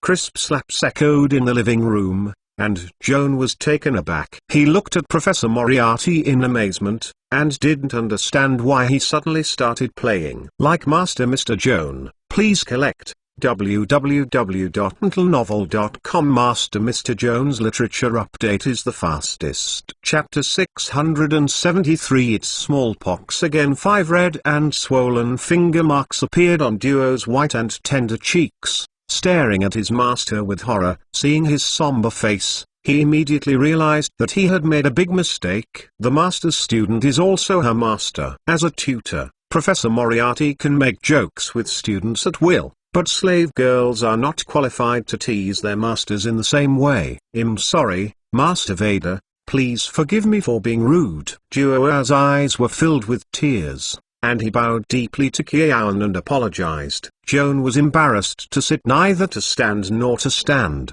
his cheeks burning hot, as if he had just been beaten not by Duo, but by himself. Professor Moriarty waved angrily, sent Duo back, and solemnly admonished Joan, "My good student, you must remember that women are the most frightening creatures in the world." What I'm going to say next is not just about Duo. All women in the world are the same. If you are too polite to them, they will think you are weak and can be bullied, confuse you with coquetry and tears, gradually erode your power, ride on your head as a blessing, and then, men will be like a domesticated dogs, let alone resist, eventually lost their sense of resistance. Compared with gentleness and respect, women are more eager to be lashed out rudely. The whip can help you win the love and loyalty of a woman. If you can't bear to whip a woman, it will only bring 2 results. Either she will betray you and seek another man who is willing to whip her, or she will win, take the leather whip in your hand, and in turn lash you out mercilessly. Joan was dumbfounded. Professor Moriarty's eccentricity, which he had never heard before, was neither understandable nor agreeable, and it was inconvenient to refute his tutor face to face. He had to cough twice and change the subject to avoid embarrassment. "Teacher, what experiment you are doing just now seems dangerous." "It's really dangerous." "Have you heard of smallpox virus?" "Of course I have heard of it, but I don't understand how this very dangerous infectious disease has anything to do with your work." Joan suddenly remembered the crazy Mage Filg, and the humble smallpox virus laboratory that he set up deep in the Zuoki mine. This is not a good publicity, but you are my student. It's okay to understand my current job. Professor Moriarty smiled mysteriously. The Midgard Colonial Military commissioned me to study the smallpox virus, to see if it is possible to apply this extremely lethal virus to war. You mean trying to make a new weapon capable of spreading smallpox virus? Joan's voice couldn't help but tremble slightly. There are such ideas, but they are not necessarily. Professor Moriarty opened an exquisite silver cigarette case, expertly twisted tobacco, and filled the pipe. As far as I know, the military has employed more than one team to conduct research on smallpox virus, and some R&D teams are trying to encapsulate smallpox virus into artillery shells and use magic crystal cannons to bombard viral shells against enemy positions and use the blast of air generated by the shell explosion released the smallpox virus, spreading infectious diseases. Oh, I don't think this is a good idea. Joan waved his hand and declined the tobacco handed over by the tutor. So, what is your idea? We are mages, of course we still have to start with our old business. Professor Moriarty put the pipe in his mouth and asked Joan vaguely, what do you think of developing a spell that can spread smallpox virus in a targeted way? Joan didn't make a sound and made a magic trick. A small orange flame spewed out from his fingertips, helping the instructor to light a pipe. Professor Moriarty took a deep breath, exhaled a cloud of smoke, and a pleasant smile appeared on his face. It's really nice to have a well-behaved student. Dua is also very considerate. Unfortunately, her knowledge is not enough to communicate with me academically, let alone expect a collision of ideas. Although Joan suspected that his mentor and the Mad Mage Filger were employed in the same military institution, he felt a little uncomfortable. However, due to the obligations of students, he had to take the initiative to ask Professor Moriarty, Mentor, what can I do for your research work? Professor Moriarty lifted Joan's hair, looked at the young mage's white and smooth forehead, and asked, have you ever had a pimple? Joan shook his head gently. Then you better not intervene, in case you get smallpox virus. It's not a joke. Joan relieved himself secretly and felt relieved. He was not afraid of contracting smallpox. In fact, his physique was enough to resist such non-magic viruses, but he was reluctant to engage in such shameless research, and vaguely felt that manufacturing such virus weapons was contrary to academic morality. Of course, he did not dare to say that the work of Professor Moriarty must be unethical. After all, there is no difference between good and evil in viruses. Good and evil depend on the person who uses the virus. As long as Professor Moriarty does not abduct innocent passers-by as a virus experiment like the crazy Mage Filg, it is understandable. Professor Moriarty took a deep breath, knocked the embers in the pipe into the crystal ashtray, and got up and said to Joan, this is a task entrusted by the military. It is very urgent. I am afraid to smoke this time. Do not take the time to guide your studies. You can go to the Austrian law library to copy scrolls, self-study spells, or participate in internship tasks, accumulate credits. There is no need to come to me to report on time every day. In case something happens, I will practice with you contact. Okay, tutor. Kiaon saw that the professor was eager to return to the laboratory to continue the work he had just interrupted, so he got up and said goodbye to him. Leaving Professor Moriarty's laboratory, Joan walked into the wind ladder with a heavy heart. He thought that his tutor at Midgard University would also be a kind elder like Master Rolls, but destiny made a big joke with him and brought him an outlandish weirdo. Professor Moriarty and Master Rolls are absolutely diametrically opposed. In addition to caring for their own students, Joan cannot find out what they have in common. The care of Master Rolls has made Joan feel the lack of fatherhood since his childhood, and it still warms his heart in retrospect. As for the way of care of Professor Moriarty, Joan is really a bit overwhelmed. The wind-operated ladder slowly stopped and the doors were open. In front of Joan was a large and bright hall, directly opposite the exit from the school building, and on the left was the spiral ladder leading to the library. Recalling Professor Moriarty's dings, Joan took a deep breath and tried his best to put aside the chaotic thoughts in his mind and strode toward the stairs. He decided to go to the Austrian law library first, copying several spell scrolls and suppressing it. Like Master Mr. Joan, please collect. www.mentalnovel.com. Master Mr. Joan's literature update is the fastest. Chapter 674 Austrian Law Library. The Austrian Law Library at Mage University is similar to Leiden College's library, and is also divided into bookstore and reading room. The borrowing cost of the spell scroll is also the same, but Joan read the post on the bulletin board. After the instructions for borrowing, some regulations that were very different from their alma mater were discovered. The Austrian Law Library of Leiden College must pay real money for borrowing magic scrolls. The Austrian Law Library of Mage University also allows the payment of loan fees and credits in addition to cash. On campus, the purchasing power of 1 credit is equivalent to 100 gold coins. Kian has just entered school and doesn't know much about how to earn credits. But according to Hyla, earning credits is even more difficult than making money. Joan was not surprised by this. There is no free lunch in the world. As a private university, Mage University, even if it does not take profit as its primary purpose, at least cannot make a loss-making transaction, which means that for every credit a student gets, the value created for the school must be greater than 100 gold duga. The so-called internship system, to put it bluntly, is half work and half read.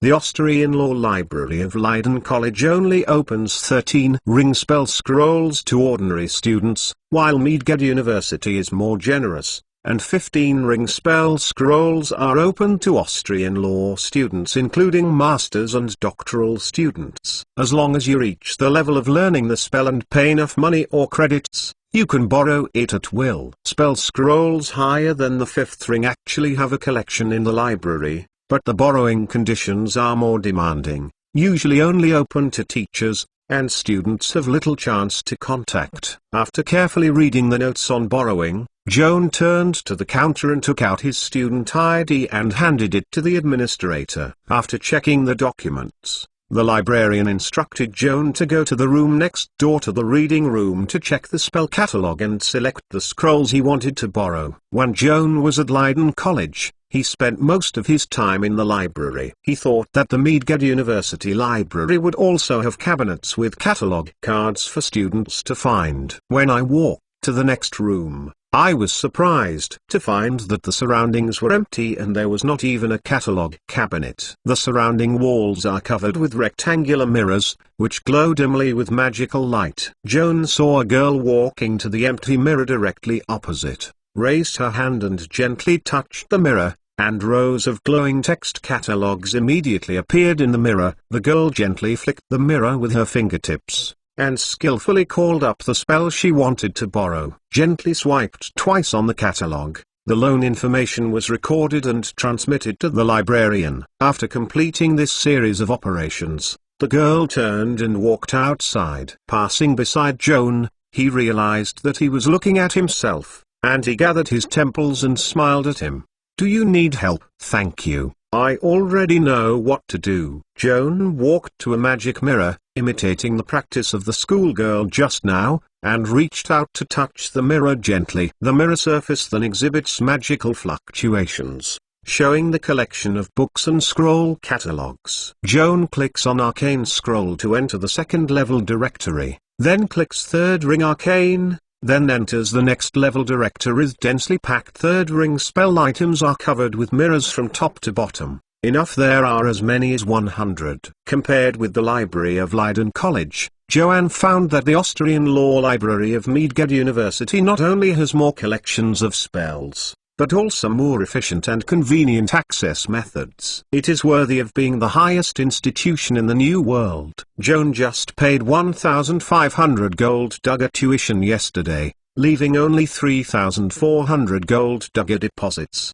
and no credits are available. Considering that there are more places to spend next, I have to make careful calculations. After careful selection, Joan decided to borrow 4 3-ring arcane scrolls that were most cost-effective for him, namely Dispelling, Spitting, shaking awareness and second mind link line. Joan returned to the counter in the reading room next door and waited a little while. The administrator brought him 4 bundled sheepskin scrolls. Joan filled in a 1,200 gold duga on a check issued by Bay Business, signed it and handed it to the administrator, took the scroll to the reading room, found an empty table to sit down, rubbed his hands, with excitement spread the spell book, set the pen and ink, and began to copy the scroll. The first scroll June transcribed was a 3-ring dispeller, also known as Magic Dispel. The function of this spell is just like its name, it can disintegrate the configuration of other spells,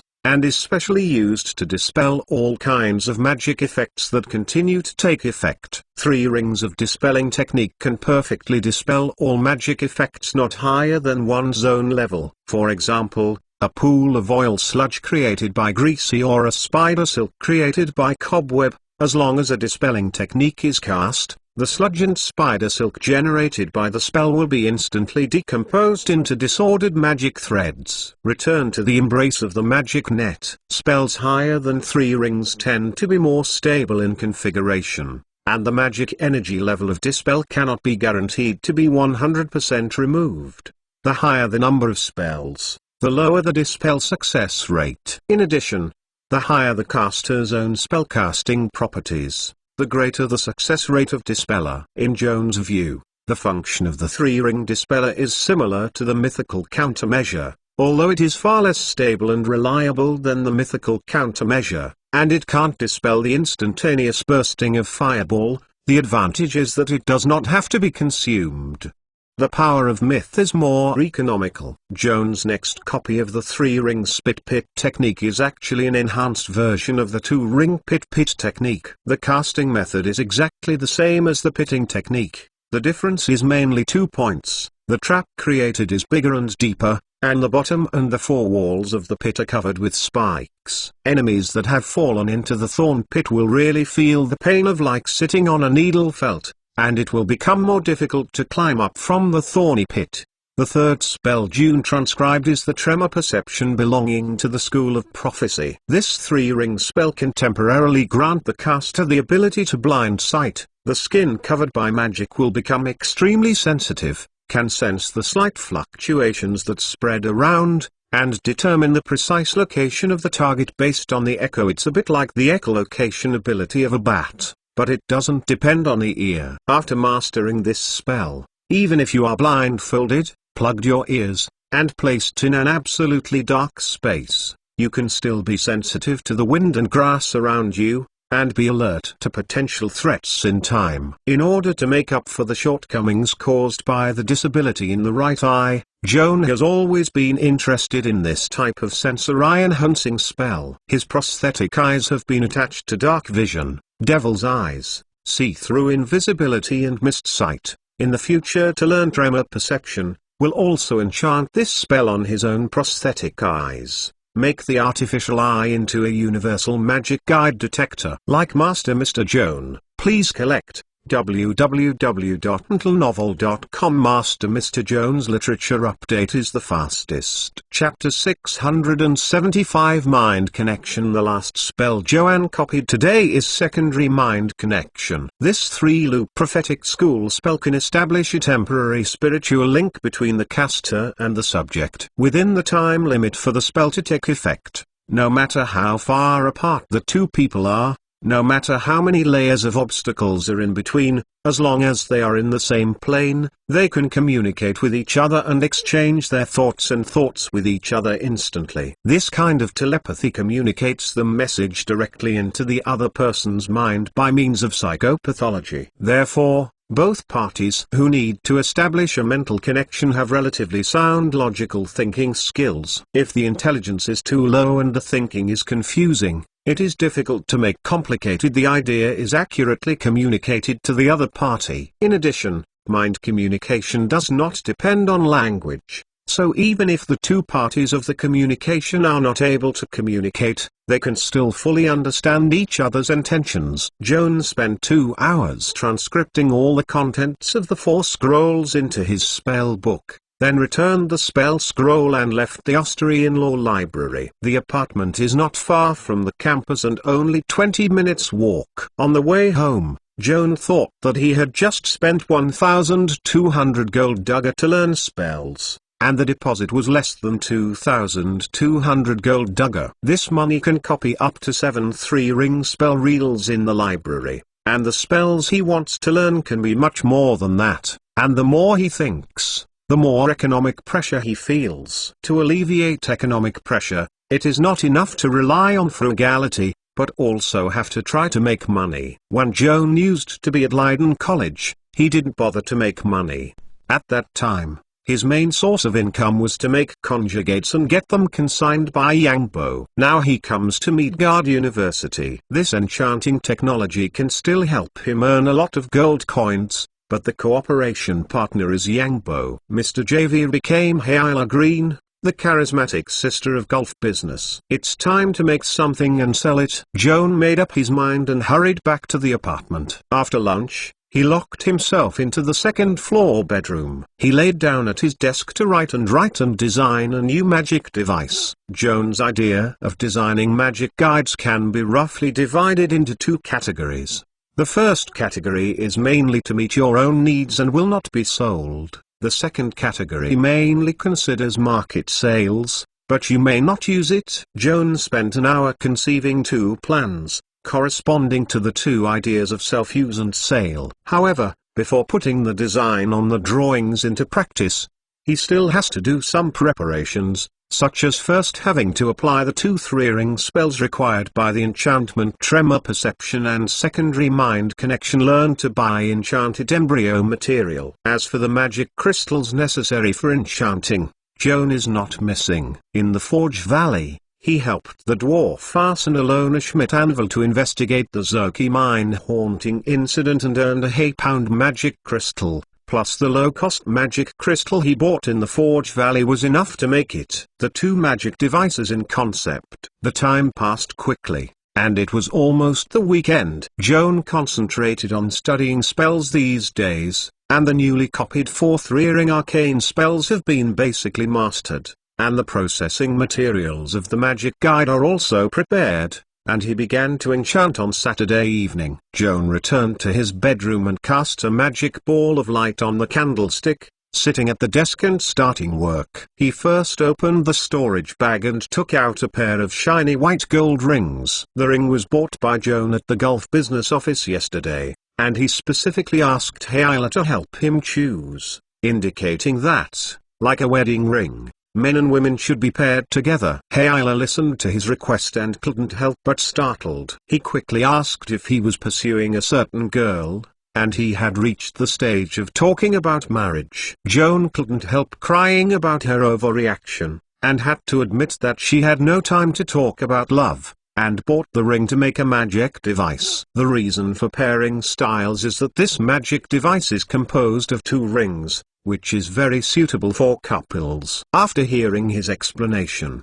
Hyla seemed relieved, and he helped him choose a pair of exquisite wedding rings, and put the bride's ring on his hand and showed it to him. Joan was very satisfied after seeing it, and the price of 20 Kinduga was not too expensive. Hyla did not collect money, and said that this was her early investment. Anyway, after the ring was processed into a magic device, she still had to get it back to the consignment. The profit she earned was divided between Joan and Liu. Joan intends to enchant the pair of platinum rings with secondary mind connection. If his idea can be realized, the 2 people wearing the pair of rings can communicate in real time even if they are thousands of miles away. To achieve this goal, Joan first had to provide an enchanting carrier for the secondary mind connection, otherwise this spell, which is only effective for intelligent creatures, could not be blessed on the cold ring. Based on his past experience in making magic guides, Joan of course knew that the rune was the most suitable to be used as an enchanting carrier. The problem was that the 24 runes had different attributes and meanings to match the runes of secondary mind connection. After some careful comparison and screening, Joan finally decided to use the number 8 rune with secondary mind connection. The literal meaning of the rune is feedback and sharing,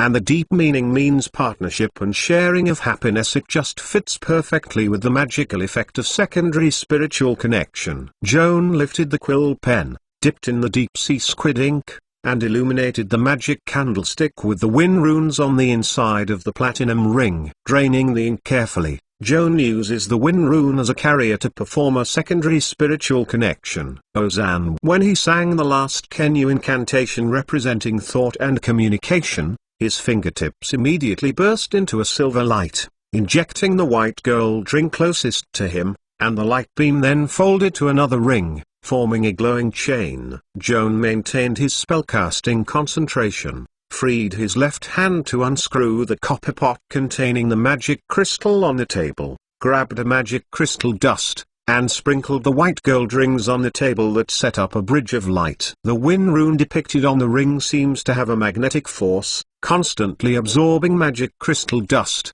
drawing energy from it, and fixing the mana of the secondary spiritual connection on the ring. This process lasted for about 5 minutes, and Joan consumed 3 ounces of magic crystals to complete the enchanting process, firmly attaching the secondary mind connection to the platinum ring. Joan cancelled his spellcasting concentration, took a long breath, took a handkerchief and wiped the sweat on his forehead. The pair of white gold rings on the table radiate a soft magic aura. Joan's toe was in the palm of his hand, appreciating for a moment in front of the light. A satisfied smile appeared on the corner of his lips. Like Master Mr. Joan, please collect. www.mentalnovel.com. Master Mr. Joan's literature update is the fastest. Chapter 676, Strengthening the Prosthetic Eye. The pair of enchanting rings made by Joan, with the embryo material and enchanting material, and counting his labor,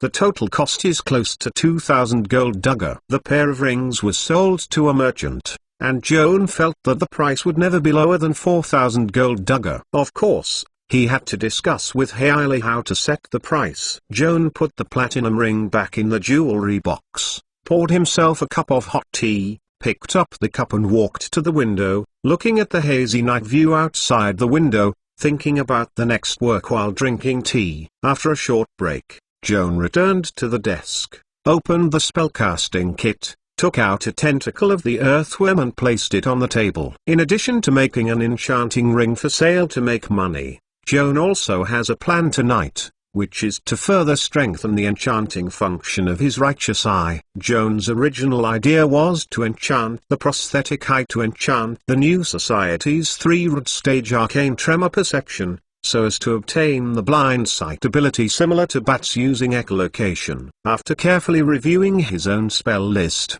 he has a new plane. In addition to tremor perception, he can also attach the eagle eye, which is also the 3rd ring prophecy arcane, to the artificial eye. In this way, he can not only observe the nearby things normally in any environment, but also greatly expand the scope of his vision when necessary, and observe the movements within a few miles. Enchanting his own righteous eye, Joan is experienced. He first performed the transfiguration technique and turned into the Eye of Insight form, thereby transferring the artificial eye from the face to the end of a tentacle-shaped stalk, which was more convenient for writing pictures on the eyeball and depicting the runes.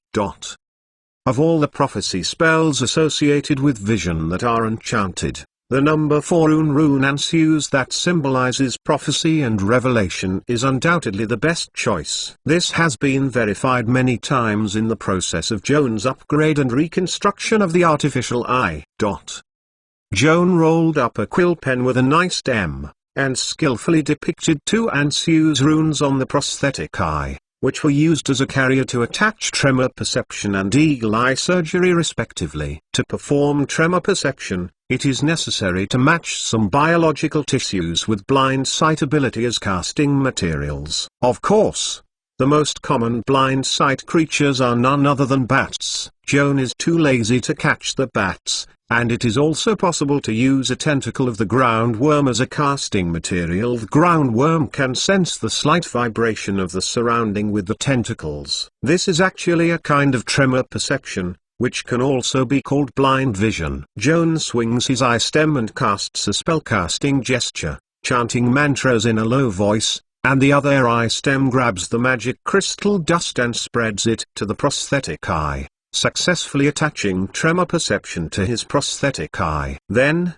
with a rush, he also attached Eagle Eye technique to the prosthetic eye. The scope of tremor perception is very limited, and it is difficult to determine the source of the vibration wave beyond 60 feet. Eagle Eyes, on the contrary, does not enhance Joan's insight into the things around him, but he can project his vision far beyond the normal sight distance. The operating distance of Eagle Eye is proportional to the cast level. Joan is a 5th level wizard, and with the additional 2 caster levels provided by mythical mana, using Eagle Eyes can see things as far as 7 miles away. However, this does not mean that Joan can use the Eagle Eyes to observe everything within a radius of 7 miles at will. This spell just moves his angle of view to a point within a radius of 7 miles and replaces Joe with that point. Joan's real perspective observes the surrounding movement. Once the remote perspective created by magic is determined, it cannot be moved again. Joan can switch between the real perspective and the magic perspective. But no matter which perspective is taken, the field of view is the same. Because the 2 perspectives are located at different locations, what you see things are different. The magic angle created by Eagle Eyes is an invisible force field ball, about the size of a fist. If nearby creatures have the ability to see through invisibility, they can discover this little monitor. Because this hidden monitor is shaped by a force field, most weapons and magic cannot destroy it. But it is very easy to cover it. Just find an opaque pocket and put it up. In this case, if the caster switches the angle of view to the monitor created by Eagle Eyes, he will see a dark mass in front of him, as if he was covered with a sack on his head, and nothing could be seen. Completed the enchantment upgrade process of the prosthetic eye, and the night outside the window was dark. Joan turned back into a human form, got up and stretched out a big lazy waist, raised his hand to touch the prosthetic eye, and decided to try Eagle Eyes before going to bed. Apacenia. Joan silently recited an elven mantra representing foresight and discovery, and a silver gleam of magic appeared in his right eye. There was a consciousness in the underworld to guide him to cast his point of view into the distance. Joan had no interest in peeping strangers for the time being, so he put the magic monitor created by Eagle Eyes in the center of the living room, separated from his bedroom by a wall. Joan sat on the bed in the bedroom with his eyes slightly closed, switched his perspective to the magic monitor, and immediately felt himself in the living room. Through the hazy moonlight transmitted through the window, you can vaguely see the tables, chairs and sofas around, and the desk calendar on the coffee table. But you can't see the date. Joan frowned and was dissatisfied with his severely limited vision in the dark environment, so he switched back to the real perspective, and then consciously took the perspective of the strange eyeball behind his neck. Not the normal human left eye switched to the magic monitor. It's not easy to do so, but Joan's will is firm enough to finally achieve his goal. Because the strange eyeball naturally has dark vision, after switching to the magic monitor, it still retains this function, allowing him to clearly observe the surrounding environment in the dark, and the small dates and letters on the desk calendar can be seen clearly. Joan was very satisfied with it, yawned, and fell asleep after going to bed. Early the next morning, Joan took the enchanted ring to the Gulf business to find Hayla for delivery. This is the enchanting ring you talked about yesterday. After it is put on, can it be used for remote telepathic communication? Hayla opened the jewelry box and looked at the platinum ring with curiosity. Theoretically, this pair of rings can stimulate the submind connection 3 times a day, each lasting up to 70 minutes of telephony, but I haven't verified it yet, Kian answered cautiously. The main reason is not to find the right person to help verify. It was very late when the enchanting work was completed last night. Today, he got up too early. Sorry to disturb Brother Zion, and hurriedly brought the ring. Like Master Mr. Joan, please collect. www.mentalnovel.com. Master Mr. Joan's literature update is the fastest. Chapter 677 Intimate Warning. Let's verify the magic effect of this ring now. Hayla asked Joan eagerly. Since it is a partnership to do business, Joan feels that he should uphold the principle of compassion, friendship, and business. As a partner of Hayla, of course, he has the right to request inspection, and confirm that the goods are genuine, so that he can be paid to him. He took the ring from Hayla and put it on his hand. Hayla picked up the ring, which was smaller in size, and put it on his hand. He shone the sun, and his eyes filled with faint joy. "Does it look good?" She reached out to Joan and showed him. Joan wasn't sure if she was asking whether her hands were beautiful or the rings were beautiful. For the sake of meticulousness, she answered truthfully, "All are beautiful." Hayla froze for a moment, and asked him with a confused face, "Does it look good? What does it mean?" "It means that both the ring and the hand are beautiful." Joan feared her misunderstanding and decided to interpret it in more precise language. If you assign a score based on a 100-point scale, this ring can get 70 points in the field of jewelry. It is not too much to give a good-looking evaluation, but that is all. It is only a pair of 20 gold dagger. Far from being expensive jewelry. According to the same scoring standard, let's examine your hand again. Among all the people I have seen, it is the most beautiful grade. You can score 95 points. Of course, this is only my subjective evaluation. If we jump out of the aesthetic framework, instead use a human anatomy perspective to examine your hand bones. Okay, my dear friend, please stop here. Hayla raised his 95 points slender jade hand to cover Joan's mouth. His eyes and brows were all smiles. "Thank you for your compliment, I'm so happy. But, anatomy and hand bones are all right. If you go on, I'm really afraid I can't help beating you." Joan shrugged and spread his hands, very helpless. He felt that the flattery he just said was boring, but Hayla was very happy to listen. And when he was going to analyze from an objective and rational point of view, Hayla couldn't allow him to say it, and held him back uncomfortably. "The joke ends here. Let's start experimenting." Hayla gently stroked the enchanting ring. "What is the start spell?" "Look for yourself." Joan handed her the note with the start mantra written in advance. Hayla nodded his head and chanted the mantra silently, and a silver magic aura emerged from the ring. She stared at her hand and meditated for a few seconds, then looked up at Joan. "I just asked you a question through psychopathy. Please answer it." At the same time, the white gold ring in Joan's hand also shone with silver, and a wave of consciousness originating from Hayla came into his mind, and the meaning was very clear. Joan looked thoughtfully at Hayla, who was standing opposite the counter, and carefully looked at the sea blue dress with beautiful lace on her body, and then replied, "The new skirt is beautiful and suits you." "Thank you for the compliment. It would be better if I didn't remind you." Hayla took off the ring with a smile, put it on his palm, and took a long time to put it back in the jewelry box. "I like this pair of rings. I really want to keep them, but unfortunately I can't do magic by wearing only one ring. I was originally made for lovers. You still can't use them now. It's better to sell them." Joan told the truth. Hayla glanced at him, resisting the urge to pick up the jewelry box and hit his head, gritting his teeth and squeezing a smile. "We should give this pair of rings a beautiful name that can impress the people in love so that we can sell a good price. You are more beauty-necessary than me, and you just decide."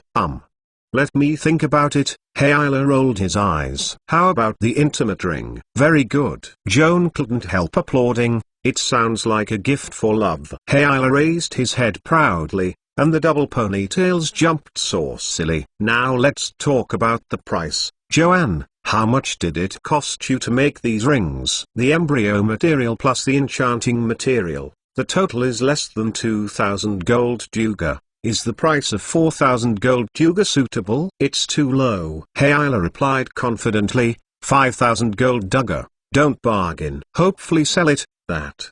How much can I get?" Joanne asked embarrassedly. "Surely you can sell at this price. Although you can rest assured, the net profit will be calculated as 3,000 gold duga. After deducting the 1,000 gold duga sales share, the rest of the 2,000 gold duga will be yours." "How?" Joan nodded again and again. "Who said sister with a fortune stingy?" Obviously very open. When Hayla saw that he agreed to close the deal, He put the jewelry box containing the intimate ring at the counter, picked up a pen and signed a check of 2,000 gold dagger to Joan. Happy cooperation. Happy cooperation. Joan shook the hand handed over by Fan's sister, and the soft and smooth touch made him feel that playing 95 points was still too low. When he was about to leave, Hayla seemed to see his thoughts and said first, "Don't be busy, I have something to discuss with you." "What's the matter?" Joan asked curiously. "It's not convenient to elaborate here. Let's go to the living room on the second floor to talk." Hayla walked out from across the counter, handed over the shop's business to the old butler Mr. Newman for cooking, took Joan up the stairs, and sat down in the living room on the second floor. He personally brewed a cup of black tea for him, and rarely showed a gentle and attentive side. Joan sat on the soft sofa, drinking mellow black tea, and couldn't help but ask Hayla, "What the is this?" "Don't worry, listen to me from the beginning." Hayla also made himself a cup of tea.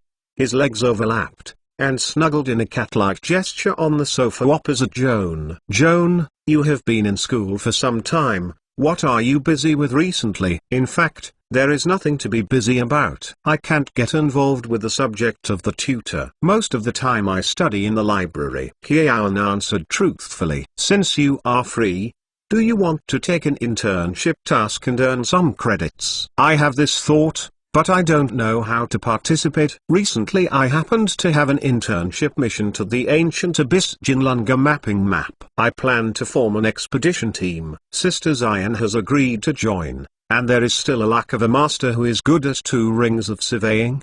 Are you interested in joining our team?" Hayla looked at Joan expectantly. "2nd ring surveying? I know this spell." In fact, Joan not only mastered the surveying and mapping, which is indispensable for field exploration, but also has a magic guide called Navigation Compass, which can automatically generate a map within 30 miles of the surrounding area for the efficiency of exploring underground unknown areas. Higher than surveying. Like Master Mr. Joan, please collect www.untlenovel.com. Master Mr. Joan's literature update is the fastest. Chapter 678 Adventure Mission. Midgard University and the Colonial Company will jointly release such exploration missions almost every month. The content is not new. It is nothing more than exploring the geographical environment around the Jinlunga mining area, drawing maps of unknown areas, and collecting ore and biological specimens. Hayla's smile converged,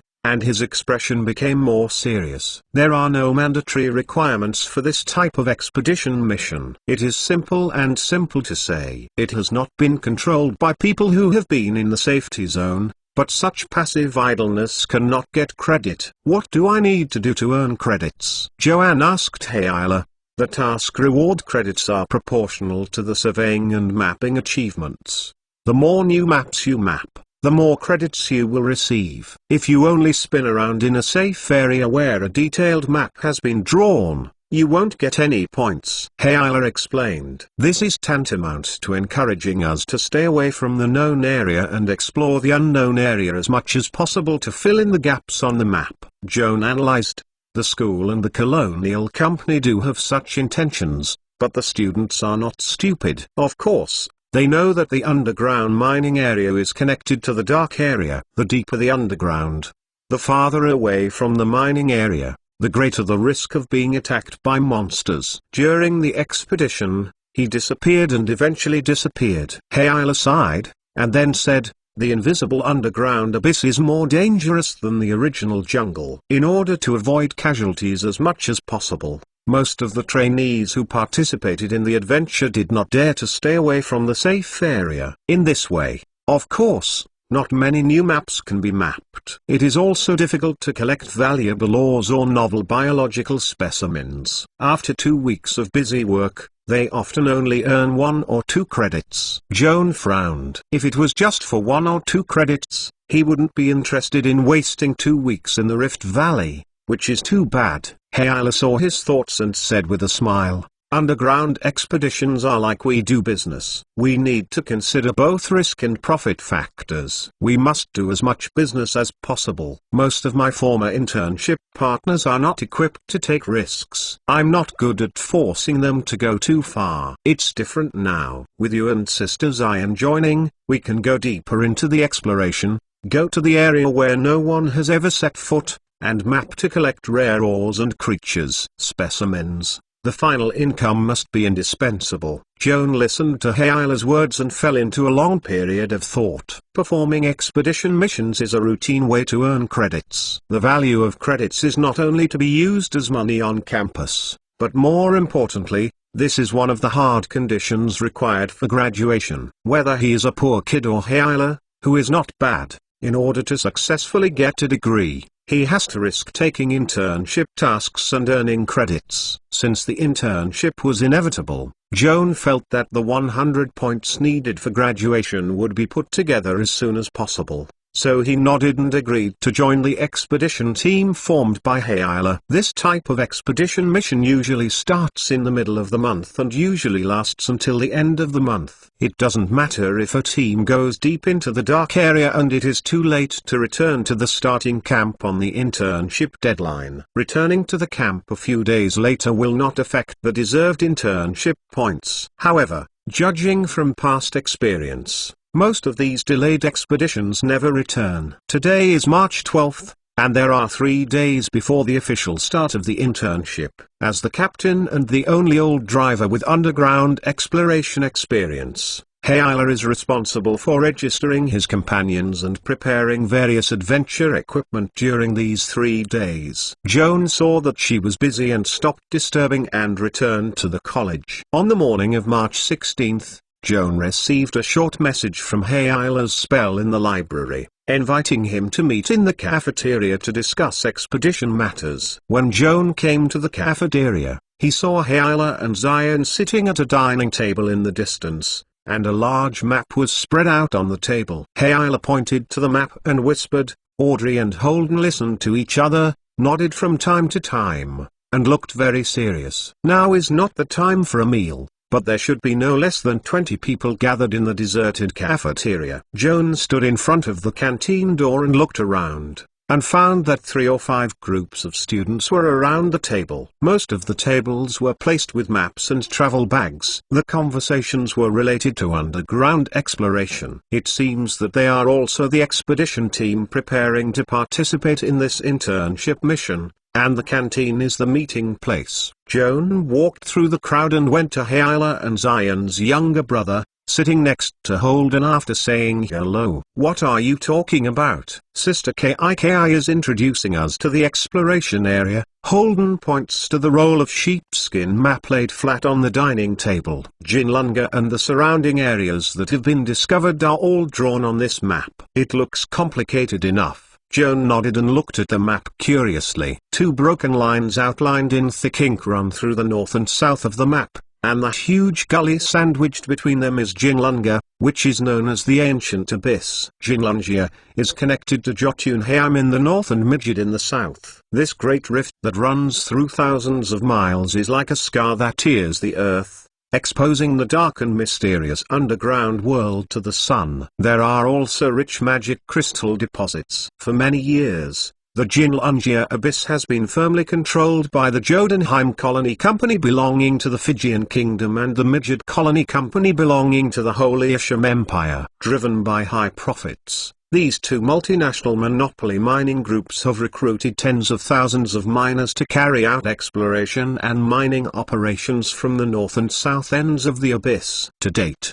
there are no fewer than 10,000 magic crystal pits being mined. Except for a few belonging to private mining owners, most of the pits are divided between the 2 major colonial companies. The mining areas of the 2 major colonial companies are bordered by central Cameroon. In order to compete for the mineral veins, countless violent conflicts have occurred over the years. Fortunately, the companies of both sides have a government background, and political influence must also be considered on the basis of economic interests. The board of directors has consciously controlled the intensity of friction to avoid diplomatic disputes between the two countries caused by the conflict in the mining area. Two huge colonial companies hired many exploration personnel to occupy the site in the crazy circle of Ginlunga. No matter how vast this large rift valley can't stop the long-term expansion of the cannibalism. Ginlunga's shallow veins are basically the above has been proved. The two major colonial companies were not satisfied yet. They were increasing their investment,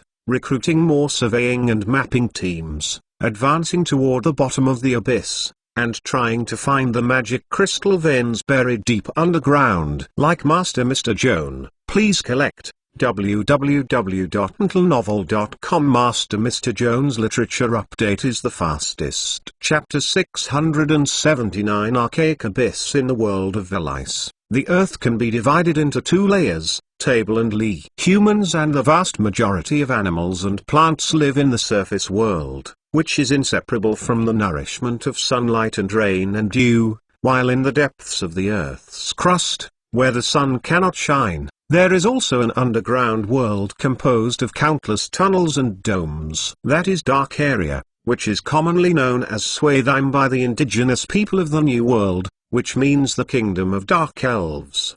The ancient abyss Ginlunga is actually the transition zone between the surface world and the underground world. There are countless natural tunnels leading to the dark area at the bottom of the abyss. These tunnels, collectively referred to as ground navels, provide humans with a path to explore the underground world, while also providing a way for underground creatures living in the dark to drill out of the surface and hunt humans. After nearly a century of exploration and paying the price of countless sacrifices, people now have an understanding of the dark areas, but it is still far from describing the whole picture of the underground world. The Ginlunga complete map obtained by Haila through the Children of Freedom Association is the most accurate and detailed of all the maps of its kind. But Joan looked at the map a little bit and found that the areas that humans have discovered only account for a small part of the entire map, and more areas are still in darkness. Joan sat at the dining table and listened carefully to Haila's introduction to the map. The entire map is classified according to environmental characteristics and can be divided into 8 areas, of which only the first area is completely under human control, and most of the proven magic crystal mines are also distributed in the first area, so it is also called Mining Zone or Safe Zone, where the expedition's base camp is located. Except for the first zone, the other 7 areas are all in a dark area. There is no sunlight, air and water cannot be guaranteed, and almost no human settlement. In these 7 areas covered by darkness, only a few rough lines are drawn on the map, and the information provided is very limited, which is of little reference value for the explorer. The second area is said to be covered with photophobia mushrooms and bloodred mosses. Some of the fungi grow very large, like the trees of the surface world, so this area is also named Underground Jungle Area. The third zone has abundant water resources, and underground rivers crisscross, like dense webs. It is said that in a huge cave like a sky dome, there is an underground lake named Cup of Giants, where the mysterious, strange fish inhabits. The fourth area is adjacent to the third area. The soft soil is irrigated by underground rivers all year round and evolves into a broad mud, so it is also called Abyssal Swamp Area. Adjacent to the Abyssal Swamp is the 5th district. There are countless underground karst caves distributed here. It is said that the water quality is contaminated with acidic minerals and is strongly corrosive. The air is also filled with acidic poisonous mist. If the explorer does not fall into the pond in the cave, it is like falling into a sulfuric acid pond, and it will be corroded into a bone in a blink of an eye. The geographical environment of the 6th district is more special. The towering underground mountains stretch for hundreds of miles. The bare hills are dug out of countless caves, and weird and evil cavemen build their homes here, as well as countless strange and variants. The spider lurked in the dark valley, waiting quietly for the prey to come to the door. The map of the 7th district is simpler. It is said that huge stalagmites rising from the ground everywhere are like a huge underground talon, and explorers are easily lost in it. Occasionally, ruins of buildings and weird rock altars can be seen in the stalagmites forest, which seems to be the remains of an ancient underground civilization, so this area is also named Remains Area. On the whole map, the most special one is the 8th district. Unlike the other 7 areas, the 8th area is not a connected area, but an exponential settlement of intelligent creatures distributed in all corners of the dark area. The common feature of these territories is that they all exist in the form of underground cities, and a society with a relatively high degree of civilization has been established, so it is collectively referred to as a district. There are currently a total of 5 underground cities that have been discovered. They are the Onil city under the rule of the Dark Elves,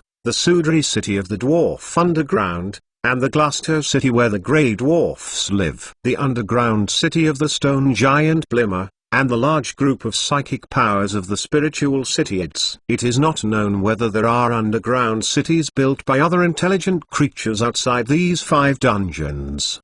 The above 8 areas, whether in the first area under the sunlight, or the other 7 areas where there are few natural light sources, are not isolated territories, and there are countless unexplored ground navels among them. Connectivity means that when a foreign enemy invades, a dogfight may erupt. In addition to these 8 areas, there are large areas of unknown areas on the map, completely covered by darkness. To date, no expedition team has been able to reach these areas and come back alive. Of course, there is no information for Joan to refer to. At this time, footsteps came from the restaurant door, and 4 young people came in one after another. Judging from the uniforms they wear, they belong to 3 different colleges. After these 4 people came in, the atmosphere in the restaurant changed subtly. Most of the students stopped talking and looked at the door involuntarily, as if they were watching something great. This change aroused curiosity from Joan and looked up at the newly arrived 4. 2 of the youngest looking boys were wearing the short cloak-style robe of the Austrian Academy of Law,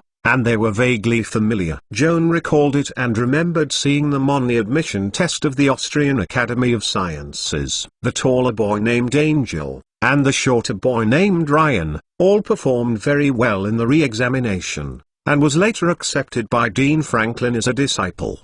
The companions of Angel and Ryan, a theological schoolboy in the priest uniform, were white-faced, smiled, and seemed very kind. There is also an Austrian knight in a black military uniform, which looks like the head of the 4 people. The fluffy blonde hair is like a lion's brim. The deep facial features are like marble sculptures. The tall and muscular physique gives a sense of oppression like a wild beast. Holden saw the knight in black and immediately turned to his sister with a teasing smile, whispering, "The man who has the scandal with you is here. Don't believe the rumors. There is no shadow." Audrey denies it lightly. "Everyone says that Arnold is actively pursuing you. You really don't want to give him a chance?" Holden teased her sister Hippie. Like Master Mr. Joan, please collect www.untlenovel.com. Master Mr. Joan's literature update is the fastest. Chapter 680 Gossip. As soon as she heard the scandal between men and women, Hayla came to interest, not to mention the heroine or her girlfriend. "Audrey, I have also heard rumors about you and Arnold. The guy is an 8th level Austrian cavalier.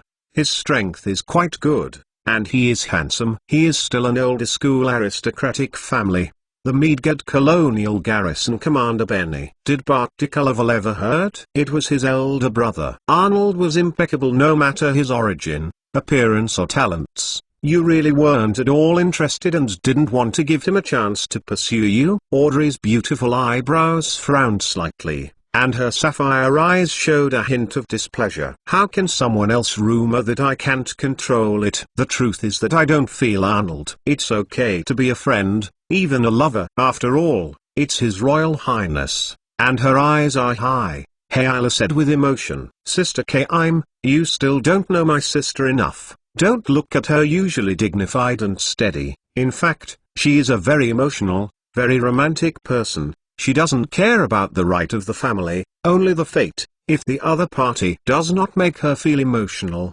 then it is destined to be impossible together. Holden thoroughly analyzed his sister's view of love, and had to shut up until her ears were twisted into a twist by Audrey. Audrey, have you ever met a man with a heartbeat so far? Hayala couldn't help asking. If you are talking about the kind of electric shock between lovers. Unfortunately, I have never experienced it, but I have seen men with unparalleled charm. They're like the sun and the moon, a radiant enthusiasm is like fire, another a bright, beautiful, bright and gentle water. In front of them, any woman needs to overcome inferiority complex, and I am no exception. Audrey sighed. Is there really a man who makes you feel inferior? Hayala couldn't believe it. If you travel to the Far East, or go to my hometown of Canaan, and have the opportunity to meet the Crown Prince of the Far East, Roland Colas, or my elder brother Ghorfa Zion, you will understand that the words I just said are not exaggerated. Audrey glanced at Arnold Level,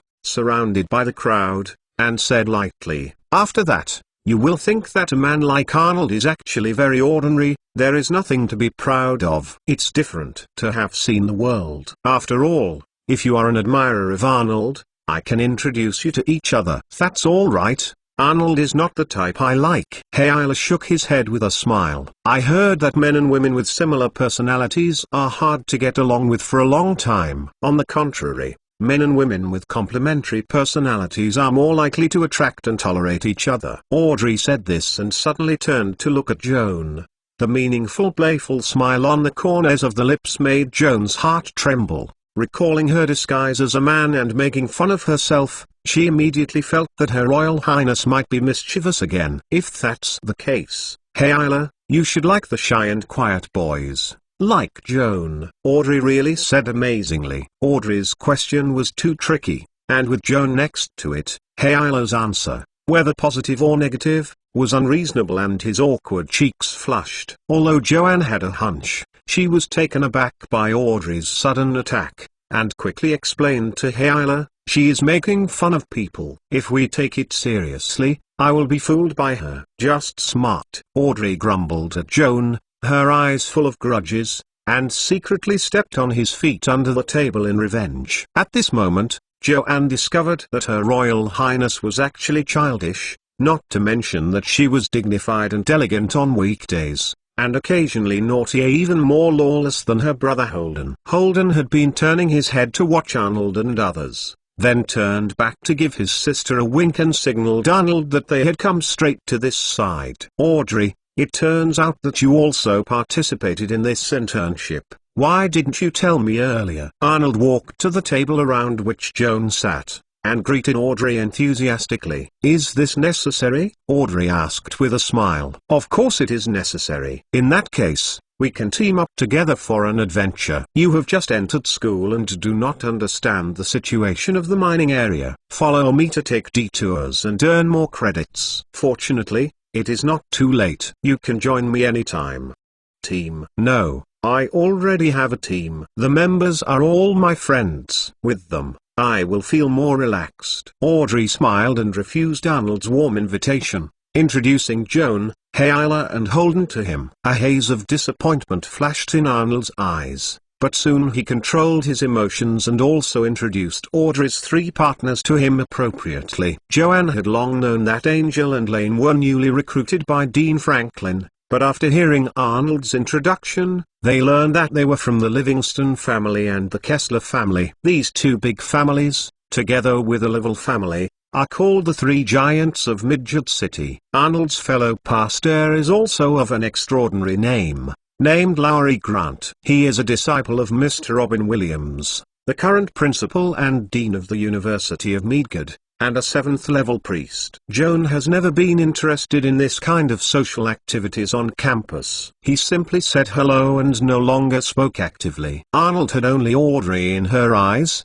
too lazy to ignore such a humble little role. But Angel and Lane have been looking at him curiously, obviously remembering Joan's amazing performance in the examination room. Mr. Vader, I heard that you chose Professor Moriarty as your mentor. which is a bit unexpected. Angel said regretfully, Ryan and I originally thought that you would also be a student of Dean Franklin. Ryan is introverted and not as good at communicating as Angel. But Joanne can see that he also has confusion similar to Angel in his eyes. In the eyes of the two of them, according to Joan's academic level, they are fully qualified to choose the best mentor. Among all the professors at the Austrian Academy of Mage University, Dean Franklin is the undisputed leader, regardless of fame or academic level. Why did Joan give up the good chance of becoming a disciple of the Dean, but chose to go for a qualification and fame that is not worth mentioning, and it is the most non-existent Professor Moriarty in the entire college? In fact, there is no particular reason, mainly because I feel that I am more compatible with Professor Moriarty. Joan was inconvenient to elaborate on the letter he wrote to the professors, but he felt that Angel and Ryan had probably heard about it. After all, the letter had already become a joke of the Austrian law school. If you like Master Joan, please collect it. www.mentalnovel.com. Master Joan's literature update is the fastest. Chapter 681 Skeleton Society. Mr. Vader, please forgive me for taking the time to start school. Have you regretted the choice you made? Ryan asked Joan seriously. Regret it? Joan was lost in thought. It has been half a month since the school started, and Joan has only seen his tutor on both sides. The most recent time was the morning before yesterday, when I asked Professor Moriarty for leave for the internship. In contrast, what impressed him more was the awkward experience of the first visit to the tutor. Moriarty's research on the smallpox virus, his outlandish grotesques, and of course the glamorous Hyade Dora, all caused a strong psychological impact on Joan. I also felt incredible. Indeed, Professor Moriarty is not at all like the gentle Robert Rawls, and his personality is too extreme, making him feel a little difficult to get along with. However, Joanne did not regret his choice. He came to Mage University not to repeat his life at Leiden College, nor to seek another Rawls tutor. Even if the Rawls mentor was resurrected, he could not answer his inner confusion. On the contrary, the outlandish weirdo like Professor Moriarty was more likely to open a door to the new world for him and hit the spark of thought. I don't regret it. At least not yet, Joan answered solemnly after contemplation. Okay, maybe this is the best option for you. Angel sighed, and then changed the subject. Joan, have you heard of the Skeleton Society? Joan shook his head blankly. You can ask Audrey. She has only recently joined the club. If you are interested in joining, Ryan and I are happy to be your referrals. Angel smiled mysteriously, waved goodbye to Joan, and led Ryan to Arnold and Lowry. Skeleton Society? Joan frowned. How does it sound like a cult gang? However, reason tells Joan that noble children like Angel and Ryan are unlikely to spread cults publicly on campus, and ask Audrey with confusion about what kind of organization Skull Society is. Skeleton Club. The name sounds a bit scary. In fact, it is just a student club. As for why the founder gave such a horrible name to the club, I don't know. Maybe it feels so cool. Audrey smiled to Joan explained. The Skull Club's entry standards are set very high. Members are either rich or well-educated, and very few girls are recruited. This just proves Audrey's excellence, and he successfully entered the elite circle as soon as he entered school. Hayla's admiration was faintly mixed with a sour taste. There are many clubs created spontaneously by students at Mage University, such as Debating Club, Boating Club and Billiard Club. Most of these student clubs have a clear sports or academic theme, and students who are interested in this activity can apply to join. Skeleton Society is the oldest among all the clubs in the school. The difference from other student groups is that it does not define a clear activity theme. Most members join in with the purpose of developing contacts. They have strong social attributes and even politics. Color. Most of the elite figures active in politics and business in the New World graduated from Mage University, and most of them joined the Skull Society during their time at school. The network of connections established from the student days has played an inestimable role in promoting their career development after graduation. It can be described as a veritable elite club. For various reasons, The kingdom of Canaan failed to catch up with the trend of the Great Navigation Age and missed the climax of the first colonial expansion movement. When the Canaan royal family tried to establish overseas colonies, the territory of the New World had been divided by other powerful countries. Almost exhausted, the kingdom of Canaan does not have a colony in the New World, and because of reality it can only take other means to seek benefits in the New World. For example, the social elites that encroached on the colonies carried out colonial activities from the economic and cultural level, which was more subtle than the unscrupulous seizure of land. In the long run, the benefits would be greater. Audrey, as a member of the royal family of Canaan, traveled across the ocean to the New World and shouldered the mission of pioneering. Joining the Skeleton Society, she will have more opportunities to make friends with the rich and powerful in the New World. After 10 years, these young ladies will grow into powerful figures in all walks of life, and will provide a lot of convenience for the Canaan kingdom to seek benefits in the New World. Joan can understand the necessity of Audrey joining the Skeleton Society, but he himself is quite dissatisfied with this practice of gang formation, and can only grasp the good intentions of Angel and Lane. Audrey wanted to invite Joan to join the Skull Club, but the other parties in different look had already shown her attitude, which made her feel a little lost. In order to cover up the embarrassment, Audrey turned to ask Hayla, "Are you interested in joining the Skeleton Club? I will be your referral." Hayla was indeed a little jealous of Audrey's unparalleled limelight on campus. Other girls became green leaves with red flowers in front of her. When Audrey invited her to join the Skull Club, her mentality was subtle change. As we all know, Skull Club rarely recruits girls, and rarely recruits new students.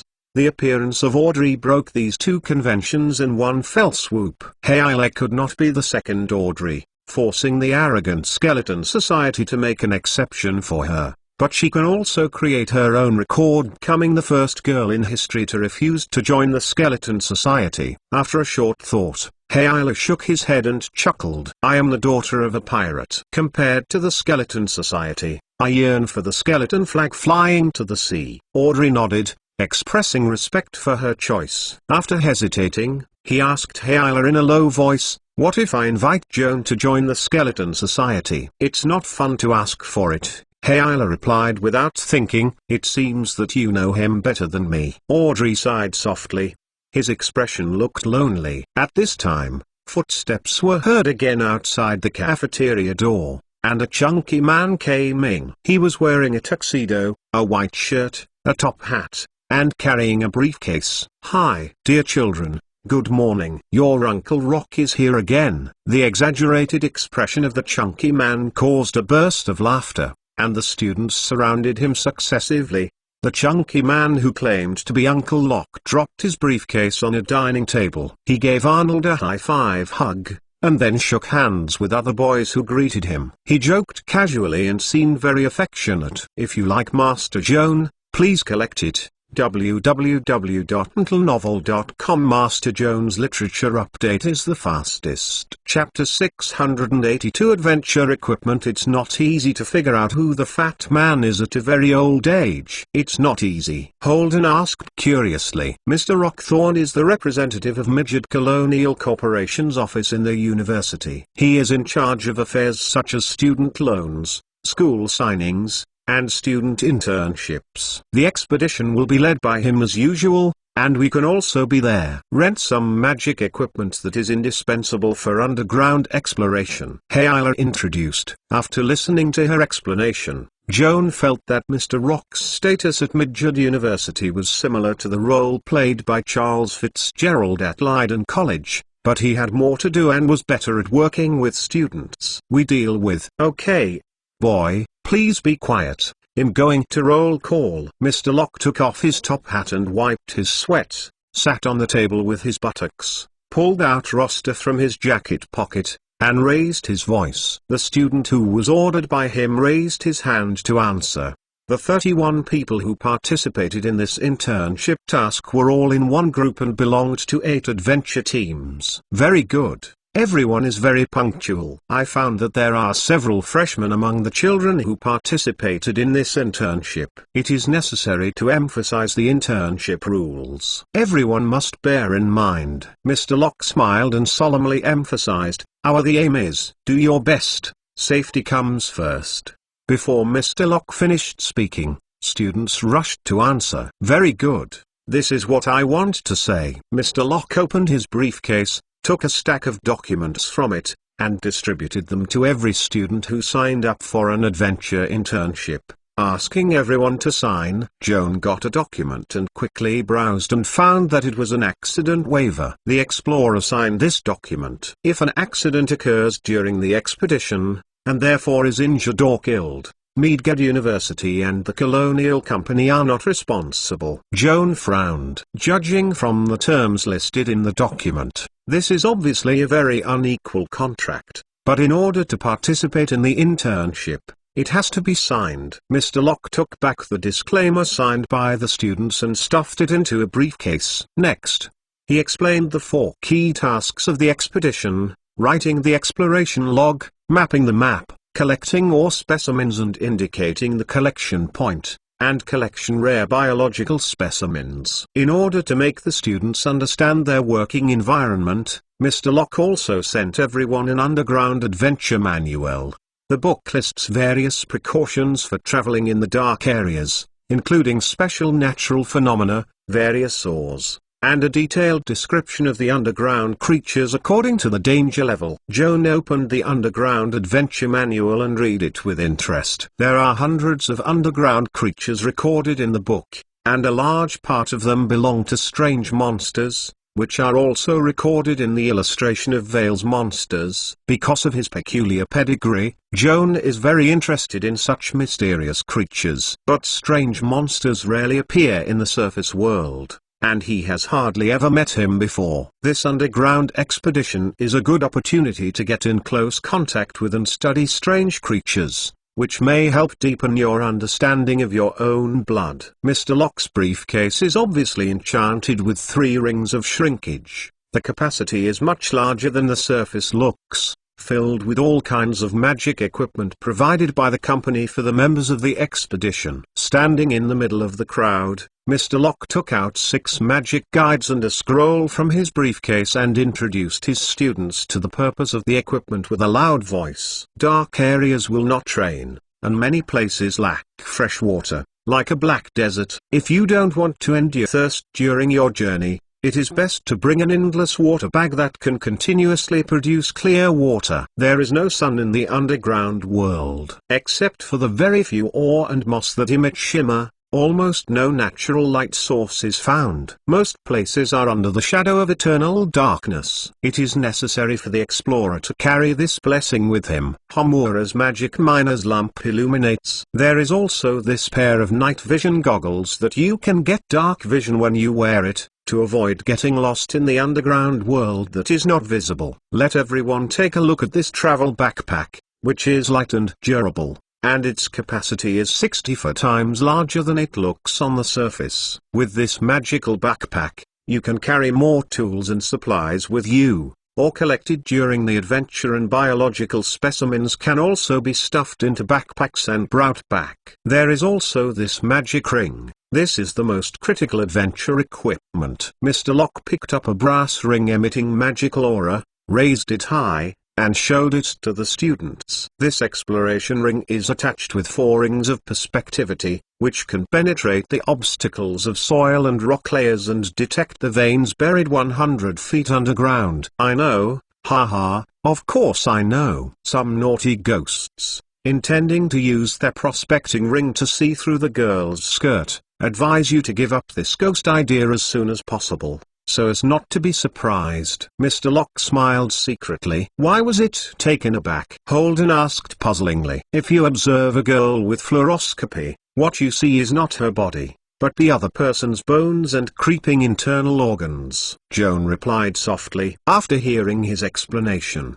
Holden turned pale, and he was startled. The final expedition equipment displayed by Mr. Rock was a 5-ring teleportation scroll. After the start of the scroll, 4 people including the caster can be teleported to the designated place up to 1,000 miles away at the same time. During the underground expedition, it is inevitable to encounter various accidents. Unfolding this transmission reel at a critical juncture can be used as a last resort. Even if no monster attacks were encountered during the journey, it is impossible to lose direction in the dark area of the tunnel, and endless circles in the maze-like underground world until the supplies are exhausted and die of hunger and thirst. Carrying a transmission scroll with you is undoubtedly a reliable guarantee to ensure that you can escape the maze at any time. The reels used for life-saving are certainly not cheap, each selling for up to 1,200 gold dagger. The students all complained about the price,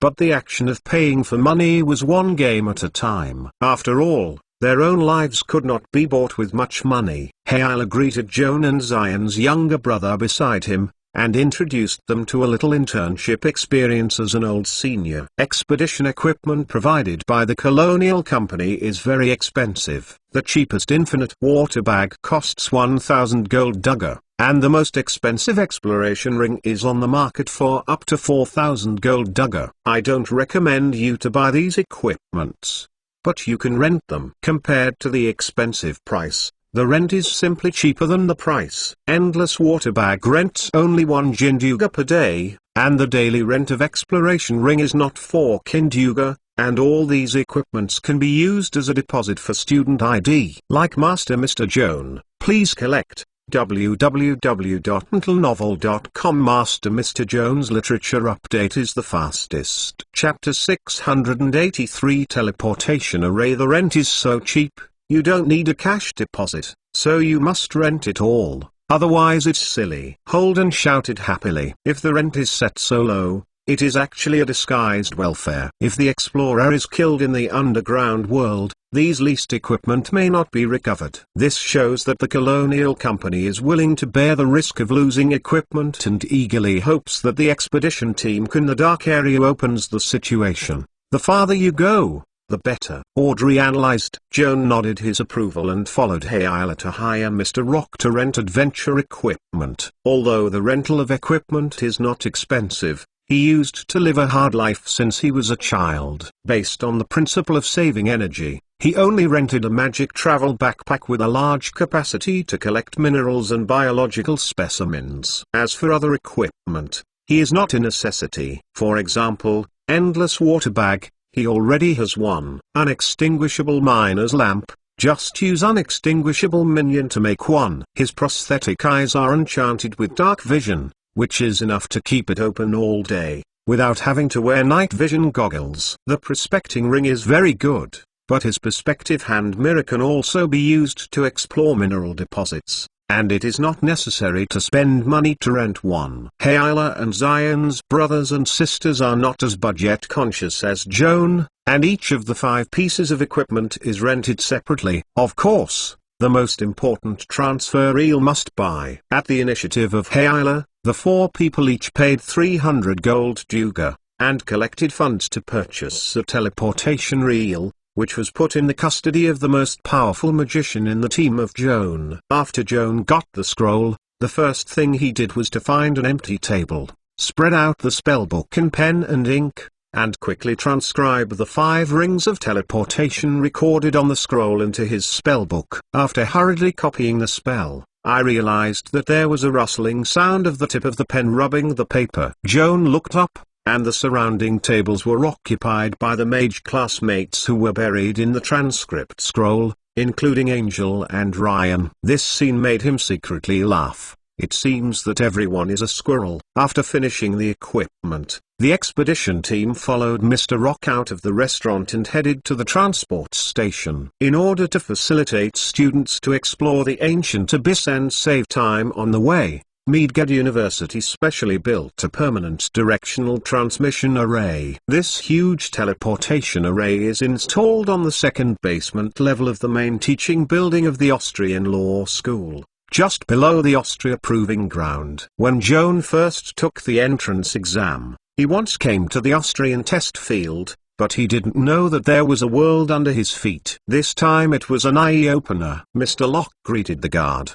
pushed open the closed door, and took the lead into the second-floor underground hall. The students followed, including Joan. All the rookies who took part in the expedition for the first time were immediately deeply shocked by the spectacular sight in front of them. 12 thick stone columns stood in the hall, forming a circular circle, with the top of the column directly facing the ceiling. The stone pillars are carved with complex runes, exuding a hazy magical aura. What he saw in front of him reminded Joan of the Stonehenge he saw in Shizatown not long ago. The two look very similar. Joan speculates accordingly. The Stonehenge guarded by the Walsunge tribe for generations is probably the remains of an ancient teleportation circle, but I do not know if it can be started and where it leads. Mr. Locke walked to the teleportation array, patted a thick stone pillar, and introduced the use of the magic array to the students. 12 stone pillars, corresponding to 8 transmission stations, are located in the 8 areas marked on the map: the mining area, underground jungle area, underground lake area, abyssal swamp area, karst cave area, dark mountain area, stone forest relic area, and the ground city. The 5 stone pillars, which exclusively occupy 5 stone pillars, represent 5 underground cities respectively. So far, only the mining area is under the control of human beings, while in the other 7 areas, humans have only built sporadic outpost fortresses, tired of resisting the monsters that frequently flow in the dark, and currently have no spare time to expand into the depths. Sight. Neither the school nor the colonial company will prevent interns from exploring dangerous areas, but for safety reasons, it is more recommended to choose the mining area as the starting camp, relying on the mining area, and gradually explore the surrounding areas to minimize the risk of accidents. After Mr. Locke introduced the teleportation, he routinely asked the students, if someone intends to go outside the mining area, please go out. We have invited these warriors to go on the road first. Joan looked at Hayla. The female swordsman gently shook her head and whispered to the companions beside her, even if it is really necessary to go to other areas, we can first transfer to the mining area, and then go to other areas through the nearby ground naval. This is at least orderly. It's safer to retreat than to teleport to a strange land. Both Joan and Zion nodded in agreement with her decision. Most other explorers hold the same view. Only Arnold's team disputes. Arnold doesn't seem to want to waste time in the mining area, but intends to lead the team to the 6th area, the Nida Mountain known as the Dark Mountains, to continue the journey of the previous underground adventure. But the number 2 in the team, the young pastor Laurie Grant, opposed his radical decision. Mainly because the 2 teammates Angel and Ryan were both participating in the internship for the first time, and lacked the experience of underground exploration. It is not appropriate to directly bring these 2 young masters to the dangerous dark mountainous area. Arnold felt that he had the ability to protect the 2 rookies, but he was eventually convinced by the priest, reluctantly agreeing to go to the mining area first, to give Angel and Ryan some time to adapt to the adventure life. Mr. Locke waited for a while, confirmed that no one was going, and led all 31 expedition members into Stonehenge to start sending commands. The array surrounded by stone pillars showed magical glory, engulfing all the people in it, turning into a beam of light. The moment the teleport started, Joan felt dizzy. After a brief absence, his consciousness regained consciousness, and he looked up. The surrounding light was dim, as if the night had come early. Tall stone pillars surround themselves and their companions, like a group of giants standing quietly in the twilight. Children, here it is. Mr. Rock led the people out of the open-air stone column and told their rookie who took the internship for the first time that this is the delivery platform of the mining area. The road leading to the mine camp was covered with gravel and stepped on to make a creaking noise. Occasionally 1 or 2 frightened mice ran across their feet, and the same frightened girl screamed, and the echo echoed for a long time in the steep rift. If you like Master Joan, please collect it. www.mentalnovel.com. Master Joan's literature update is the fastest. Chapter 684 Abyss Mine. Joan raised his head and looked up. His eyes extended upward with two straight cliffs. It felt like he was standing at the bottom of the well and looking up at the mouth of the well. At the end of his eyes, there was a line of heaven. The mining area at the bottom brings faint light. This is the most intense period of the day. Joan chased Shanghai Leia and asked in a low voice, "How deep is the height from where we stand now?" "The vertical height to the surface is about 4,000 feet, and here is still a shallow zone. The deeper the further you go," Hayla replied. "It's so deep, it's no wonder that it's getting dark all over, and I feel that breathing has become particularly difficult." Holden put on his night vision goggles after feeling emotion. Joan touched the right eye to turn on the dark vision, and it seemed as if a curtain was opening in front of him.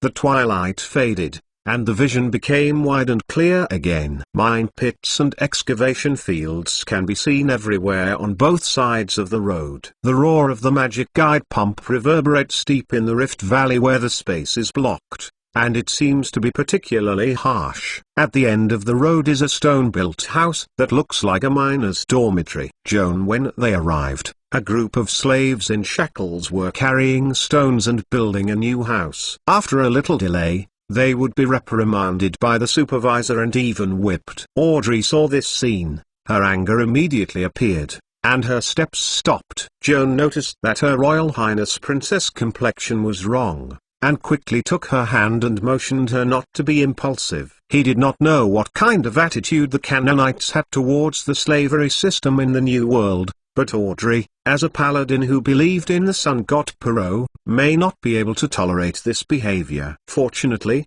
Audrey was not like the outrageous paladins, who had drawn swords and cut off the shackles of slaves on the spot, or publicly accused the slaves of forced immigration of what an unethical behavior. They took a deep breath and slowly closed it. Eyes. When she opened her eyes again, her sapphire-like eyes had returned to coldness, did not act excessively, pulled a string of golden sunwheel holy emblems from her neck, and silently prayed for those who suffered. Joan didn't dare to relax, until Audrey escorted past the group of slaves before she let go of her hand. Her palms were soaked with sweat, and the girl's fragrance was faintly diffused. "Don't worry, I won't mess up in such a place." Audrey put the holy symbol back on the neckline and smiled bitterly at him.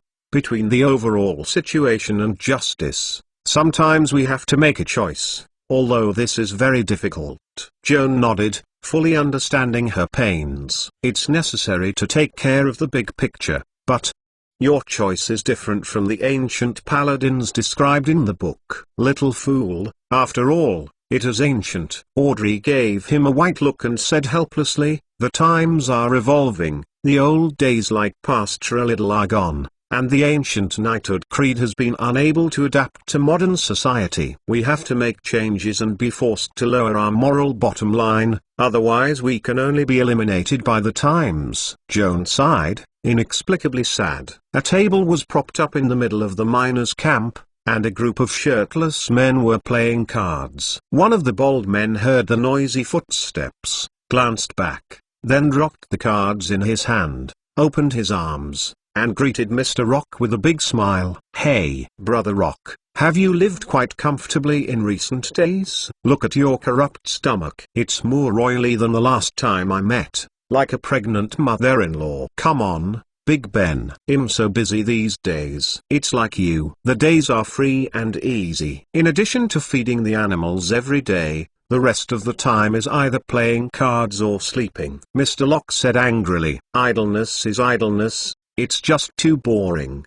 This ghostly place is dizzy from morning to night. I can't even see a pretty girl. I'm going to drive people crazy."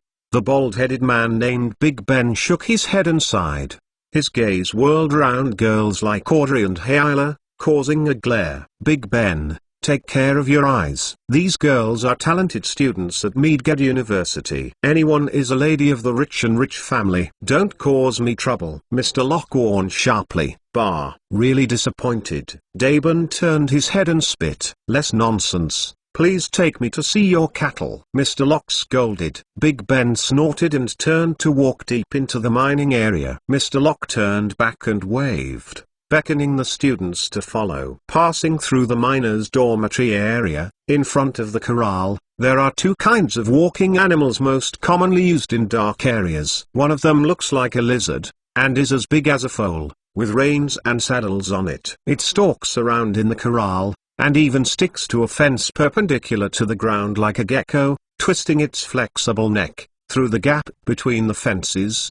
The purple eyes with night vision ability are turned, and the young humans outside are looked at curiously. Joan also observed these large lizards raised by humans with the same curiosity, and found that their feet are particularly wide compared to their body proportions. There are webbed membranes between the toes, and the soles of the feet are covered with sucker-type meat pads. No wonder they can be adsorbed on the wall. Unless the top of the corral is covered with barbed wire, this group of lively and large lizards, all of them will rush out in a blink of an eye. Another open corral not far away is a completely different scene.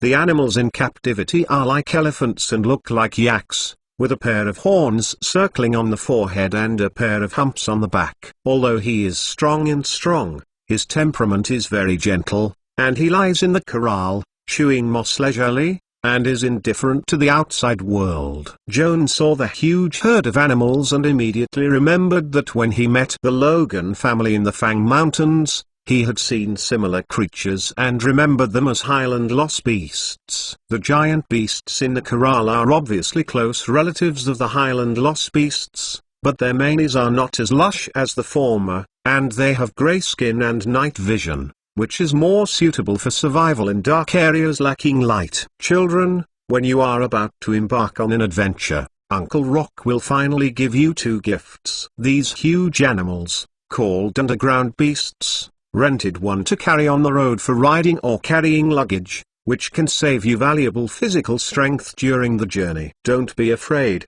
the underground beast looks a little scary. In fact, it is a gentle and well-behaved animal. It feeds on the moss and lichens everywhere in the abyss. Walk through the tunnel. If you decide to go further, across steep ravines, through deep earth umbilicals, the underground beast will not be useful. At this time, the mount you need more is the ground lizard. Like Master Mr. Joan, please collect www.mentalnovel.com. Master Mr. Joan's literature update is the fastest. Chapter 685 Ground Lizard. Mr. Locke walked to the other corral, pointed to a large blue-grey lizard that was affixed to the fence and was vomiting a slender bifurcated tongue, and introduced to the students. This large lizard living in a dark area is like a donkey and horse in the surface world, which can be domesticated into a riding beast. If you are proficient in riding, you might as well try to ride a lizard to travel in the abyss. The speed and endurance of the ground lizard is better than that of a horse. The foot with a suction cup can even hang upside down on the ceiling like a spider. If it weren't for the eyes of these big lizards to be too fragile to look directly at the sun,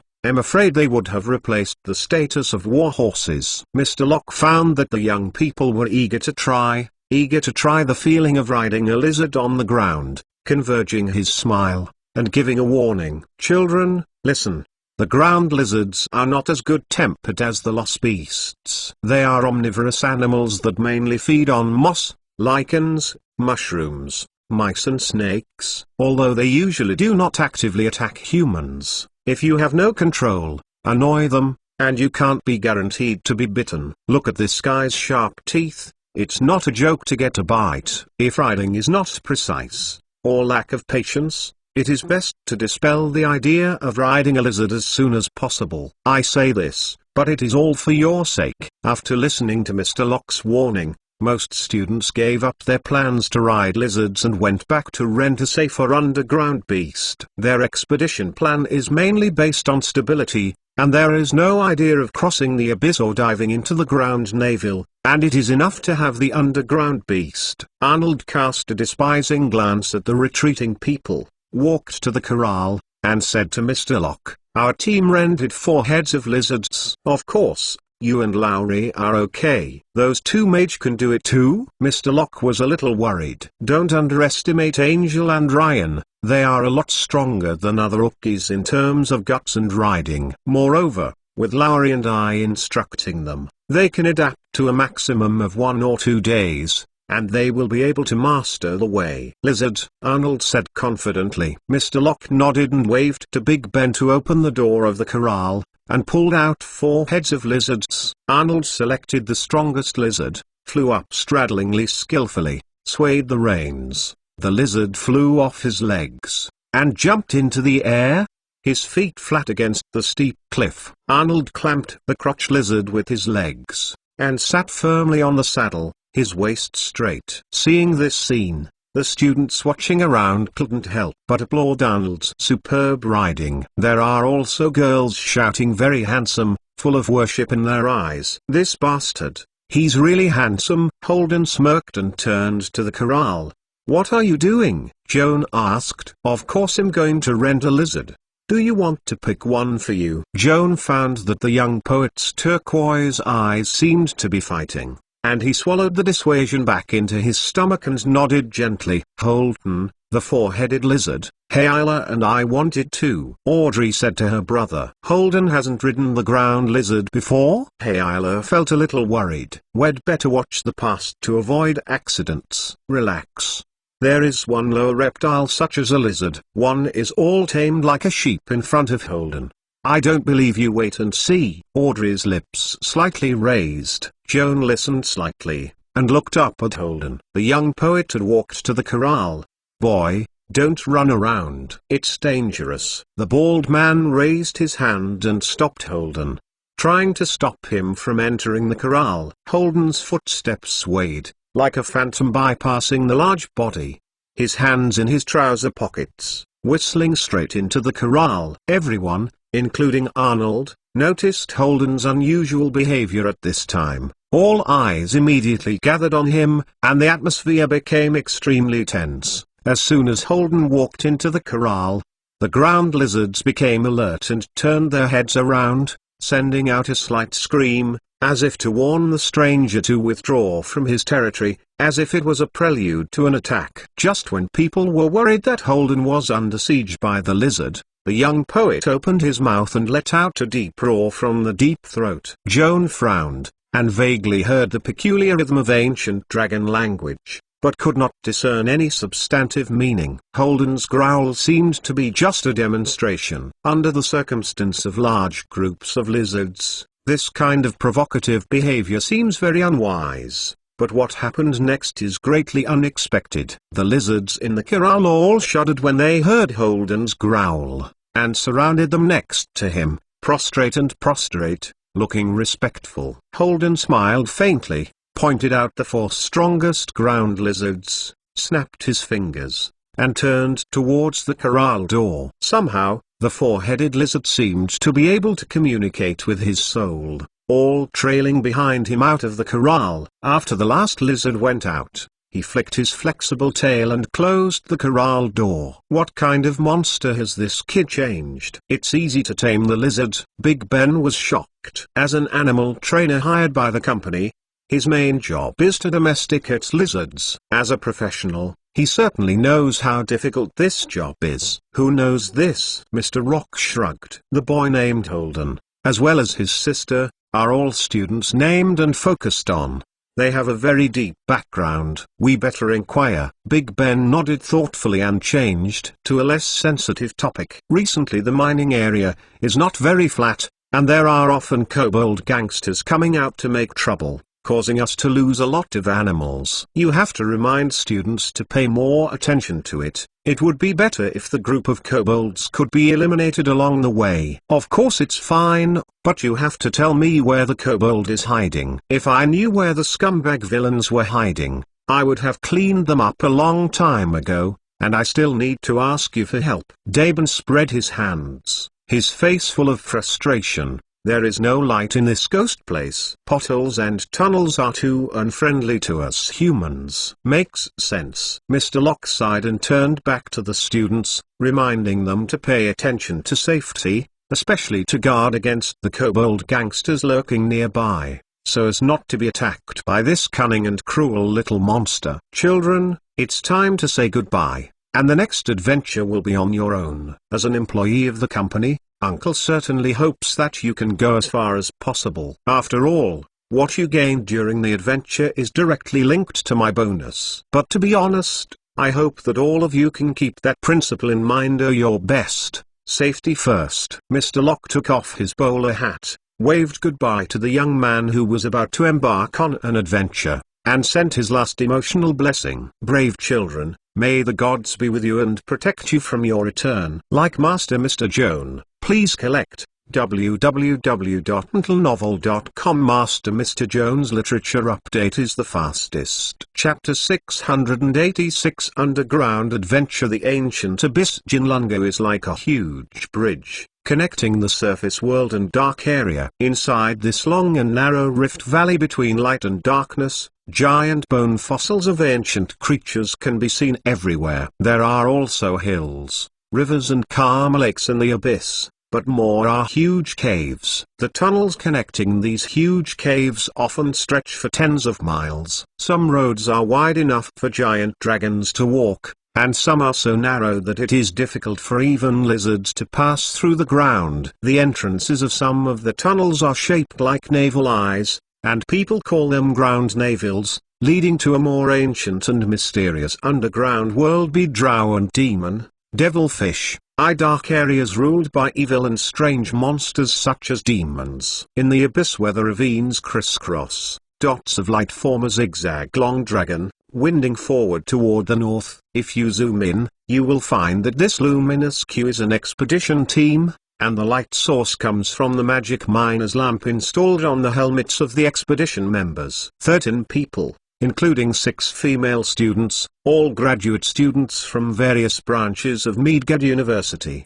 are performing exploration missions outside the ancient abyss. The expedition consisted of several groups, including 2 groups led by Arnold Level and Hayla Green. All 8 members of the team rode on the ground to drive the lizard. The other 23 expedition members, either lacking in riding skills or lacking the courage to ride lizards, traveled with sykes-headed and temperamental underground beasts. Arnold from Cavaliers College, born in a noble family, is also the current president of the Skull Society, can be described as elite among the elite. In the expedition has a prestige that no one else can compare. In addition, Arnold also has the most abundant underground exploration experience, and was selected as the leader of the entire expedition with an overwhelming advantage. Arnold did not waste his power. From the beginning of his tenure, he disbanded the expedition team formed by 3 or 4 friends spontaneously, and reorganized the expedition team according to the differences in extraordinary professions. Arnold first selected the warriors and knights in the team and arranged them at the forefront of the team to be responsible for pathfinding. These 2 types of extraordinary professionals are good at melee, and their defense is relatively strong. In case of an ambush, they can respond in the shortest time. The more vulnerable spellcasting professions such as wizards, warlocks, and poets were arranged in the center of the team by Arnold and were most fully protected. In case of an enemy attack, the casters will not be attacked for the first time, and there is ample time and space to use the spell to support the former lineup. The pastors in the team were mostly girls, and Arnold was arranged at the end of the team, responsible for breaking. In the event of a battle, the priests can protect the arcane spellcaster nearby, and they can use divine magic to provide healing to teammates. Arnold's arrangement seems reasonable. He himself stood at the forefront of the expedition, demonstrating the selflessness of the Grand Duke and winning the appreciation of his teammates. But in private, there are still sporadic voices of doubt. For example, Holden suspected that Arnold had a selfish component in this arrangement, in order to put Audrey to the forefront, so as to have more opportunities to get in touch with Audrey up close and facilitate his pursuit of offensive. Holden's guess is a bit of a villain. But Audrey and Hayla, as the only female knights in the team, and the 2 most beautiful flowers, were indeed treated by the stars. Joan was arranged in the center of the team. After 2 days of adaptation, he was already able to master the lizards in the rugged rift. With him, there are Holden, Angel and Lane who also ride lizards. Holden and Angel both have a little artistic temperament. They are humorous and funny, and the words are like beads. Joan and Ryan are more introverted, not much talked about, but they are very good listeners. After 2 days of travel, the 4 young people got along well. In these 2 days, Joan's mentality has changed a lot. At the beginning of the adventure, his mood was both tense and full of anticipation, as if he would be attacked by monsters immediately, or see a spectacle that is very different from the surface world. However, after 2 days of travel, his worries and expectations were completely defeated. The scenery seen on the journey is nothing more than rolling valleys and caves. At first, I felt a little fresh, and it was tedious to read more, especially the steep cliffs in the abyss and the dim atmosphere that is hard to see in the sky make people feel depressed. As for the enemy, we cannot say no, but it is not a threat at all. On the afternoon of the first day of the adventure trip, there appeared a group of fierce rats as big as dogs, which really excited the expedition members including Joan for a while. The team immediately stopped marching and formed a defensive formation on the spot. Joan quickly photographed 2 protective spells on himself, waiting for support instructions to be sent forward. However, he and other casters waited for a long time, but the last news was that the violent rats had been wiped out by the teammates in front of them, and they did not need their help. Afterwards, Holden said disappointedly, "The guys at the Cavaliers Academy are simply a group of animals. They rushed up 2 or 3 times to kill the violent rats, and they did not leave us a few to relieve boredom." If this is heard by your sister and Hayla, Angel smiled bitterly. Although it is a bit disappointing, but this is also a normal operation. The value of the knights is mainly reflected in helping us save spells. Of course there is nothing wrong with Angel's words, but the spell position cannot be borne in the hands, and it will be reset the next day. It is a waste if not used. Joan didn't want to waste his spells in vain. When camping at night, he always opened the folding desk in the tent,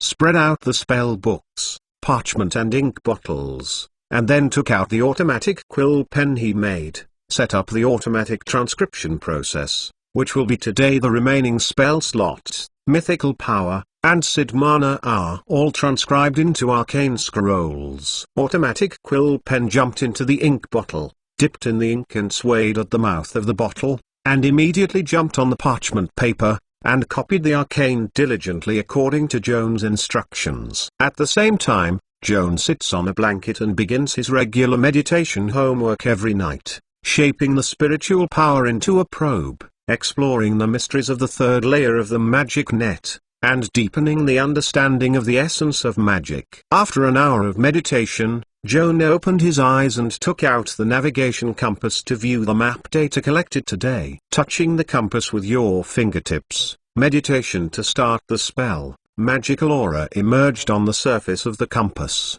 and a 3-dimensional picture was transformed, showing the path he traveled today and the geographical environment within 30 miles of the path. If you think the miniature map is not clear enough, you can also enlarge the picture in equal proportions. Like Master Mr. Joan, please collect www.mentalnovel.com. Master Mr. Joan's literature update is the fastest. Chapter 687. Kobold Gangster Joan held the navigation compass for a long time and finally sighed in disappointment, closing the map display. The today journey is nothing in terms of mapping. The map presented on the navigation compass has long been explored countless times by predecessors, and details including hydrogeography, mineral vein distribution, and natural ecology are clearly marked on the existing map. Joan's work is purely useless, so that expedition log has nothing worth recording. After all, the adventure has just begun. Joan also knows that it is too unrealistic to expect major discoveries in just 2 days. Thinking about it, he wrote a sentence "nothing today" in the expedition log, closed the logbook, and fell asleep in the slight rustling of the automatic quill pen rubbing the paper. There is almost no light at the bottom of the abyss, and the day and night cycles of the surface world are blurred here. But out of physiological habits, Joan still got up on time the next morning to prepare the spell. He had a simple breakfast with his teammates and continued on the road. The morning trip was lackluster, and when everyone thought they would have another boring day, a sirens suddenly sounded ahead. The expedition was like a stimulating python. immediately stopped advancing and formed a defensive position on the spot. This time, Holden said that he would not be obedient to stay behind and wait for the dispatch, shaking the reins, urging the lizard to fly to the place where the siren came. Joan had no time to stop the overexcited young poet, only to watch his back disappear into the depths of the Rift Valley and merge into the endless darkness. "Mr. Zion is too rash. This is not good," Lane blamed in a low voice. "These 2 days can hold him down. It's a rare opportunity to be in the limelight, of course not to be missed." Angel smiled. "Actually, I also want to go ahead and see what happened. Joan, Lane, what do you think?" It's better not to mess up. Arnold knows that we are not disciplined and will lose our temper," Ryan discouraged carefully. "I will send a letter to the friend in front of me to find out what happened, and then decide what to do next." Joan took out a piece of copper wire, cast 2 rings of windstorm, and asked about the situation in front of Hayla. A small golden whirlwind flew away suddenly, and then flew back after about 5 minutes, hovering in front of Joan. Hayla's words came from the wind. "A group of cunning kobolds set traps in the canyon ahead, intending to push the rolling stones off the cliff after we entered the canyon and smash us all into patties." Audrey noticed the kobolds' conspiracy in time and reminded Arnold to sound the siren and suspend access to the canyon. "The kobolds exposed their tactics and rushed out to attack us. Well, they were cute with their rusty knives screaming and charging, but it was annoying to throw jars containing poisonous snakes and feces when the bombs were thrown over." "Joan, if you are bored, you can come and help."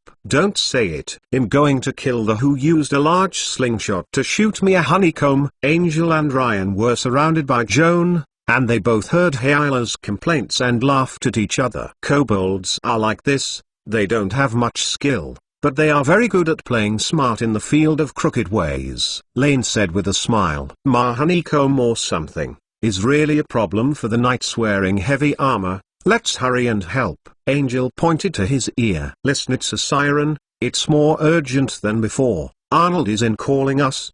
It seems they are annoyed by the wasp harassment." Joan nodded, without any nonsense, shaking the reins and urging the lizard to run forward. Ryan and Angel also had good riding skills. They followed him from left to right, and rushed to Arnold and his enemies to fight the kobolds. In front is a deep canyon with a funnel-shaped entrance and a relatively wide terrain. More than a dozen knights headed by Arnold lined up outside the funnel and were fighting with the kobolds who kept pouring out of the canyon. The number of kobolds was more than Joan had expected, and at a glance, there were no fewer than 60 or 70 at a glance, trying to surround the knights and destroy them. The kobold is a weak creature. For elite knights wearing armor and holding strong swords and swords, the number advantage of 4 or 5 times is not enough to break through the defense line. Instead, their endless numbers of quirky bombs cause no small trouble to the knights. He had to be distracted to drive out the wasps and avoid the clay pots full of feces or poisonous insects. Arnold is undoubtedly the most eye-catching of all the knights,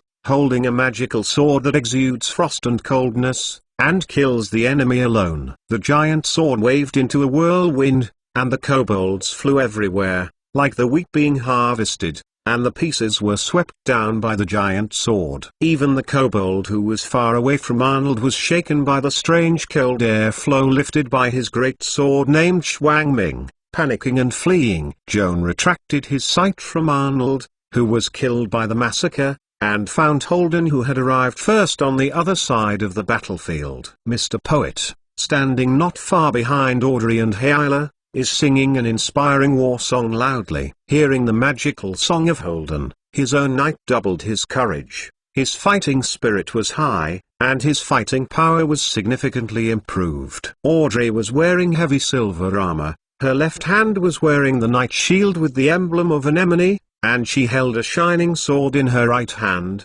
standing at the front of the position to resist the siege of kobolds. Her Royal Highness did not deliberately show her personal strength, and put her main energy in controlling the overall situation of the battlefield. Especially after Arnold rushed into the enemy group alone, Audrey decisively took over the command of the Cavaliers' squad, urging his companions to calmly fight, and not rushing forward, promptly dispatching people to fill the defensive gaps, so as not to be scattered by the enemy. The battlefield is like a touchstone. How much a person has, what role he is suitable for, is most vividly reflected in the fierce battle. The young knights who participated in this encounter were mostly Arnold fans. I believe this noble young master is the undisputed leader of the team. However, it was only on the battlefield that people discovered that Arnold's strengths and weaknesses were equally outstanding. Arnold's personal strength is indeed outstanding, and the brave and fierce fighting style is also admirable.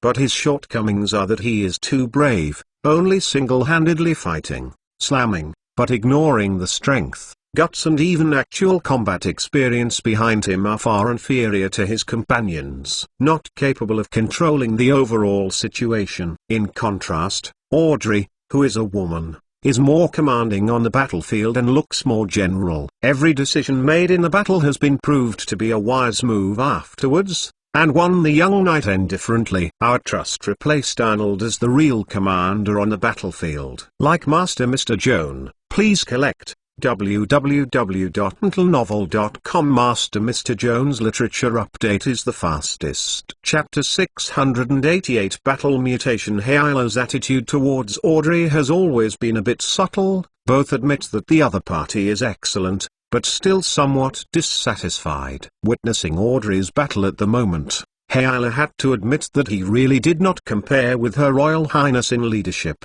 She simply played the role of firefighter, and rushed wherever the situation was most critical. While wielding a sword to kill the enemies around him, Hyla also frequently used the unique martial art magic fighting skill of the magic warrior profession to cast a bombardment on those kobolds who tried to throw bombs in the distance. In the eyes of kobolds, Hyla deterred them even more than Arnold and Audrey. This double ponytail girl wielding a giant sword with one hand was like a beautiful and deadly killing machine. The kobolds were so frightened that they saw the slim beauty wrapped in black tight leather armor and shrank their heads to avoid. Angel and Ryan followed Joan to the war zone and saw a large group of kobolds rushing from Taniguchi, trying to reinforce their companions, and sang the same spelling spell. Yeah. The two groups of fireballs roared to the exit of the canyon, and fell to the most dense area of the kobolds, exploding violently. The soaring flames brightened the battlefield like daylight, and the subsequent kobolds were almost completely blown away by two fireballs. The explosion roared back and forth between the abyss cliffs, overshadowing the kobold's weak wail in the fire. Lumber. Joan raised his finger to the core area of the explosion, using the flames of fireball as the casting material, releasing two rings of pyrotechnics, creating a large blaze of flash, which instantly spread to the entire battlefield. Both the enemy and us are exposed to strong light, but the situation is very different. On the human expedition side, all except Joan wear enchanted goggles that have both night vision and anti-glare functions, and are hardly affected by the flashes of firework. Kobolds don't have goggles, and this group of creatures that live in the underground world all year round are particularly sensitive to light. When they are exposed to strong light, all their eyes are stinging, and they hide their faces in horror. Audrey took the opportunity to lead all the knights to launch a counterattack, just like cutting melons and chopping vegetables, instantly killing the group of kobolds who were temporarily blind. Seeing that this encounter was about to turn into a one-sided massacre, Kyeon suddenly heard the sound of chanting mantras looming from the opposite side, and suddenly his heart sighed. He quickly touched the prosthetic eye and opened the see-through invisibility. At the bottom of the funnel-shaped battlefield, above a towering stalagmite, stood a Ricket figure, making a gesture of casting spells. No one reminded Joan in advance that there was still a warlock hidden in the enemy camp, and he was too late to stop the other party from casting spells. Hukala. The kobold warlock chanted the last spellcasting spell, and the magic turned into a mass of hypnotic gas burst into the crowd. Several knights fighting on the front line captured the Sandman, threw their weapons one after another, and fell asleep. The kobolds on the opposite side were originally chased by the knights and fled. At this moment, he found that the humans who chased him fell asleep. All of them screamed red eyes, roared with excitement, waved a knife and turned around to kill it. Audrey noticed a sudden change in the situation on the battlefield and responded decisively. He led Hyla, Holden, and other knights who escaped deep sleep, and stepped forward to protect their companions who were hypnotized by spells. The kobold gangsters are still unable to break through the defense line formed by Audrey and others. At the same time, Joan finds that the kobold warlock standing in the heights begins to chant spellcasting spells. The latter is obviously more threatening and must be dealt with as soon as possible.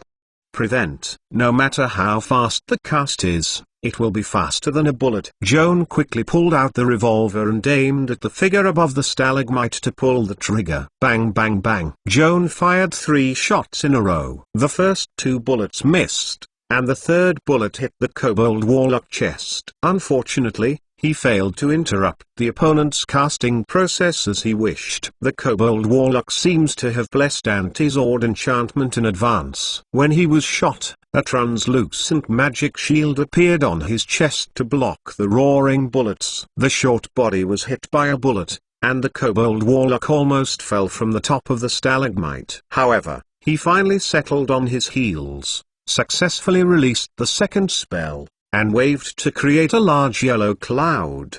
The thick, hazy haze enveloped the area where Joan was, blocking the field of vision and emitting a disgusting pungent odor. 3-ring smelly cloud technique. Joan thoughtlessly held his breath to avoid inhaling the toxins contained in the stinky cloud, and at the same time opened the mist sight attached to the prosthetic eye. His eyes penetrated the haze and the vision was clear. Ryan's response was also quick. Almost at the same time that the smelly cloud technique shone over, his body broke down into a mass of humanoid steam. In the vaporized form state, Ryan didn't need to breathe, and the foul gas did not hinder him. Not only that, the steam of Ryan's incarnation diffused sharply, first to include both Joan and Angel in his body, and then to shape himself as a high-density gaseous isolation zone, protecting Joan and Angel from temporary odor the cloud invades. Between different gases, it is inevitable that they will penetrate each other, and Ryan cannot isolate the smelly cloud for a long time, but he has already obtained enough casting time for Joan and Angel. After just 3 seconds, Angel and Joan completed the preparation for casting. Sure. Angel chanted a startup mantra symbolizing atmosphere, and a circle of wind rose from the ground,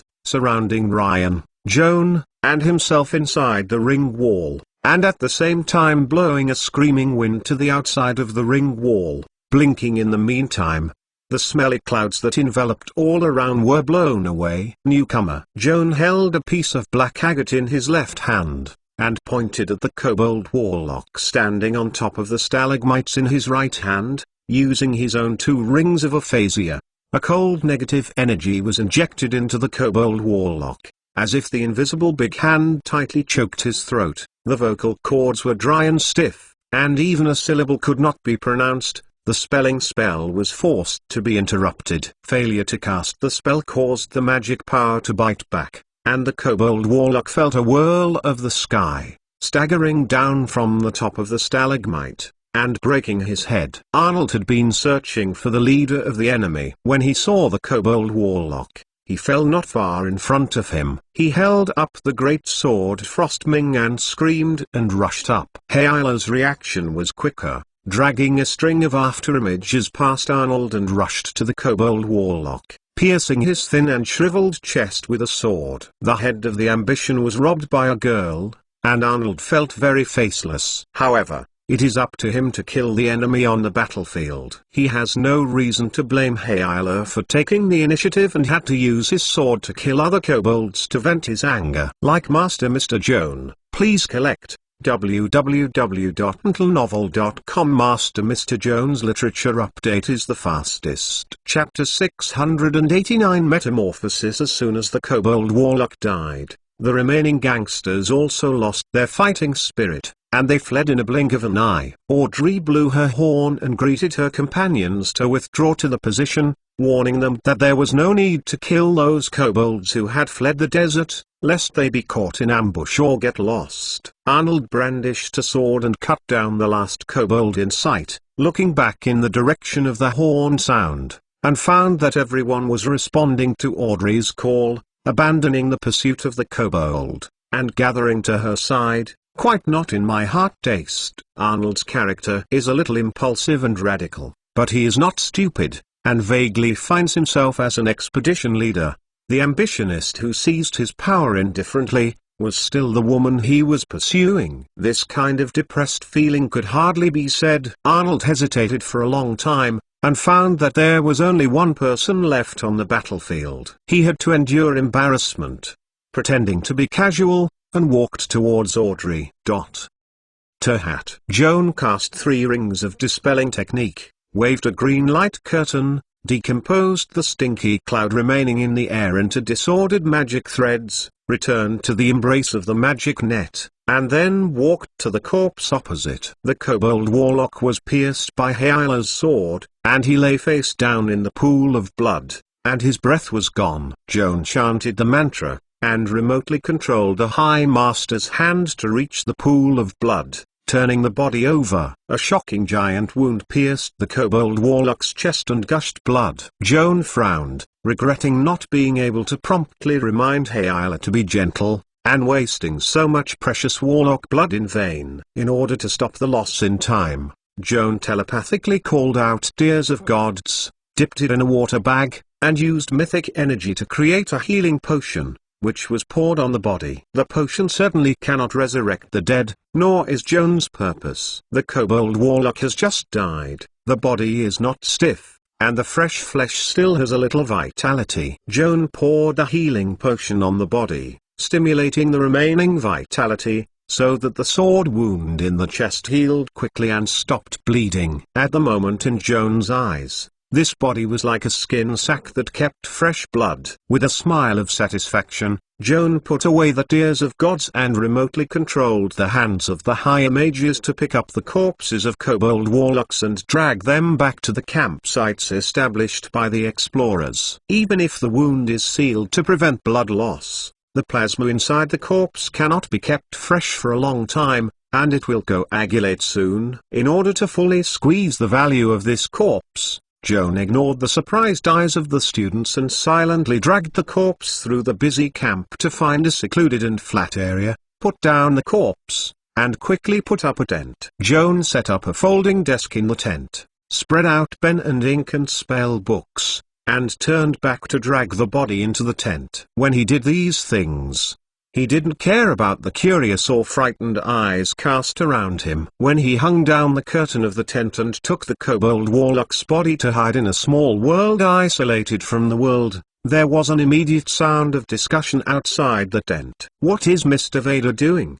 Probably want to swallow loot alone. Should there be magic items on the kobold warlock? Don't be stupid. If there is any loot, it will have been searched and cleaned by Hyla's elder sister. How can he get it cheaper? In other words, Hyla is a well-known fan fortune. The body of the kobold warlock has been searched by her once, and no oil can be squeezed out. Since this is the case, why did Mr. Vader drag the body into his tent, as if he had found some baby? Does he have a particular hobby? I heard that mage is the most psychologically distorting profession. Hey, guess. Will Mr. Vader have that? Cormorant? The kobolds are so lascivious, I don't believe anyone can have with their bodies. Mr. Vader is more likely to be a corpse eater. But the kobolds are dirty and smelly, and they don't look delicious at all. Don't talk about it. Feeling so perverted.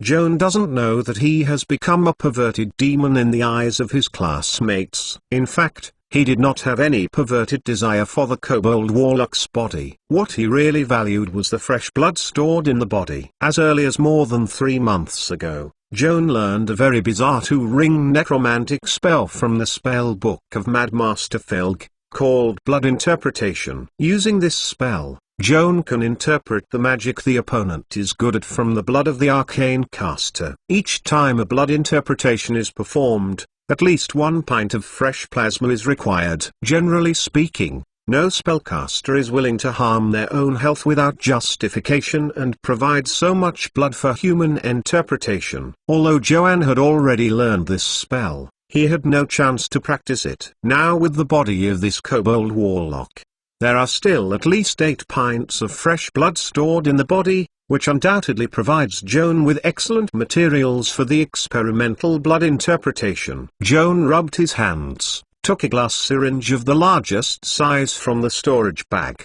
installed the needle, and poked it deeply into the blood vessel of the corpse and began to draw blood. The thick needle is like a wine bottle, slowly filled with thick red blood, glowing ruby like a magic light. Joan stared at the scale on the needle tube and stopped drawing blood as soon as he reached a pint, squeezing the drawn blood into a large flask. Having prepared the casting materials, Joan put down the syringe, walked to the flask with fresh plasma, chanted the spell of blood interpretation, and ended with an elven word representing blood. Circe. At the moment when the spell ceremony was completed, the magic net distribution inside the tent was disturbed wonderfully. Countless magic threads penetrated the flask, traversed in the blood, and woven into a spell configuration similar to identification. As the spell configuration gradually improved and eventually stabilized, rows of tiny glowing words appeared on the blood surface, clearly a set of magical mantras. Joan leaned in front of the flask and observed the spell on the blood surface through the glass wall. After a little recognition,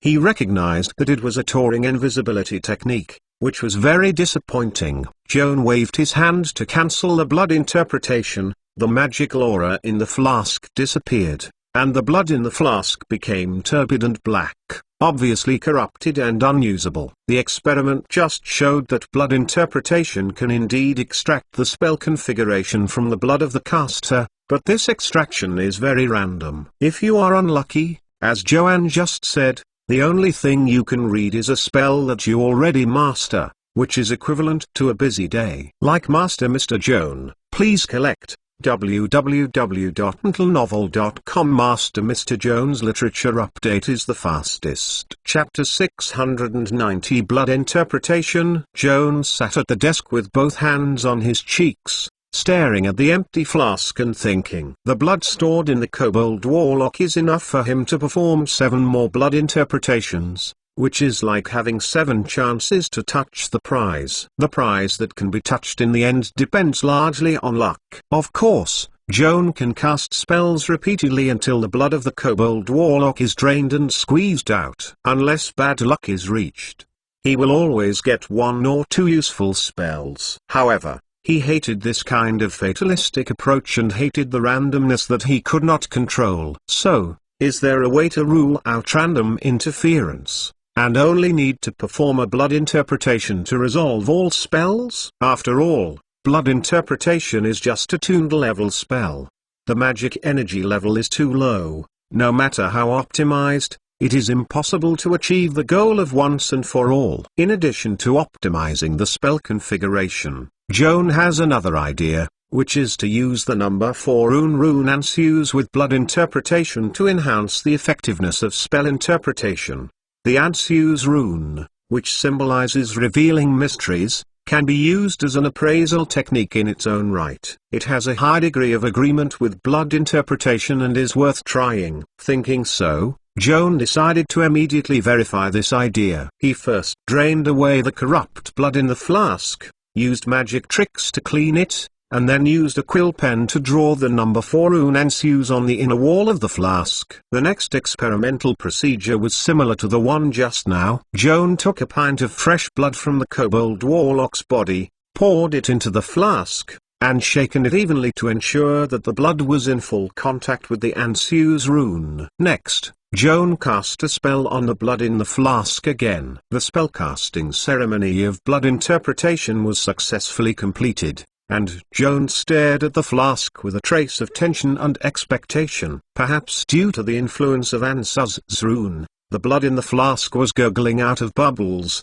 as if it was heated and boiling. Plasma vapor escaped from the bottle mouth and diffused slowly in the air, forming a light red cloud. In this cloud of mist, lines of glowing small runes emerged, looming. Joan quickly looked at the runes flashing in the blood mist and was pleasantly surprised to find that each line of runes corresponds to a complete arcane configuration. The experimental results confirmed his expectations. Thanks to the magical power of Ansu's runes, the effectiveness of blood interpretation was greatly enhanced. You only need to cast a spell once, and consume a pint of blood. You can uninterpret all the spells mastered by the Kobold Warlock in his lifetime. Joan took a deep breath, restrained the excitement, approached the fog of blood in the air, and carefully examined the interpreted spell. In the mist, there are a total of more than 10 glowing runes, which belong to 0 to 3 ring arcane. Joan has mastered all the 01 ring spells in it, so you don't need to read it again. Only one of the 2 ring spells he has never learned is the visual link belonging to the prophecy school. This spell is very interesting. The caster can establish an invisible spiritual connection with the designated subject.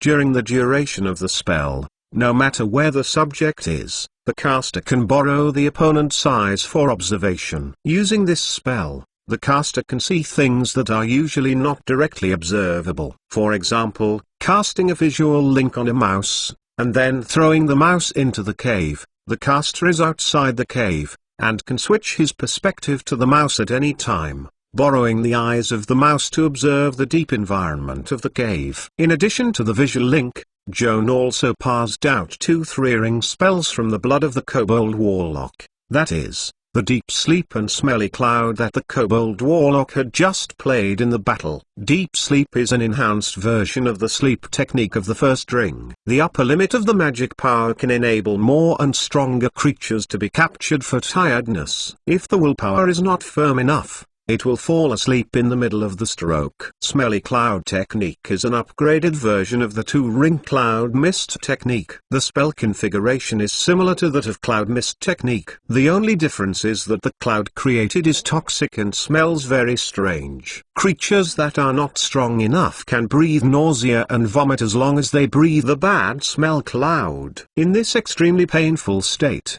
the combat effectiveness will of course be severely weakened. To use the Smelly Cloud technique, you need to match the cast materials with a strong stimulating odor, such as spoiled eggs, or a smelly cabbage grass. The caster can also modify the cast materials themselves, so as to adjust the spell effect of Smelly Cloud to obtain the smell corresponding to the materials, and greatly strengthen it. For example, if the casting material is changed to a bottle of perfume, the spell will no longer create a smelly cloud, but a large cloud with a strong fragrance. Joan read the 3 luminous runes representing Visual Link, Deep Sleep and Smelly Cloud twice, keeping in mind, after taking the quill pen, he wrote these 3 spells to himself on the spellbook. Just after copying the spell, Joan suddenly heard footsteps coming from outside the tent.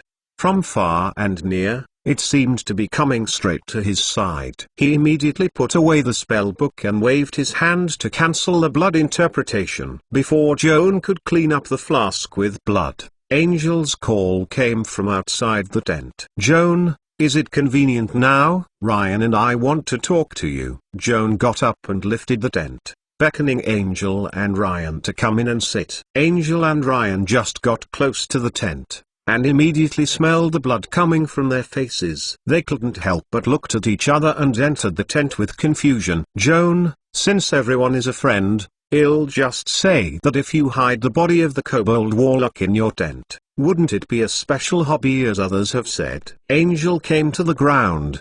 "Ask a question." "Of course not as you think. I brought the Kobold Warlock's body back, just to facilitate blood drawing and use its blood as a material to study a very interesting spell." Joan told the truth. "What kind of spell is it? Easy to reveal to us?" Angel asked curiously. "Using blood as a casting material, it sounds a bit evil. Is it a necromantic spell?" Ryan looked a little uneasy. "Most necromantic spells are dark and evil, and the most unsuitable for public dissemination in civilized society. Therefore, even if the major Austrian law schools do not explicitly prohibit the study of necromantic spells, they will at least not promote them. For example, The Austrian law library of Mage University contains hundreds of spells, including the 8 major arcane schools, but the necromantic school has significantly fewer spells than other schools. In fact, the collection of necromantic spells in the library is far more than publicly displayed,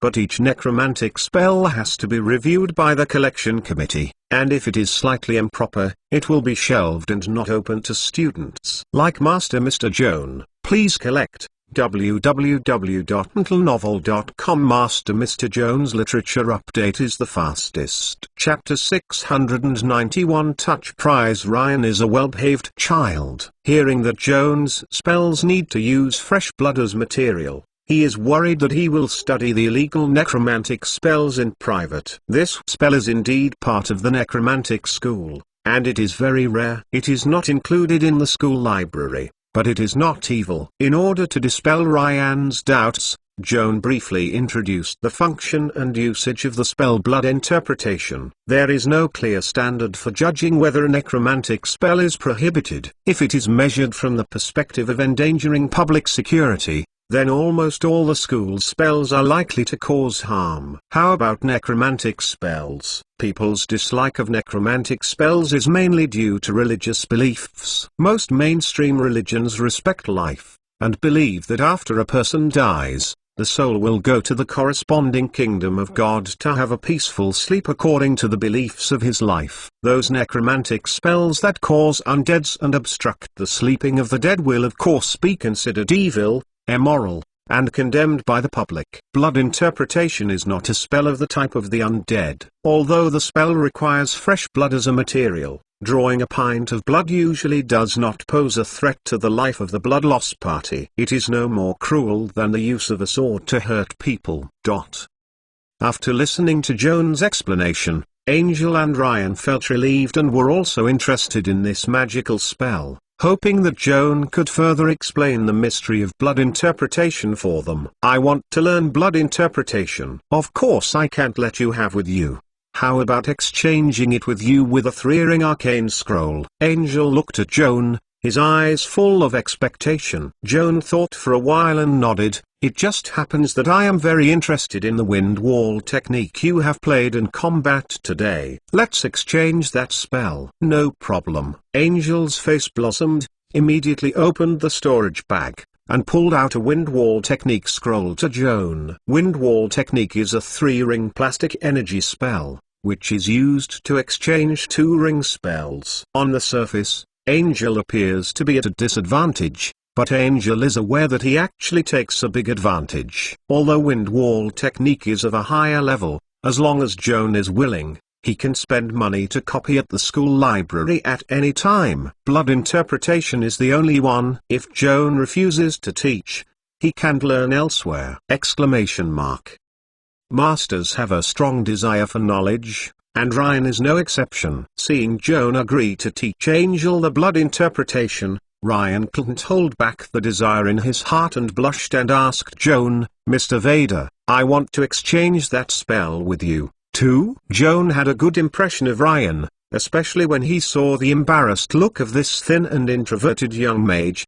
He couldn't help but think of his former self, and he felt sorry for him. "Of course," Joan said softly to him. "Just exchange it with the vaporized form you are best at." "I haven't learned this spell yet." Ryan was relieved and quickly took out a 3-ring vaporized body scroll, and handed Joan his hands. Joan took the wind wall technique and vaporized body scrolls, took 2 blood interpretation scrolls from his storage bag, and handed them to Ryan and Angel respectively, and then said, "I have a suggestion. Would you like to listen?" Angel and Ryan nodded quickly, and unconsciously regarded this younger classmate as a respectable teacher. "You'd better write the blood interpretation to your spell book as soon as possible, and then use the scroll to cast this spell. If you are lucky enough, you may still be able to get a big prize from this guy." Joan pointed to the dead body of the kobold warlock lying on the corner of the tent. He had just deciphered all the proficiency spells of kobold warlocks,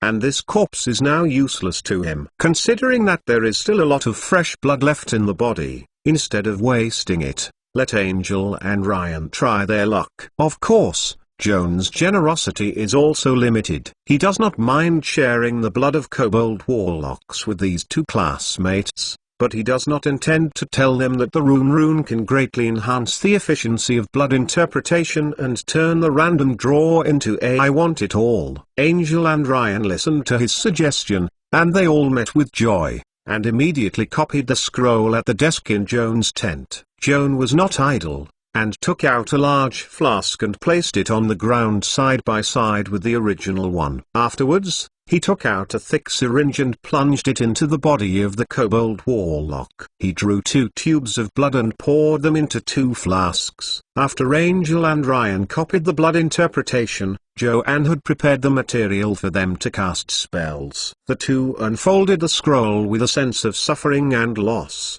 and each performed a blood interpretation on a flask containing fresh blood. The spellcasting ritual went smoothly, and the scrolls in the hands of Angel and Ryan turned into dust one after the other. At the same time, both flasks rippled, and glowing magic runes appeared on the plasma surface. Joan's probe came over and glanced at his eyes, his mouth twitching slightly. Both Angel and Lane have much better luck than him, and the first time they performed the blood interpretation they felt the big prize. Angel extracted deep sleep from the blood, and Lion extracted smelly cloud. They happened to haven't learned these 2 3-ring spells. Xingqiang picked up the quill pen and quickly transcribed deep sleep and smelly cloud into their spell books. After copying the spell, both Angel and Lane felt that they had gained a lot today and thanked Joan. You don't have to be polite between students. Yes, I'm going to ask you for help. Joan pointed to the dead body of the kobold warlock who had become pale due to excessive blood loss. This corpse is useless. When you leave,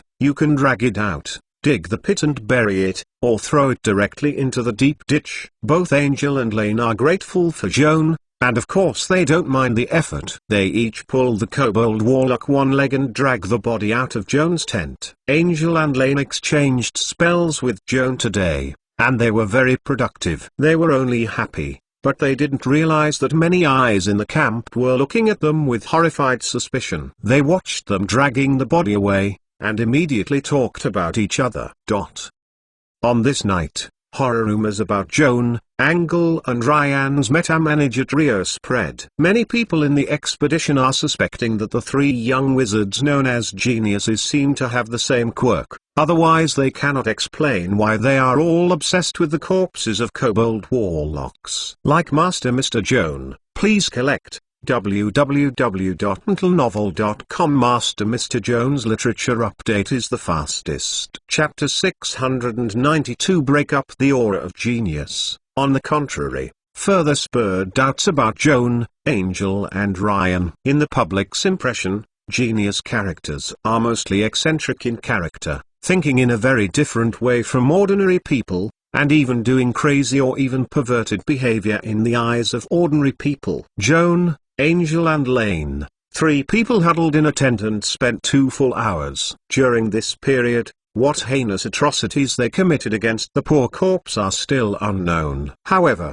this does not prevent people from using their imagination. For those outrageous rumors, Joanne didn't care much, and only briefly explained to friends such as Audrey, Hayla, and Holden, so as not to worry them. As for what other people think, he was too lazy to take care. Angel and Lane were also trapped by the rumors, but they did not want to make the secret of blood interpretation public, without even explaining it, letting the rumors fly all over the sky, anyway, without evidence, and no one dared to accuse them of being perverted.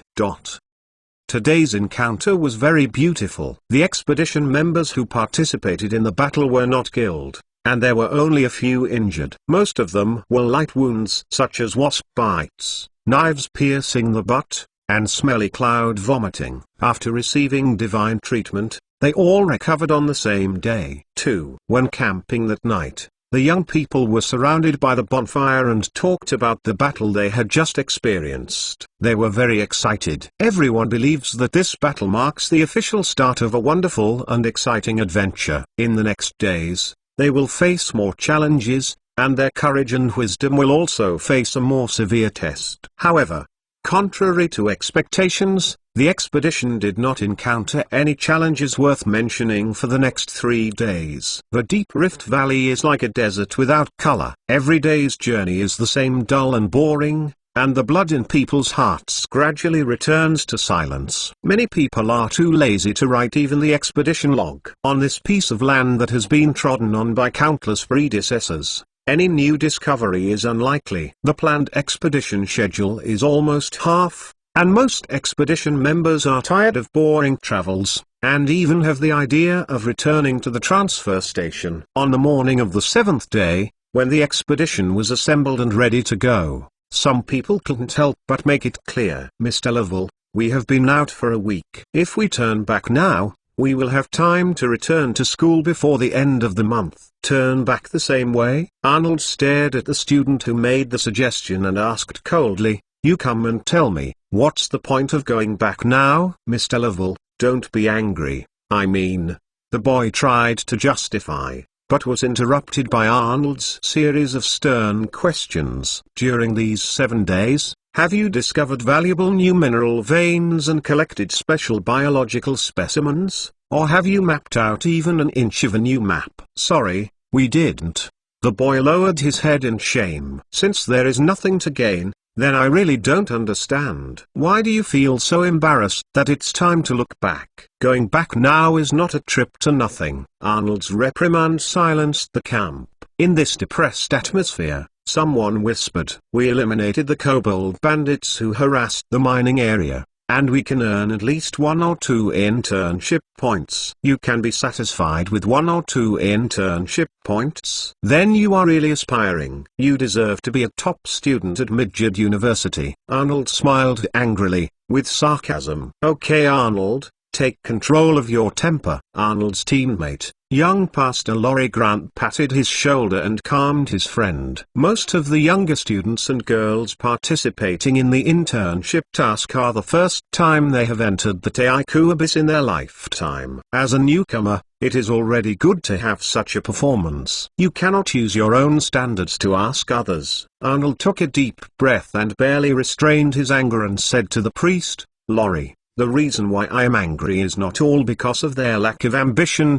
but more importantly, I don't see their vulgar city-minded mindset. Where does this start? Lowry was surprised. Think about it, my friend, the team that took part in this expedition, just bought at least 1 teleportation scroll from Mr. Locke before leaving, right? It is true. With these teleportation scrolls, we can all be returned to the place of departure at any time. Why should we rush back now? I guess ...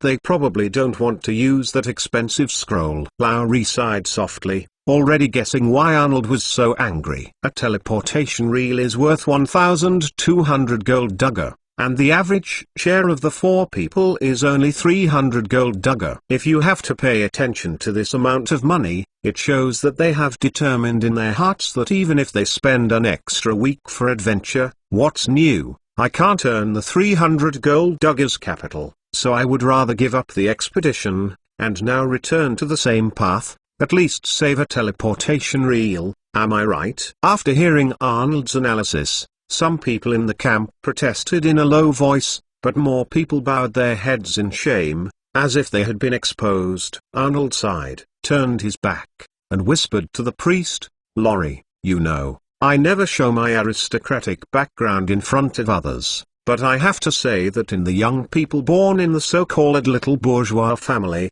I can't see the slightest noble quality. Even if they are educated at the highest school in the New World, they still can't dispel the disgusting smell of a small citizen from their bones. Mixing with such a person is a waste of time. Since those guys who are not upset will go back, then go back as soon as possible and save me from worrying about them. The priest patted Arnold's back and persuaded him to pass his breath. I can understand your feelings, Arnold, but these words are too hurtful for you. Let me explain to you. Lowry turned back to the center of the camp, cleared his throat, and said to the people in a gentle but dignified tone, should we continue the exploration or turn around? Since we cannot reach a consensus on this issue, Instead of reluctantly getting together and making everyone unhappy, we might as well disband the expedition and switch to a group as a unit to decide what to do next. What do you think about my suggestion? The pastor's proposal won applause. Since the hearts of the people are not the same,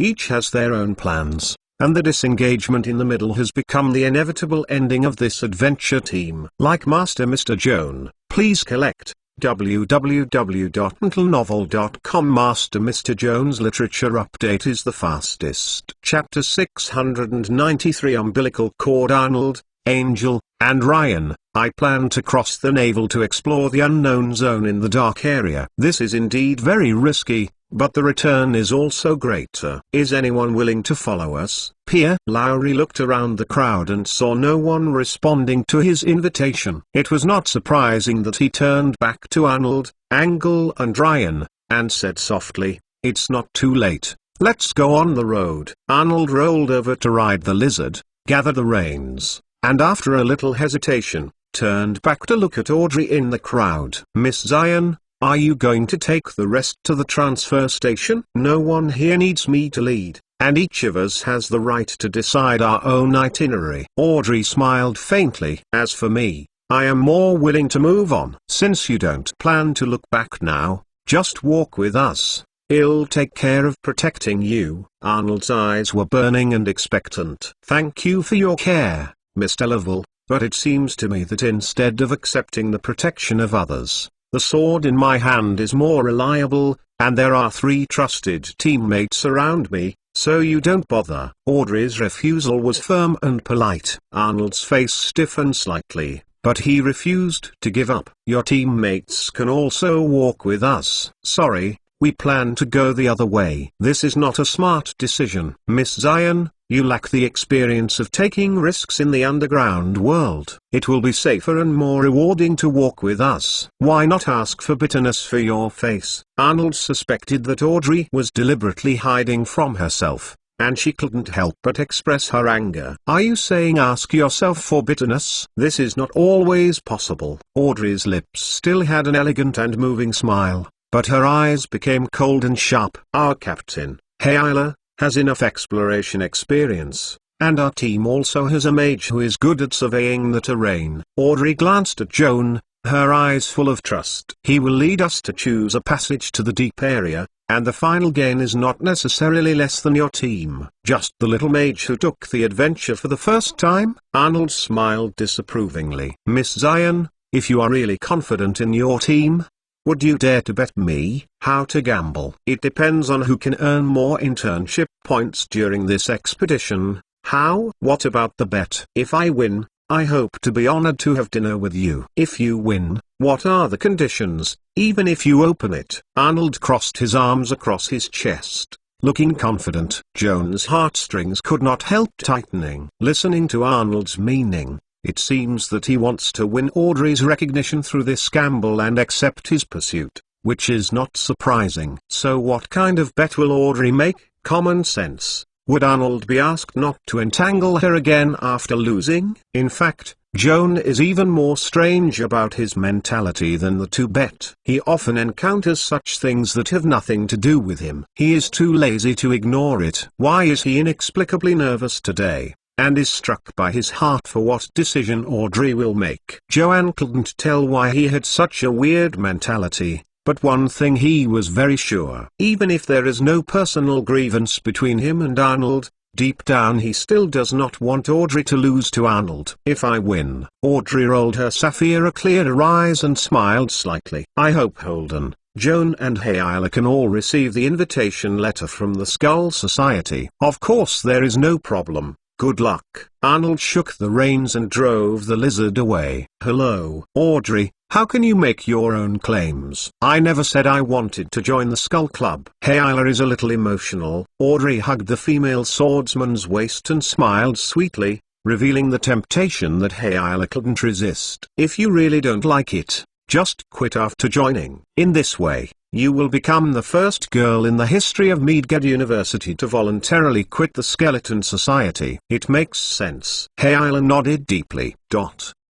Walking in the dim Rift Valley, you can often see large or small caves. The surface of these caves are all the same, deep and dark, as if they have been leading to the center of the earth. In fact, most caves are just a dead end. There are also some caves, which seem to be deep and winding, and the people in them think that they have been moving towards the ground. In fact, the profile of this underground tunnel is in the shape of a U, and the explorer turned a big bend unconsciously. Going back to the surface is like a busy day. Excluding dead roads and U-shaped tunnels, the only few caves that lead to dark areas are the real ground navels. Explorers in the archaic abyss usually use the topographic maps generated by the two rings of surveying to determine whether a cave is really a ground navel. However, surveying is not always so reliable. The effectiveness of this spell is closely related to the caster level.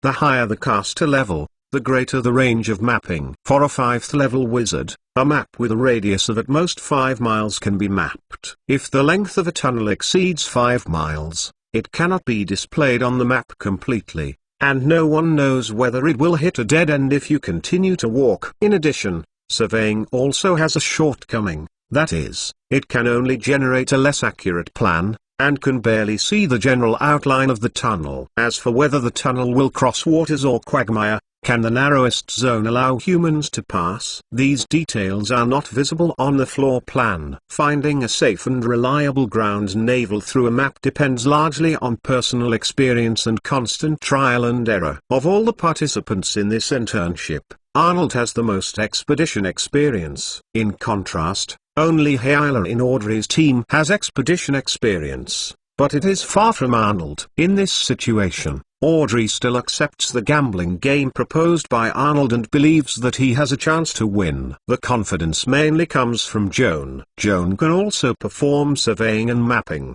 but he also has a more efficient method of surveying and mapping, which is to use the magic compass from the Cloud City's navigation compass. According to Joan's current mage level, even if the mythical mana is counted, the use of surveying and mapping can only get a rough map within 7 miles at most. But when he opens the navigation compass, he can generate within 30 miles at any time. Map.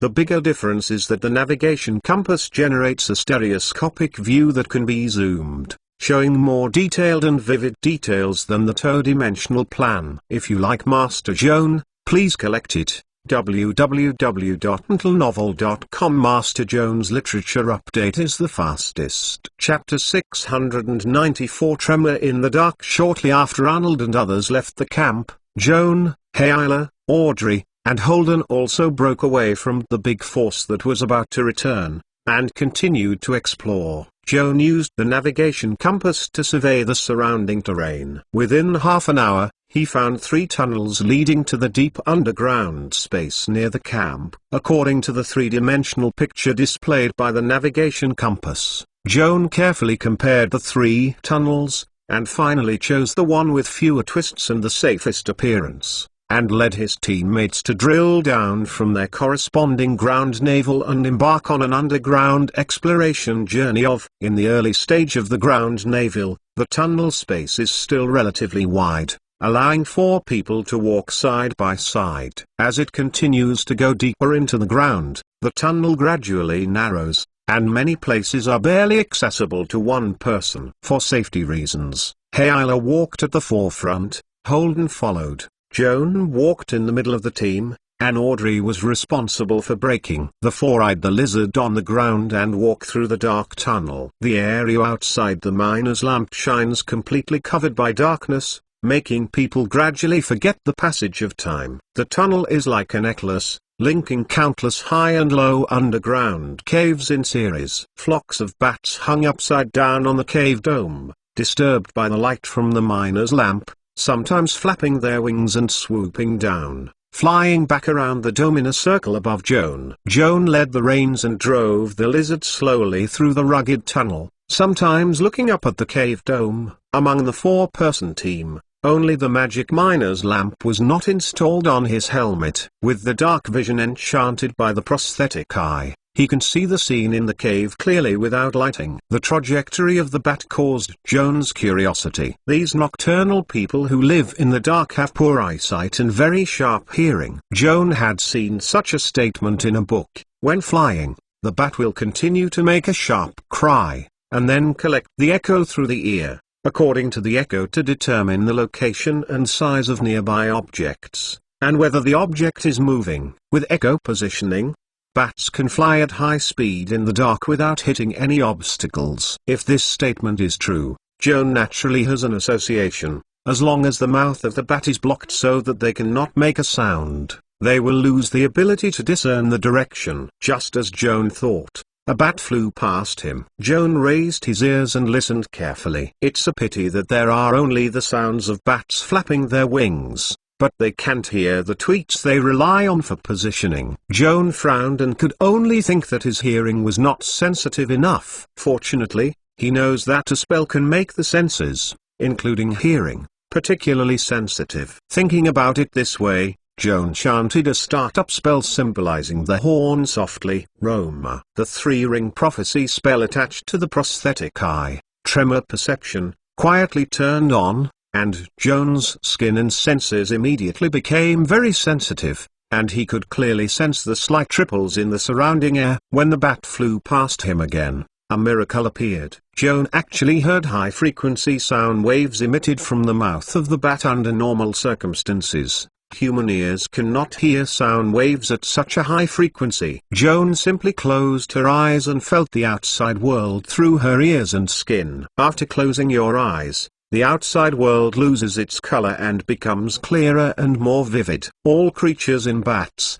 fireflies and rats digging out of the ditch are releasing waves to the outside world, causing light or heavy tremors in the air. Joan can feel these wonderful tremors, and even like a bat, he can push back the outline and location of the creature according to the tremor-causing waves. It is difficult to describe in words the wonder of the surrounding environment with the body, not the eyes. Apart from the lack of color, everything is perfect. At this time, an unusually strong airflow suddenly blew from the cave in front. Joan's ears twitched slightly, and a slight shudder appeared on the skin. The air tremors indicated that a large group of bats were flying heading along the winding tunnel. At the same time they sent out sounds of detection. They also revealed their own existence to Joanne. Shock perception is like a meticulous brush, which sketches the outline and location of the group of bats in Joan's mind. These bats are stronger than their close relatives. A pair of needle-shaped tusks growing on the jaws indicate that they are extremely fierce predators.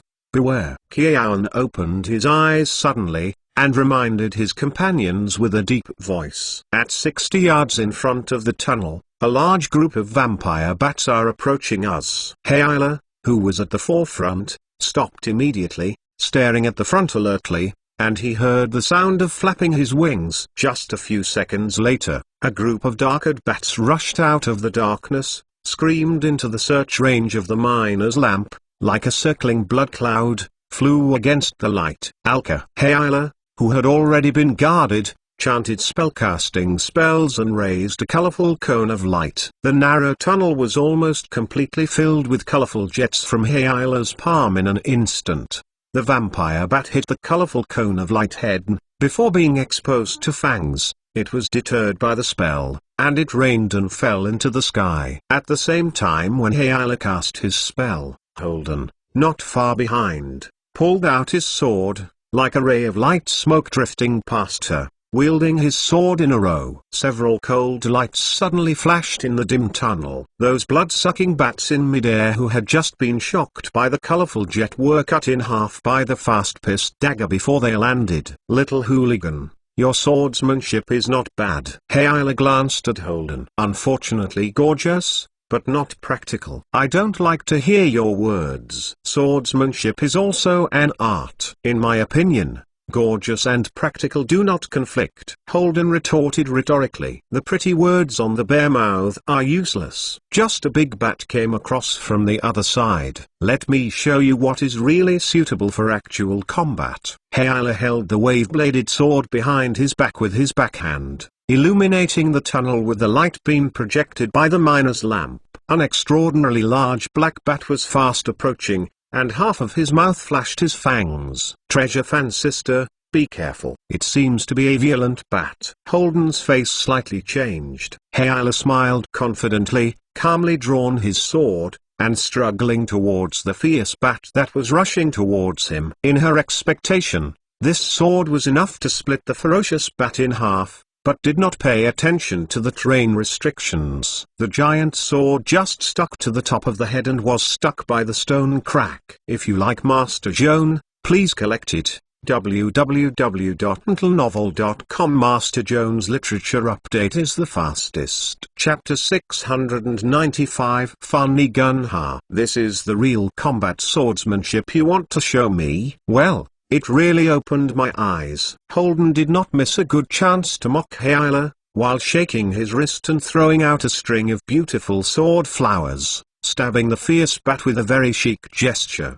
The beautiful but useless extra movements caused Holden to slow his sword by half a beat. The fierce bat fluttered its wings and changed direction in time, avoiding the short sword spikes, gliding towards Holden, and the vampire fangs quickly approached under the messy lights. Newcomer, along with the sound of the chanting mantra. A cold negative energy poured into the throat of the ferocious bat, and the vocal cords became dry and rigid instantly, unable to produce even the slightest tremor. Sudden aphasia made the fierce bat lose its ability to distinguish its position in the dark, and it passed by the side of Holden crookedly, hitting the opposite stone wall with a thud, and fell heavily on the ground. Holden froze for a moment, wondering why the violent bat flew well and suddenly hit the wall. His left hand wiped his waist, a pistol appeared in his palm, aimed at the violent bat still flapping its wings.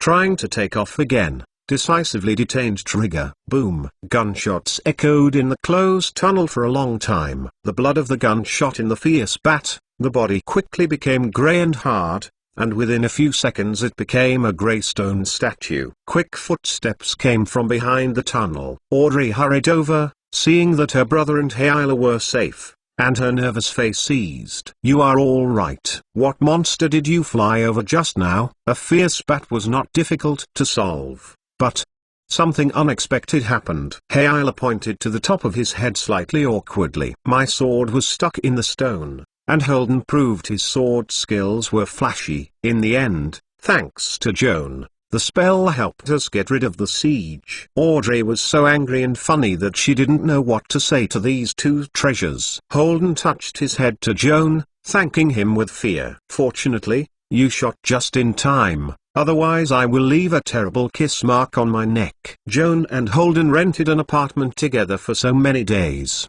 and had long been accustomed to his optimistic character, who had just escaped from death and was joking. Shaking his head, he said that he didn't have to be polite, and his eyes kept staring at the fierce bat that turned into a stone statue, his eyes full of curiosity. In the encounter just now, Joan used his own 2 rings of aphasia to help Holden out, causing the violent bat to hit the wall because of a sudden loss of direction. Aphasia will not cause fatal damage. It is the shot that Holden subsequently fired that really made the violent bat lose its fighting power. After the fierce bat was shot, it turned into a stone statue within seconds. Joan speculates accordingly. Holden's pistol probably enchanted a spell that could cause a petrified effect. When he spoke his guess, Holden smiled and shook his head. That fierce bat was indeed petrified by the bullets fired by this pistol, but unfortunately I don't know what spell this magic originated from. Holden handed the pistol to Joan, thought for a while, and added, "In fact, the bullets fired by this gun randomly generate 4 different effects. Which one, even I can't predict." Joan became more curious and listened closely to the pistol. Holden's pistol is similar to that of Joan's own. It is a 6-round revolver. The body is forged from red copper. The handle is wrapped in soft leather. A crying face and an embroidered face are embroidered on each side of the leather. Zhang smiled, showing the unique sense of humor of the weapon maker. Looking at this pistol from the perspective of an enchanting expert, Joan felt incredible as he looked at it. The pistol has an enchantment level of +2, which is not unusual. Joan himself can make enchanted weapons of the same level. The strange thing is that Joan couldn't recognize the spell attached to this pistol. Judging from the extremely chaotic and rapidly changing magic net distribution inside the pistol, there is not even a stable spell configuration. It is no wonder that Holden claims that he does not know what effect he will have every time he pulls the trigger. Most of the bullets fired by this pistol have no additional magical effects. However, if you are lucky enough, there is a small probability that the shot will randomly become a chicken, a stone statue, or temporarily become spiritual state. The triggering probabilities of the above three special effects are basically equal, and the specific number is what Holden has tried to test, but the result obtained each time is different. The probability distribution itself also has a strong randomness. This weapon, which relies heavily on luck, makes Joan feel like a prank. No wonder Holden calls it a funny gun. Funny gun is one of the two gifts my mother gave me, and the other is this short sword named Humor. Holden untied the jeweled sabre in his waist and handed it to Joan. The dagger is decorated with serpentine gauntlets, and the sharp blade reflects the unpredictable colors under the light. Humorous sword is similar to funny gun, and has a small probability of triggering enchantment special effects, but the resulting magic effect is different from funny gun. After stabbing an enemy, it may cause the other party to randomly fall into a continuous crazy laugh, sneezing or furious state. After listening to Holden's introduction, Joan couldn't help but wonder what his mother was, and the gifts for his son were full of. Well, the strange humor seemed to be an optimistic, funny, and prankster. Madam, Holden has completely inherited the character of his mother. When the expedition team camped that night, Joan borrowed Holden's pistol and dagger to study in depth, trying to use the number 4 rune to resolve the spell attached to these two weapons. The result ended in failure. The enchanting craftsmanship of humorous sword and funny gun has no logic at all. The magical power of the enchantment is unpredictable,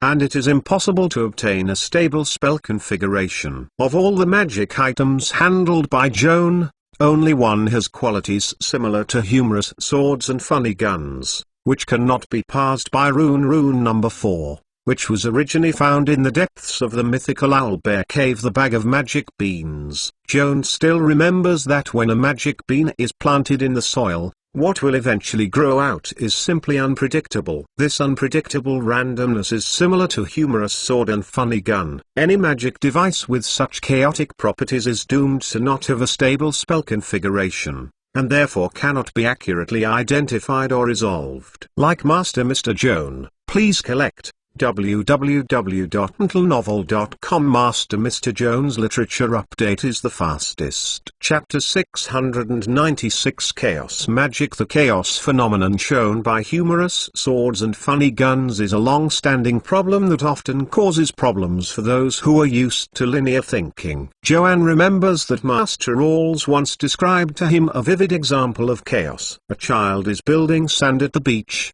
and the sandcastle is getting taller. For each additional piece of sand, the structure of the sandcastle will change slightly. In the initial stage, this corresponding change is linear and accurate calculations and predictions can be made. However, when the sand piles up to a certain critical point, it will suddenly collapse without warning, and the structure of the entire sandcastle will undergo a complete change. This sudden change phenomenon does not conform to the sanding laws calculated by calculations before, nor can it make predictions based on past experience. This is the so-called chaos phenomenon. It is said that there is a special bloodline with strong chaotic characteristics. People with this bloodline power are called chaos warlock or mad wizard, and their casting ability has unpredictable randomness. A spell is released, and even its own can't predict what level and what effect it will cause. Completely by chance. Joan didn't like this kind of lucky luck magician,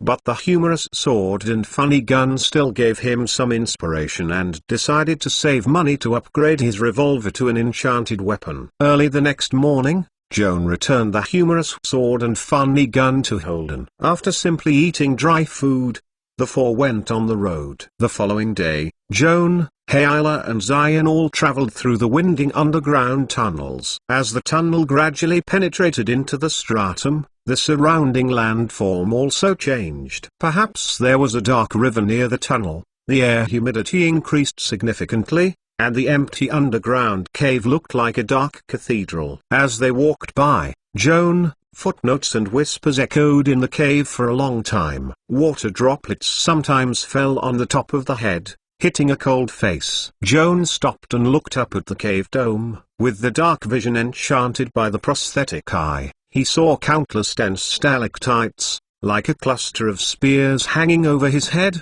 as if they might fall down at any time, piercing the head of a traveler. The water droplets slipped from the tip of the stalactite and hit the wet stone floor like a distant heartbeat. People who travel in dark areas can often prove that they have not lost their hearing, and their consciousness is still sober, based on the sound of dripping water from a distance. Joan opened the navigation compass to view the nearby terrain. Zooming in on the three-dimensional map, he confirmed that he and his companions had reached the bottom of the tunnel after 2 days of exploration. At the latest tomorrow morning, they would be able to get out of the tunnel exit and enter the 6th zone marked on the map with dark mountains. The closer to the end of the tunnel, the road becomes more rugged and narrow. The cave in front was as thin as a bottleneck, and Joan had to get off the back of the ground lizard, holding the lizard, bowing his head and bowing, almost squatting in the tunnel to move his foot. This way of walking is too tired, and the speed is too slow. Joan felt sore and sore, so unbearable. He paused and greeted his companions. From the map, the road ahead is narrower than here. We can't crawl in the tunnel like a mouse, otherwise we won't even be able to stand up and defend ourselves in case of a monster attack. Hayla propped his knees in his hands, squatted his neck across from Joan, and nodded sympathetically. None of us can teleport spells. We can't directly jump over this narrow path. In addition to continuing to climb forward, what other ways can we do? Joan thought for a while and said in a deep voice, we can use one ring of human shrinkage technique to make our body as compact as halflings, and then we can walk upright in the narrow tunnel. It's a good idea, but unfortunately I don't human shrinkage. Hayla was ashamed. No such important spells. You're sorry to call yourself a senior underground explorer. Holden certainly would not miss the good chance of ridiculing Hayla, even though it caused a vicious glance. Let me do the casting. Joan opened the casting material pack, took out the iron powder, and was ready to perform human shrinkage. Joan, after we shrink, will we be swallowed by the ground lizard as a snack? Hayla worried. The gentleness of ground lizards is limited. It is like a domestic cat. The reason why it looks very good in front of its owner is mainly because of the difference in body shape. The cat knows that it can't beat humans, and can only earn a cat food by coquettishly selling cute. If the owner becomes similar to the cat's body shape, the cat will probably reveal the true face of the wild, and even like their distant relatives tigers, treat the owner as a prey and mercilessly kill them. Joan agrees with Hayla's concerns, but how to solve this problem? If we can make our mounts smaller together, don't worry, Audrey said with a smile. Of course this is just a joke. Audrey clearly knows that lizards are not humanoid creatures, and human shrinkage has no effect on them. Joan still has myth reduction. Based on past experience, Joan is convinced that mythological reduction can also play a role in creatures other than humans, but it can only reach half of the normal reduction. Just when Joan hesitated to perform the myth reduction on the ground lizard, Holden smiled mysteriously. There is no need to worry about these big lizards. With me here, even if we become mice so small, they dare not rebel. Joan remembered that when he was at the starting camp,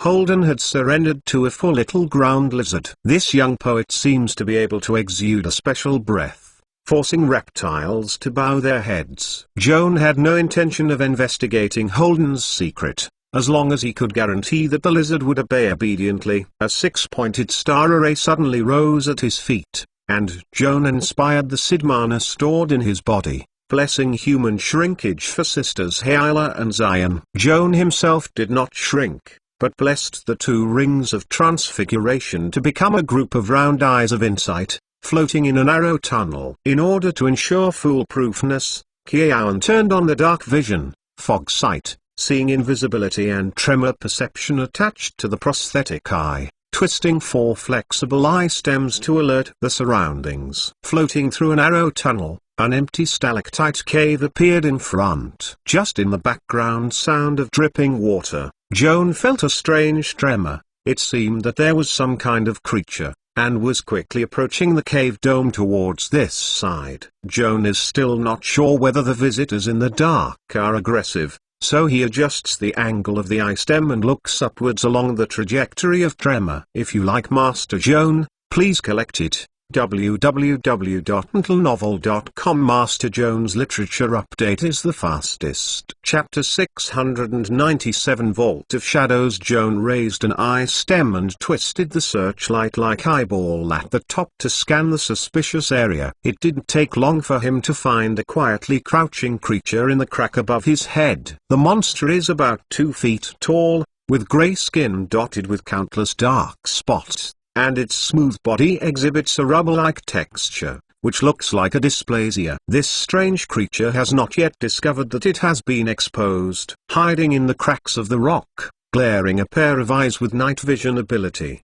peeping down the 4 travelers walking through the stalactite cave. After watching it quietly for about 2 minutes, the monster suddenly stood up, drilled a rock crack, and clasped the stalactites at the top of the grotto with his arms, silently approaching Joan and others. Joan remained silent, closely watching the monster's every move. When it started to move, Joan was surprised to find that its arm length was almost 3 times its height, just like 2 flexible and slender living snakes, and the palm was covered with sharp barbs. No wonder it could be firmly grasped. Smooth stalactite, hanging upside down like a big spider, moves quickly.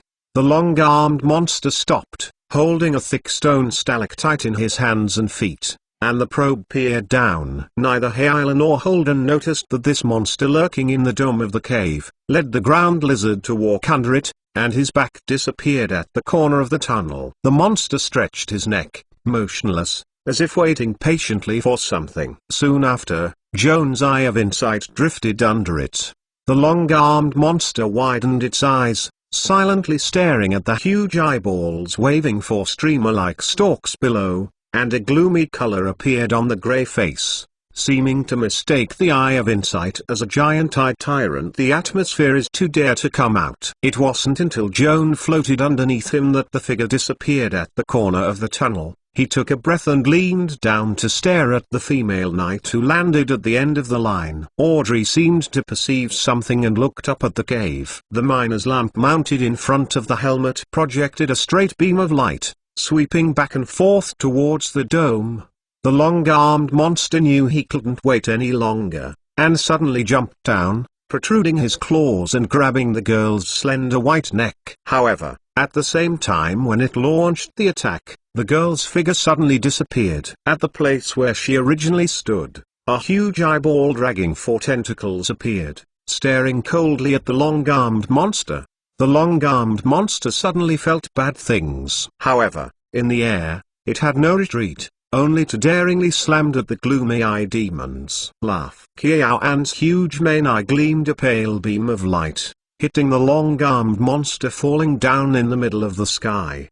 The cold negative energy instantly flowed all over the body, evacuating physical energy, making it feel weak, and the claws became soft and weak. Joan flicked out his eyes, like 4 whistling leather whips, beating the long-armed monster who had just been deprived of his strength by the debilitating rays. In the scream, the long-armed monster rolled and flew out, hit the rock wall, and rebounded to the ground. It moaned and climbed, dragging its weak legs, trying to escape from Joan's vision as quickly as possible. At this time, a beautiful shadow flashed around the corner of the tunnel. Audrey flew over, and silver gleam appeared in the depth of her sapphire eyes. A strange spiritual energy, using her sight as a carrier, quietly slammed into the long-armed monster. As soon as a thunder blew in my mind, the long-armed monster shook, stopped, and stood still. His eyes were dull, as if he had become a statue that lost his ability to think. Audrey narrowed her eyes and continued to output psychic abilities. Her eyes were firmly locked on the long-armed monster's brain, and she stepped towards it with light steps. Her right hand slowly pulled out the saber, and the blade shone cold and brilliant. "Don't kill it first." Joan returned to human form and waved to Audrey. Audrey frowned slightly, and although she didn't understand Joan's approach, she accepted his request and closed the sword. Joan touched the storage bag, took out a black agate, chanted a chant of poems in a low voice, and the magic in the air stirred up, and a black giant palm full of negative energy emerged. Joan remotely controlled Mage Nether Palm, grabbed the long-armed monster firmly, turned around and nodded to Audrey. Audrey smiled knowingly and closed her eyes. The dazzling silver Shinic glory disappeared. After that, another 6 seconds passed before the long-armed monster woke up like a dream and regained its ability to think. However, it immediately found out how bad its situation was, and it might as well stay in a state of sluggishness. Joan gripped the long-armed monster with the Mage Nether Palm and dragged it to Audrey.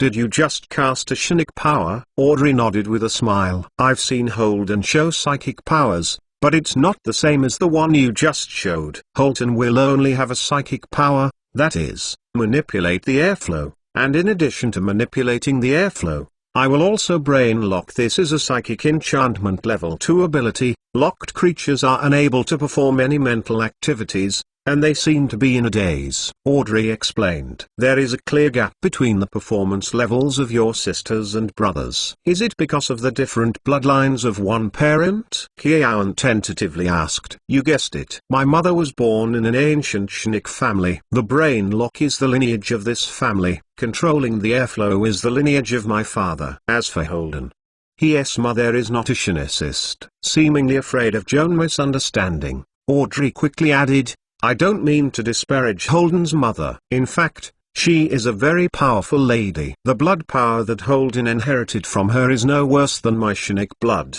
or even stronger." After hearing her suggestion, Joan couldn't help thinking of Holden's special aura that could tame the lizard tamely. If he didn't guess wrong, this should be one of the bloodline forces that Holden inherited from his mother. "Joan, what monster was attacking us just now?" Audrey supported the miner's lamp on the helmet and hit the beam on the long-armed monster in order to see its appearance.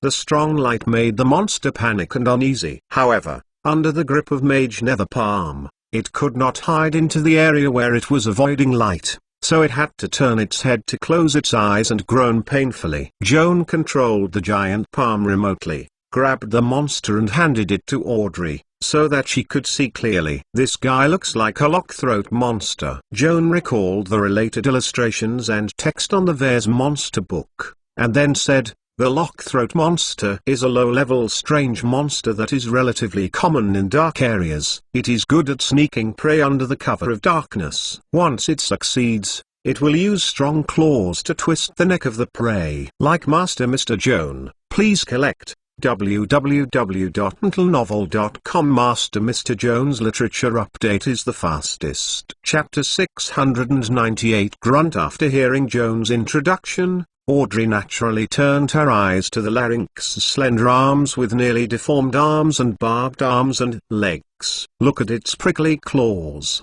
It's not difficult for me to imagine what it's like to be pinched by these claws." The title of Lockthroat is really appropriate. Audrey touched her neck. "Fortunately, you responded fast enough, before the Lockthroat monster attacked.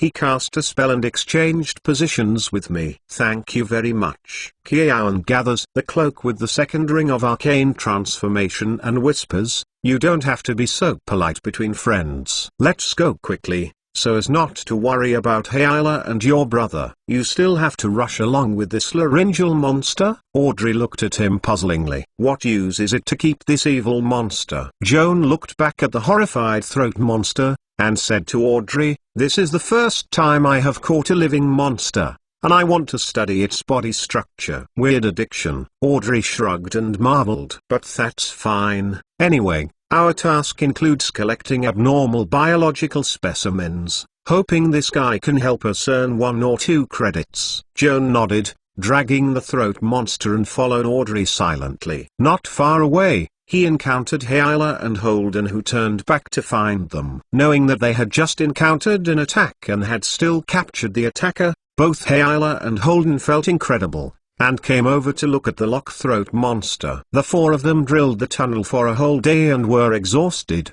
They simply rested in this relatively large stalactite cave, and they will continue their journey early tomorrow morning. Hyla slashed a thick stalagmite with a sword, dug a small pit in the center of the cross-section with a dagger, and used it to place Joan's campfire rosary. Later, he recited the mantra and activated the magic contained in the rosary. A blazing bonfire burns on this natural candlestick converted from stalagmites, and the heat emitted dissipates the moisture in the cave. Joan, Hyla, and Zion's younger brother sat around the fire, eating hot food while boiling hot tea. While eating, Joan still keeps his spellcasting focus, and controls the mage nether palm to hold the lock-throat monster tightly. Chewing on the rusks, Joan meditated on how to deal with the strangeness, and soon had an idea. Turning around by the campfire, Joan faced the throat lock monster, his face looking very dark with his back to the fire.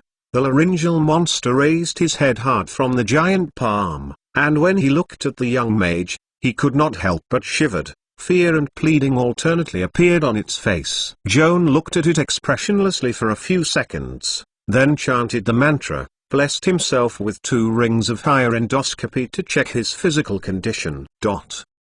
Detection target: lock-throat monster, small strange monster. Health status: weak. Threat level: lower. Attributes: strength 14, agility 16, constitution 13, intelligence 4, wisdom 13, charisma 7. The other 5 attributes are all okay, but the intelligence attribute is ridiculously low, only 4 points, not much stronger than the ordinary beast. Seeing that the lock-throat monster had only this level of intelligence, Joan had to worry about its language skills and tried to communicate with it. It took a lot of effort to verify his concerns. The low IQ of the throat monster seriously hampered its ability to express language. It barely speaks a few basic lingua franca, but the pronunciation is ambiguous, and the logic is messy. It is really difficult to communicate. Joan was not discouraged, made a spellcasting gesture, and successively cast 2 prophetic spells that used Ozanu as the initiation spell on the throated monster. The first spell is the second ring, Detect Thought. The second spell is the third second mind connection. Using detecting thoughts, Joan can sense the psychological activity of the larynx, so that he can understand what he thinks without thinking through language. After this, Joan can use the secondary mind connection to build a bridge of spiritual communication between himself and the throat lock monster, and he can accurately convey his ideas to the other party without using words. Both spells were completed successfully, and Joan immediately sensed that the throat lock was full of panic and confusion about his situation. Joan decided to use its psychological weakness to properly intimidate and lure him, so as to achieve the purpose of tame this strange. Thinking about it like this, Joan picked up a piece of leftover corned beef jerky, shook the lock-throat monster, and at the same time told it telepathically that it was delicious, and asked if he wanted to eat it. The throat monster shook his head, but could not help grunting and swallowed. Say no to the mouth, but the body is very honest. Joan didn't debunk its true thoughts, drew his dagger and slammed into the dried corned beef. First puncture a hole, then cut a deep crack. The throat monster noticed his fierce movements, and the panic rose to a new height. Joan wanted this effect. Pull out the dagger from the beef jerky, make 2 strokes with the tip of the knife toward the throat monster's chest, and speak to him through telepathy. I want to use this sharp dagger to cut open your belly and make you an Airdrid specimen. What do you think? Lest the larynx be unable to understand his intentions, when Joan said of the Airdrid specimen, he pointed at the piece of beef jerky with a knife, and signaled that its body would also become dry. The laryngeal monster trembles in horror, and its teeth rattle. Want to ask how it feels at the moment? 1,000 words into one sentence. Panicked! Exclamation mark. Joan was satisfied with the intimidation effect, and then tried to lure it. He touched the purse and took a gold coin out of it. After thinking about it, he felt a little wasted, so he put it back in the purse and replaced it with a copper coin that was equally swaying. Joan put the coin and beef jerky together and gently pushed it to the throat monster. Two choices for you: don't listen to me, kill you to make jerky. If you are obedient, you can be spared, and you can eat dried meat. This gold coin is also rewarded to you. The lockthroat looked at the coin in surprise. It's not very clever, but at least the difference between gold and brass can't help but whisper in my heart, that is obviously a copper coin. Joan thought it was indistinguishable, but unfortunately underestimated the monster's eyesight, withdrew the copper coins awkwardly, and replaced it with a gold coin. Cough.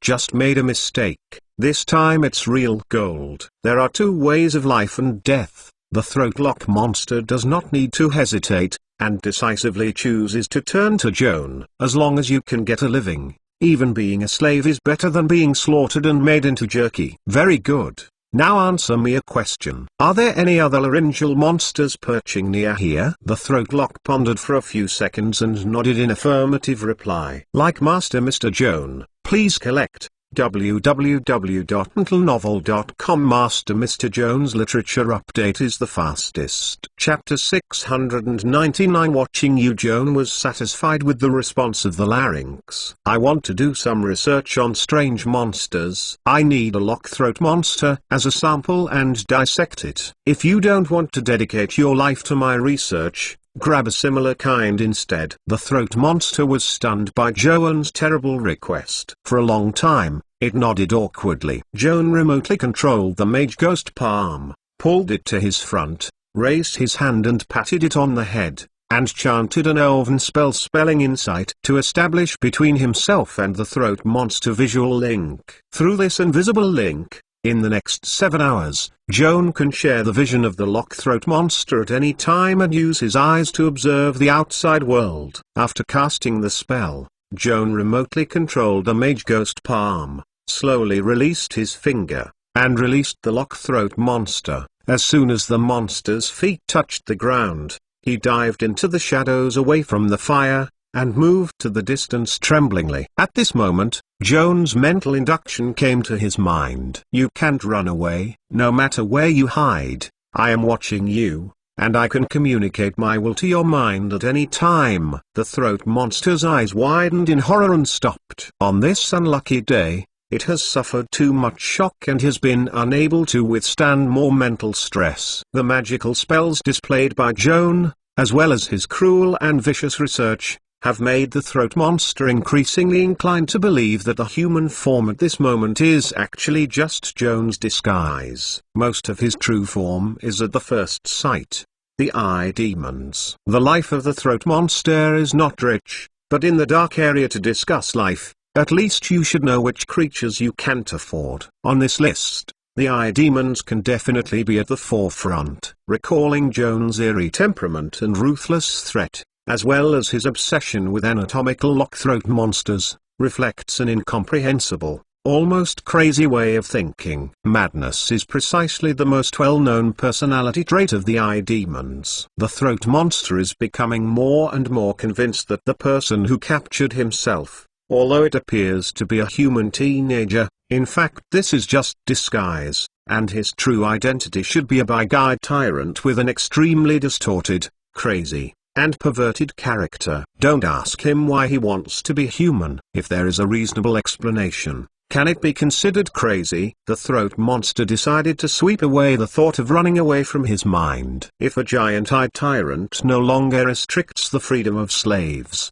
it is by no means benevolent but testing the loyalty of slaves. The throat monster is very convinced, if he tries to betray Joan and escape from his claws, the result is destined to end in tragedy. It is nothing more than to provide this tyrant with the double pleasure of chasing the fugitive and killing the traitor. The throat monster made up his mind that as a bone-shaped strange monster, it would never give the other party an excuse to satisfy the above-mentioned perverted fun. The detect thought spell allows Joan to turn his mental power into a probe, implanted in the mind of the lockthroat, and sense its subtle changes in mind. Just like fingertips gently touching a board painting, you can feel the concave and convex patterns on the surface of the board. It seems that you have made a wise choice. Joan poked the corned beef with a dagger and handed it to the laryngeal monster. The laryngeal monster accepted his reward with anguish and fear, chewing the beef with a big mouth, and grunting in his throat. To make it easier to distinguish you from other larynx monsters, you need to give you a name and call you later. Guru. The throat monster nodded gently, and when he swallowed the saliva, the gurgling sounded again in his throat. Joan grabbed the gold coin on the ground, made a pen with the dagger, and carved number 16 rune sigil on the surface of the gold coin, and then injected a light spell matching the rune's morals. Take this gold coin and look for your kind. Kill it and bring the body back to me. Guru stretched out a trembling palm and held the magical gold coin that slid down from the master's fingertips. At the same time, the master's warning circulated in his mind like a nightmare. Remember, I'm watching you. Guru shuddered. There seemed to be a huge and gritty eyeball in their midst, which was peeping at it coldly, making it feel chilling. A dim underground cave, a deformed figure quietly skimming through the stalactite bushes that hang down from the dome, skilled and agile, comparable to the gibbon flying in the jungle. Grunt ran out very far in one breath. The fire in the cave behind him faded faintly, and eventually engulfed in darkness. Guru stopped and glanced back. There was no light in the field of vision. The endless darkness is like a warm velvet robe wrapped around it, so that it finds a long-lost sense of security. Just then, a voice sounded in its mind. Why stop? Continue to carry out your mission. Grumbling, the false sense of security was shattered by this cold voice. Now it is convinced that what the master said is true. The host is indeed monitoring it, can see its every move at any time, and give orders to it from a distant place. Recognizing this cruel reality, Gula's heart had just germinated the idea of escape and was smashed. Since the owner has been looking at himself, even if he escapes to the end of the world, it doesn't make sense. Damn it. Guru was desperate and completely lost the courage to pursue freedom. Guru didn't want to die, so he obediently obeyed the master's orders, acted as a master's killer, and found himself a substitute for the dead ghost. Golem continued on the road and flew through the labyrinthine underground tunnel, sometimes stopping to sniff. Gula's eyesight is average, but his nose is very smart. If there is its kind nearby, it is not difficult for Grunt to smell the other party's smell, especially in the mating season. The laryngeal monster walking alone in the underground world must rely on the pheromone emitted by the same kind to determine the position of the other party, so as to go to court. If the nose is not sensitive enough to seize every precious opportunity for mating, such rare and abominable strange creatures have become extinct due to low fertility. Guru quickly smelled the target he was looking for and quickly moved towards the other party's den. In a cluster of stalagmites, dark shadows loomed. Black Shadow also noticed that someone was approaching, and turned his head to the dome with vigilance, suddenly jumped up, climbed to the top of the towering stalagmite, fiercely widened his eyes, and stared at the Grunt hanging upside down on the stalactite. The stalactites hanging down from the top of the cave are staggered with stalagmites rising from the ground. Two laryngeal monsters. One hangs upside down under the stalactite in a posture of the head and feet, the other crawls at the tip of the stalagmites, and the positions are basically parallel. Guru is 10 feet away from its prey, staring at each other in an upside-down position, and his eyes are not friendly. Like Master Mr. Joan, please collect www.mentalnovel.com. Master Mr. Joan's literature update is the fastest. Chapter 700. Booby. While grunting at the other party, he hesitated to launch an attack. Obviously, the throat lock monster on the opposite side is stronger than Guru, and Guru has no confidence in defeating it. In this situation of head-to-head confrontation, Guru couldn't find a chance to attack the other party. The throat monster on the opposite side also seemed to realize that his physique was dominant, and slowly raised his upper body with an arrogant look, showing Guru to his strong physique. After full demonstration, he grinned his teeth and waved his long arm to growl. Guru can certainly hear that the other party is ordering him to get out of its territory. Guru swallowed, and there was a grunt deep in his throat. It is long known that this stalagmite forest is a blessed place with rich ingredients. The forest grows tender and juicy mushrooms, attracting many gophers that feed on mushrooms to settle here. The guy on the opposite side occupied the stalagmite forest. No need to hunt hard. When hungry, just go down to the ground, just find a rat hole, put your long arm into the hole, and pull out at least one fat squeak. Gophers, enjoy a delicious meal. Guru has always been very jealous of this stalagmite forest and wants to win this site, but unfortunately he can't beat the strong guy. Just when it hesitated, Joan's voice came to his mind. If you don't have the confidence to defeat your opponent, give it gold. Grumbling looked at the gold coin in his hands, and despite his reluctance, he still followed the master's order and slowly handed it to the throat-lock monster on the opposite side.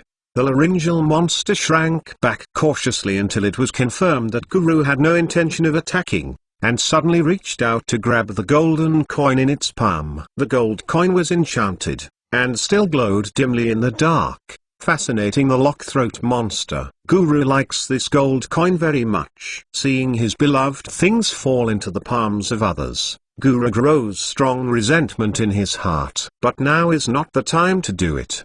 The laryngeal monster on the opposite side was very satisfied with the gift from Guru. According to the customs of the Mooring Blame family, if one party gives a gift to the other party, it usually means two things: surrender and courtship. The throat monster played with the magic gold coin, approaching Grunt with a high toe, stretched his neck and leaned under his hip, sniffed to see if it was in distress. Guru was still thinking about the gold coin, and his heart was soaked in the venom of jealousy, which made him unable to mate. Seeing the lock-throat monster leaning over to sniff, it shrank back in disgust, like a weak girl trying to escape the harassment of the rogue. At this time, the master's voice came into its mind again. Speak with me, Anna. Anna. Guru doesn't understand what this word means, but it does not prevent it from imitating the pronunciation of the master. Anna. The spell symbolizing brilliance echoed in the closed cave. At the same time,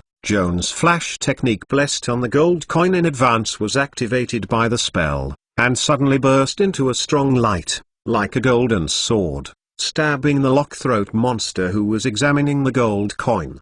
The greed in the eyes of the throat mob was immediately replaced by horror, a strange creature born in a dark area, whose eyes cannot adapt to direct light, let alone a strong magical brilliance. The moment flash broke out, the throat monster instinctively dropped the gold coins and mourned with his hands hidden. The opportunity is coming. Without Joan reminding, Guru swooped up. While the eyes of the lock-throat monster were stabbed by the light, the palms covered with spikes and barbs were found, and they pinched the other person's slender neck. Golem straddled the back of the throat-lock monster, his long arms wrapped around his neck in circles and circles, and the murderous face was more draconian. A series of grunts. The attacked throat monster struggled desperately, dragged the grunt from the towering stalagmite, and fell into a mud puddle, rolling into a ball. Guru, no matter how the other party is struggling, he just pinches his neck and continues to exert force, forcing him to suffocate. The throat monster struggled more and more weak, and finally lay still on the ground. Guru didn't relax his guard. It wasn't until the opponent stopped breathing completely that he eased the arms around the opponent's neck like a noose and jumped from it. Guru kicked the larynx and turned its body over, lying on its back on the ground. Golem looked closely and found that this guy turned his eyes white. A plume of bruise ran out of the corner of his mouth, and his neck was covered with dense needle wounds. This was just the masterpiece he created with his two claws. The honeycomb wound on the neck of the throat lock was shocking, and blood was flowing down the neck, obviously dead. Guru licked the remaining blood on his hand and grunted with satisfaction. Suddenly remembered another thing, hurried back to the stalagmite, found the gold coin, wiped cleanly pitifully, clutched in his palm. Good job. Joan praised Guru through second mind connection. Now, go to the larynx's lair. Golem followed his instructions, walked around the stalagmite forest, and soon found a cave and burrowed into it. Through the visual link, Joan saw through grunting eyes that many blood-stained debris were discarded in the cave, including a helmet with an indestructible miner's lamp, a pair of night vision goggles, and only leather pockets. Obviously, the collections of the throat monsters come from the unfortunate explorers. Joan ordered Guru to untie his leather pocket and look carefully. The pocket contains nearly 100 gold and silver coins, a diamond brooch, and a bundled sheepskin scroll that exudes magical fluctuations. Joan only glanced at the style of the scroll. Without identifying it, he recognized it as a 5-ring teleportation scroll. It is conceivable that this reel worth 1,200 gold coins failed to play its due role at the critical moment. The original owner of the reel was mostly attacked by the lock-throat monster without any precautions. Before he could unfold the reel and cast the teleport, he was broken in the neck. Bring these things together with the body of the throat locker. Joan ordered Golem through a spiritual connection. Guru certainly did not dare to resist his orders, and quickly packed all the loot in the nest into his leather pocket. Carrying a leather pocket in one hand and dragging the body of the lock-throat monster in the other, Guru turned back and spent most of the hour returning to the cave where they were camping. Joan was very satisfied with the performance of the slave, and gave Golem a large piece of beef jerky as a reward. With a pocket of loot brought back by Guru, Joan only left the teleport scroll, and the rest of the coins, diamond brooch and adventure magic guide were handed over to the captain of Hayala. After the end of the expedition, the four of them will divide up all the loot obtained during the journey. Like Master Mr. Joan, please collect www.mentalnovel.com. Master Mr. Joan's literature update is the fastest.